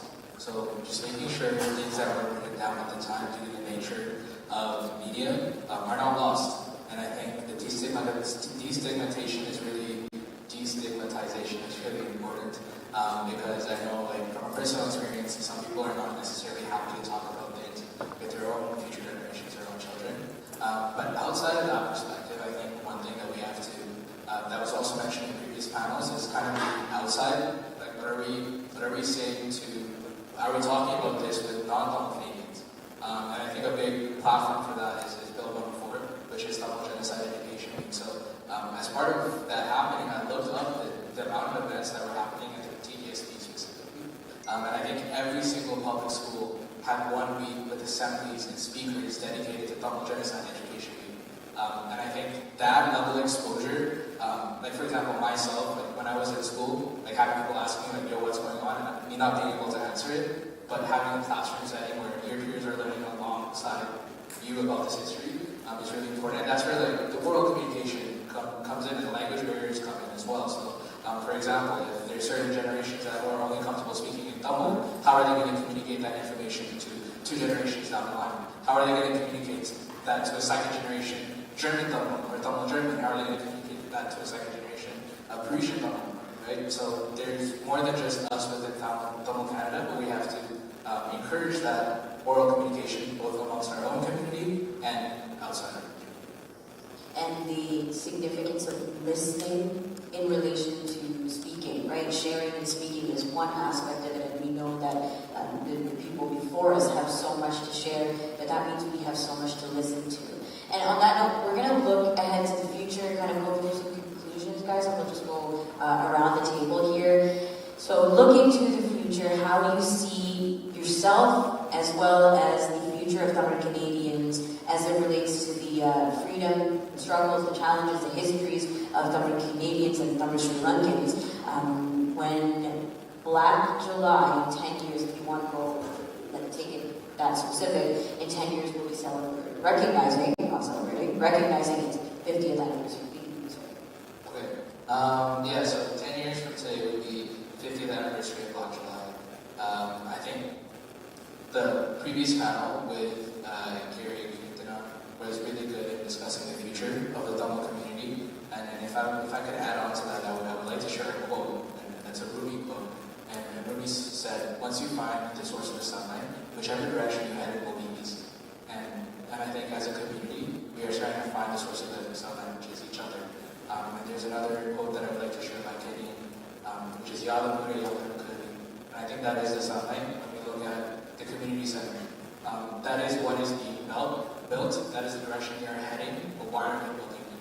It's a sense of community. As Kirtan mentioned, it's not for one person or one community, it's for everyone. So I think that's really important. I see us realizing that collectively, and I look forward to collaboration, cohesion, and innovation specifically within the Tamil Canadian community. Thank you guys. I believe that the future will remain uncertain. I think the relationship between Tamil Canadians and the situation in Sri Lanka will vary in different factors such as political changes, societal shifts, and economical circumstances. But I do believe that with reflection about the struggles that we all and our parents kind of endured, we will have a better understanding of what we actually need. I also believe that as we reflect the actions of individuals and community members of Tamils can help us kind of figure out how to support future Tamil Canadian generations and continue to support Tamils in Sri Lanka as well. Thanks, Aaron. I think I tend to agree with you as well there. The future is really uncertain for us in terms of our community, in terms of our identity. But I think today we have the best set of tools possible, right? We have deeply entrenched expertise, knowledgeable leaders within their economics or within their spaces. And personally, I've been a huge beneficiary of it. So about 4 years ago, I found myself without a job because I had taken on a new opportunity, taken on a new risk during the pandemic, and I was let go of during the downsizing of the company. I remember looking back thinking, I went to Waterloo, I studied maths and finance, I've got all these colleagues, but no one seems to be able to help me out. The only individual that was able to give me that opportunity was a Tamil Canadian within my community, actually was a mentor of mine at the CTA program, together with another investment banker who gave me the secret sauce I needed for the interview. I landed that job on the first interview, and today, 4 years later, I'm connected with inspiring leaders like Umesh, who's sitting in the audience as well in corporate development, and really want to say that I wouldn't be here if I wasn't given chances by Tamil Canadians who I knew. And today I get the opportunity to give back those opportunities to new folks that join my team. And so I always think that that pivotal moment for me wasn't my degree, wasn't my academia, it was the people I knew, and specifically it was the Tamil Canadians I knew. So I hope that in 10 years, we will stay more connected together. We will find these professional touch points within, and we will leverage this important cultural relationship we have with each other.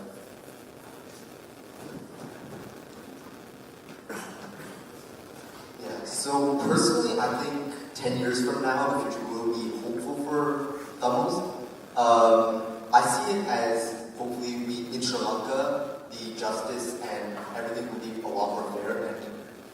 things will work out better. I hope that through the strength of our Tamil communities, we can get peace and reconciliation and make sure that we don't forget the struggles faced during Black July. And it's stories such as the community center which give me hope for the future. In the end, I just think that in the next 10 years, on the 50th year anniversary of Black July, I hope that we can start to feel more at peace and to resolve some of these scars that are on the soul of so many survivors and people just impacted by Black July, even 40 years later. Yeah, so adding on to what Stephen was saying, it's great to see all the nonprofit organizations taking initiatives and targeting not only Tamils, but also the youth and non-Tamils. It's great to see actually all the non-Tamil people I've met who know about the traumatic experiences of Black July. And it makes me proud to see that we're finally getting the representation and the recognition that we deserve and that we've been lacking throughout the years. So in the next decade, I hope to see this topic discussed in the school setting, especially with teachers and students. I think, similar to my fellow panelists, I also do feel strongly about the growth that the Sri Lankan community will continue to experience over the next 10 years as we progress towards commemorating the 50th anniversary of Black July.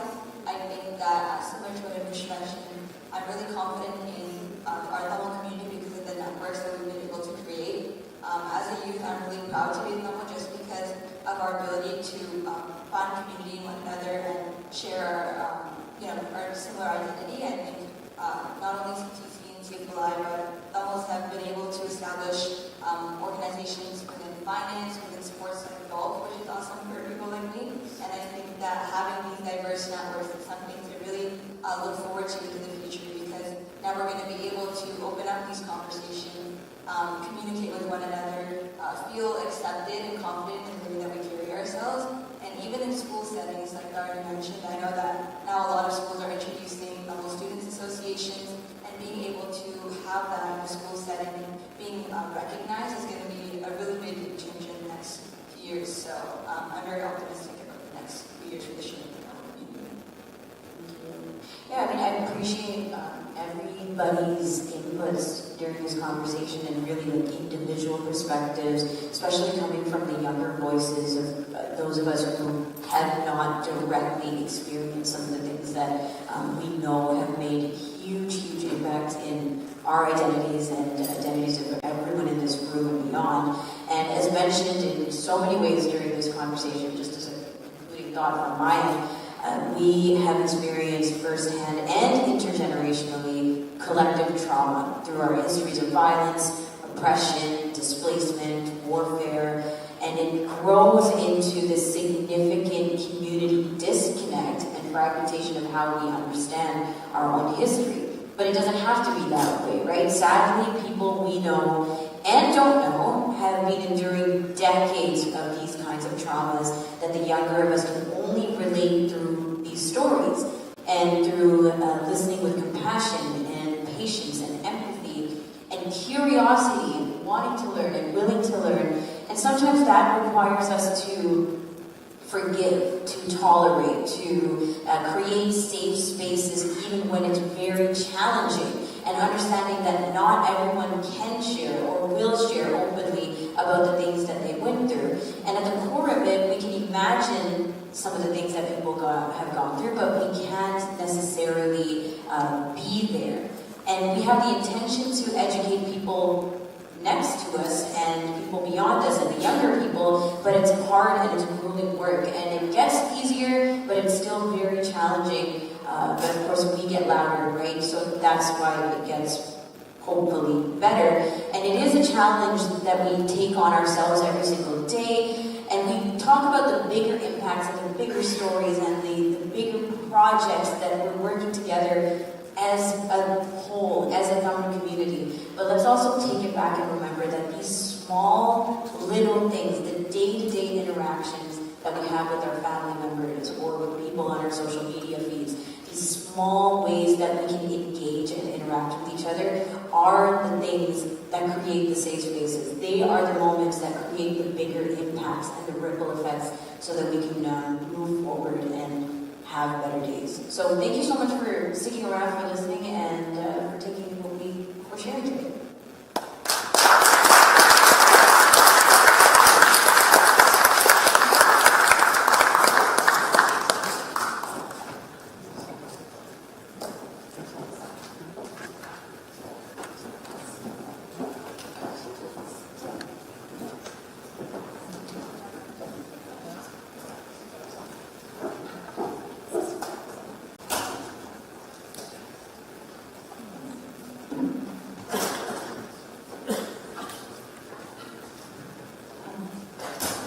Thank you so much to our panelists. I too remain hopeful that your predictions for the 50th anniversary of Black July come to fruition. Up next, I would like to call upon our keynote speaker. Vahi Pandavale is the CEO and founder of North Star Trading, an energy trading company that he bootstrapped over 10 years into a mid-sized proprietary trading firm spanning 3 cities and employing 16 investment professionals. Vahi is a CFA charter holder, has a PhD in finance from EdHec Business School, a master's in mathematical finance, and a bachelor of applied science and engineering science from the University of Toronto. Please join me in welcoming Vahi.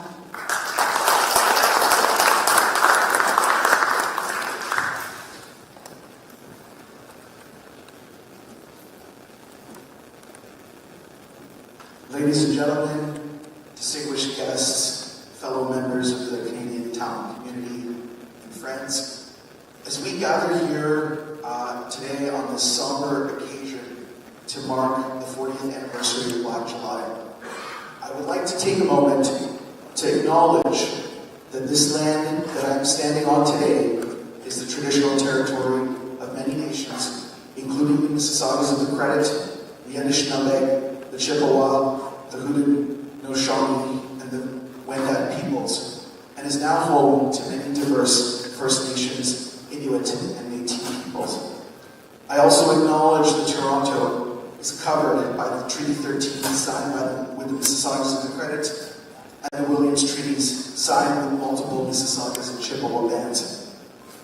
The reason this is significant is that similar to the broken treaties in Canada's history, Sri Lanka's history is littered with abrogated pacts between Tamil and Sinhalese leaders, the most notable being the Bandaranaike-Chalanaike Pact in 1957, which was to create a series of regional councils in Sri Lanka, granting a level of autonomy to the Tamil community. This act was strongly opposed by the Bhikkhus, the Buddhist monks, and was eventually torn up by Prime Minister Bandaranaike in 1958. Since the dawn of Sri Lanka's independence, there has sadly been a string of anti-Tamil riots starting in 1956, 1958, 1974 when Jaffa had the audacity to host the 4th International Tamil Conference, 1977, 1979. And so when Black July took place in 1983, this actually marked the 6th or 7th such anti-Tamil pogrom. Although the scale of this event would set it apart from the rest and put into motion an ethnic conflict that would result in over 100,000 mostly Tamil lives lost and over 1 million people displaced.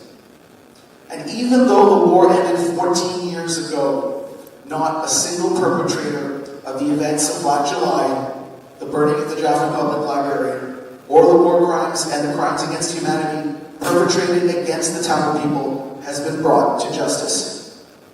It is difficult to achieve reconciliation without justice, especially when the Tamils in the north and east continue to live under military occupation, and when the root causes that gave birth to the conflict have yet to be addressed.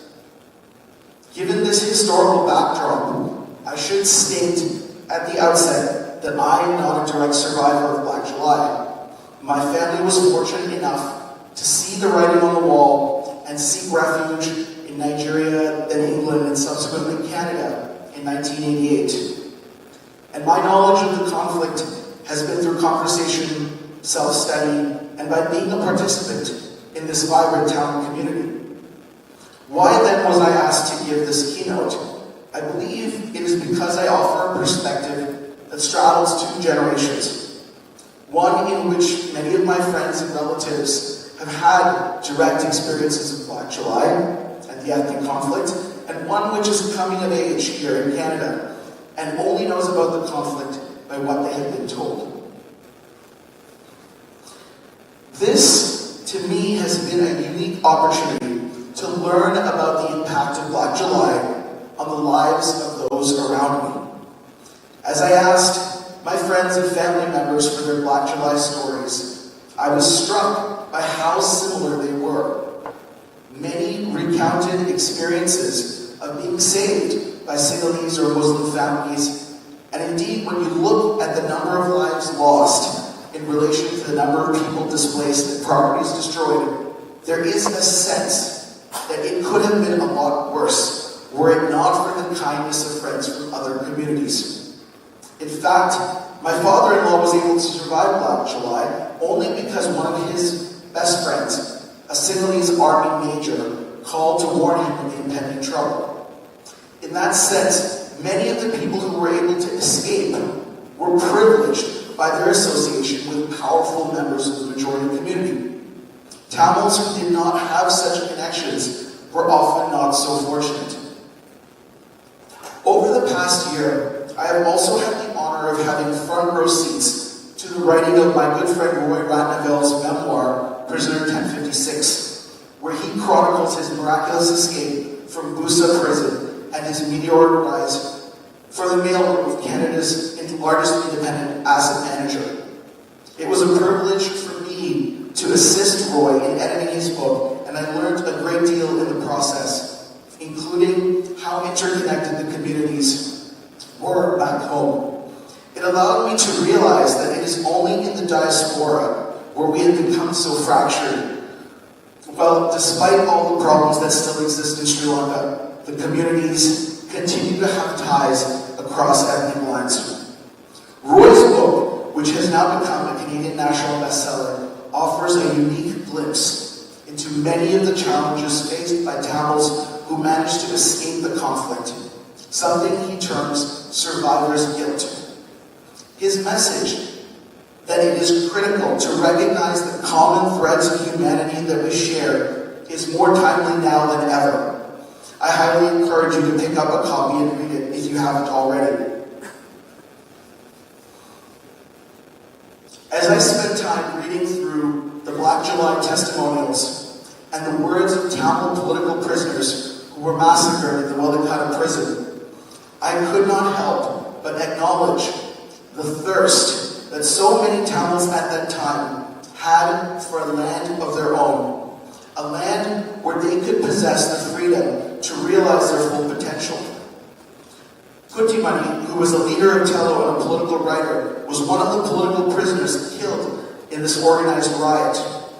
His dying wish was that his eyes be donated so that at least one person would see an independent Tapalula.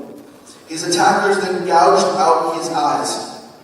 As I reflect on how far the Tamil community has come since we started arriving in this great country, I cannot help but feel that if Kutimani were alive today, he would see the Tamil Illam of his dreams prosper here in Toronto, particularly in the Scarborough-Markham corridor.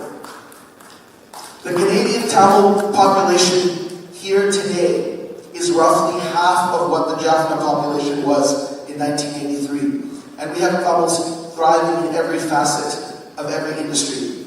From being the backbone of the restaurant industry, to public service, to the legal profession, to the medical and healthcare field, to the financial sector, to non-traditional fields such as graphic design, psychology, and social work, to entrepreneurs and not-for-profit workers, our community is thriving and contributing to Canada in many remarkable ways. But we must not rest on these laurels. As the next generation comes of age, it is important that we remember our history and seek to engage productively with our brethren back home. We were the fortunate ones who have been able to escape and build lives for ourselves here. But we must not forget our people back home and their daily struggle. It is important for our children to understand their roots and to forge a connection with their homeland, even if they will never go back to live there. Our prosperity in this country is of little use if our fellow Tamils in Sri Lanka continue to languish as second-class citizens without the ability to properly govern themselves and live with dignity. On this note, I urge the young people in this audience to find ways to get involved and to educate yourself from all perspectives in order to carry the torch forward and help improve the condition of our community back home. I thank you for the opportunity to share my thoughts on this day.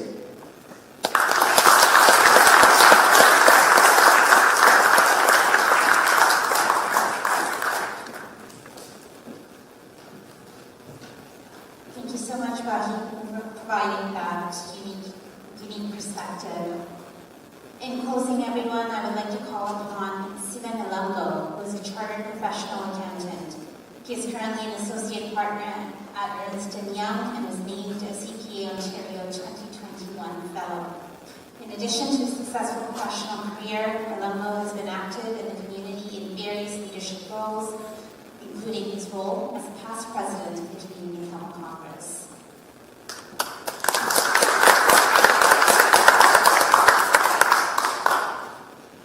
Thank you, Mami. I know it's been a long day. I want to take a lot of your time. First and foremost, I want to thank all of you for taking time to be here today as we reflect on Black July and its impact on Tamil people. My sincere appreciation to University of Toronto Scarborough for hosting today's event, in particular to Mary Stankolis and Celeste Richards for making all the arrangement in hosting today's event. I also want to thank Saru, Ganapati Pillai and MP Gary Ananda Sangari for putting together today's program. Thank you so much to all our speakers today for joining us and sharing your perspective. Thank you, Vani, for hosting MC today's event. Also, my appreciation to all our media, Krishna Live, Ninavigal Gana Armugam, Anale Express, and CBC. They were all here throughout the day. Thank you so much. As mentioned throughout the day, Black July had far-reaching impact. Undoubtedly, Black July was the tipping point on Tamil people history in Sri Lanka. There were many actions by majority civilian government that led to Black July. Enactment of Discriminatory Citizenship Act, disfranchise of upcountry Tamil, Official Language Act where Tamil language was not given equal status, educational policy where standardization was introduced, which negatively impacted Tamil students, colonization scheme that altered demography of Tamil majority areas, burning of Jaffna library, and several other criminal violence, as Wahi mentioned in his keynote address, in 1956, 1958, 1967, and 1977, where Tamils were at the receiving end. As a result of Black July, close to 1 million Tamils left the country in subsequent years. Today, Tamil diaspora settled in most Western countries could be considered as one of the success stories among the recent immigrant communities. Over the last 40 years, Tamils have achieved a lot professionally, economically, and have made social and political impact in their new home countries. However, this is only part of the story. There are many Tamils still in refugees camp in India and other countries with a lot of uncertainties, and Tamils in Sri Lanka still live in difficult conditions. As you know, we relaunched the Black July website today. We kindly request people to come forward and provide testimony so that we can archive these stories. We have volunteers here today who can capture the stories. Please contact Canadian Tamil Congress so that it is very important that we can be archiving these stories. CBC has been advocating, while we remember the past, it is also important for us to continue to be engaged in the pursuit of finding solutions for fundamental Tamil issues in Sri Lanka and improving the lives of Tamil.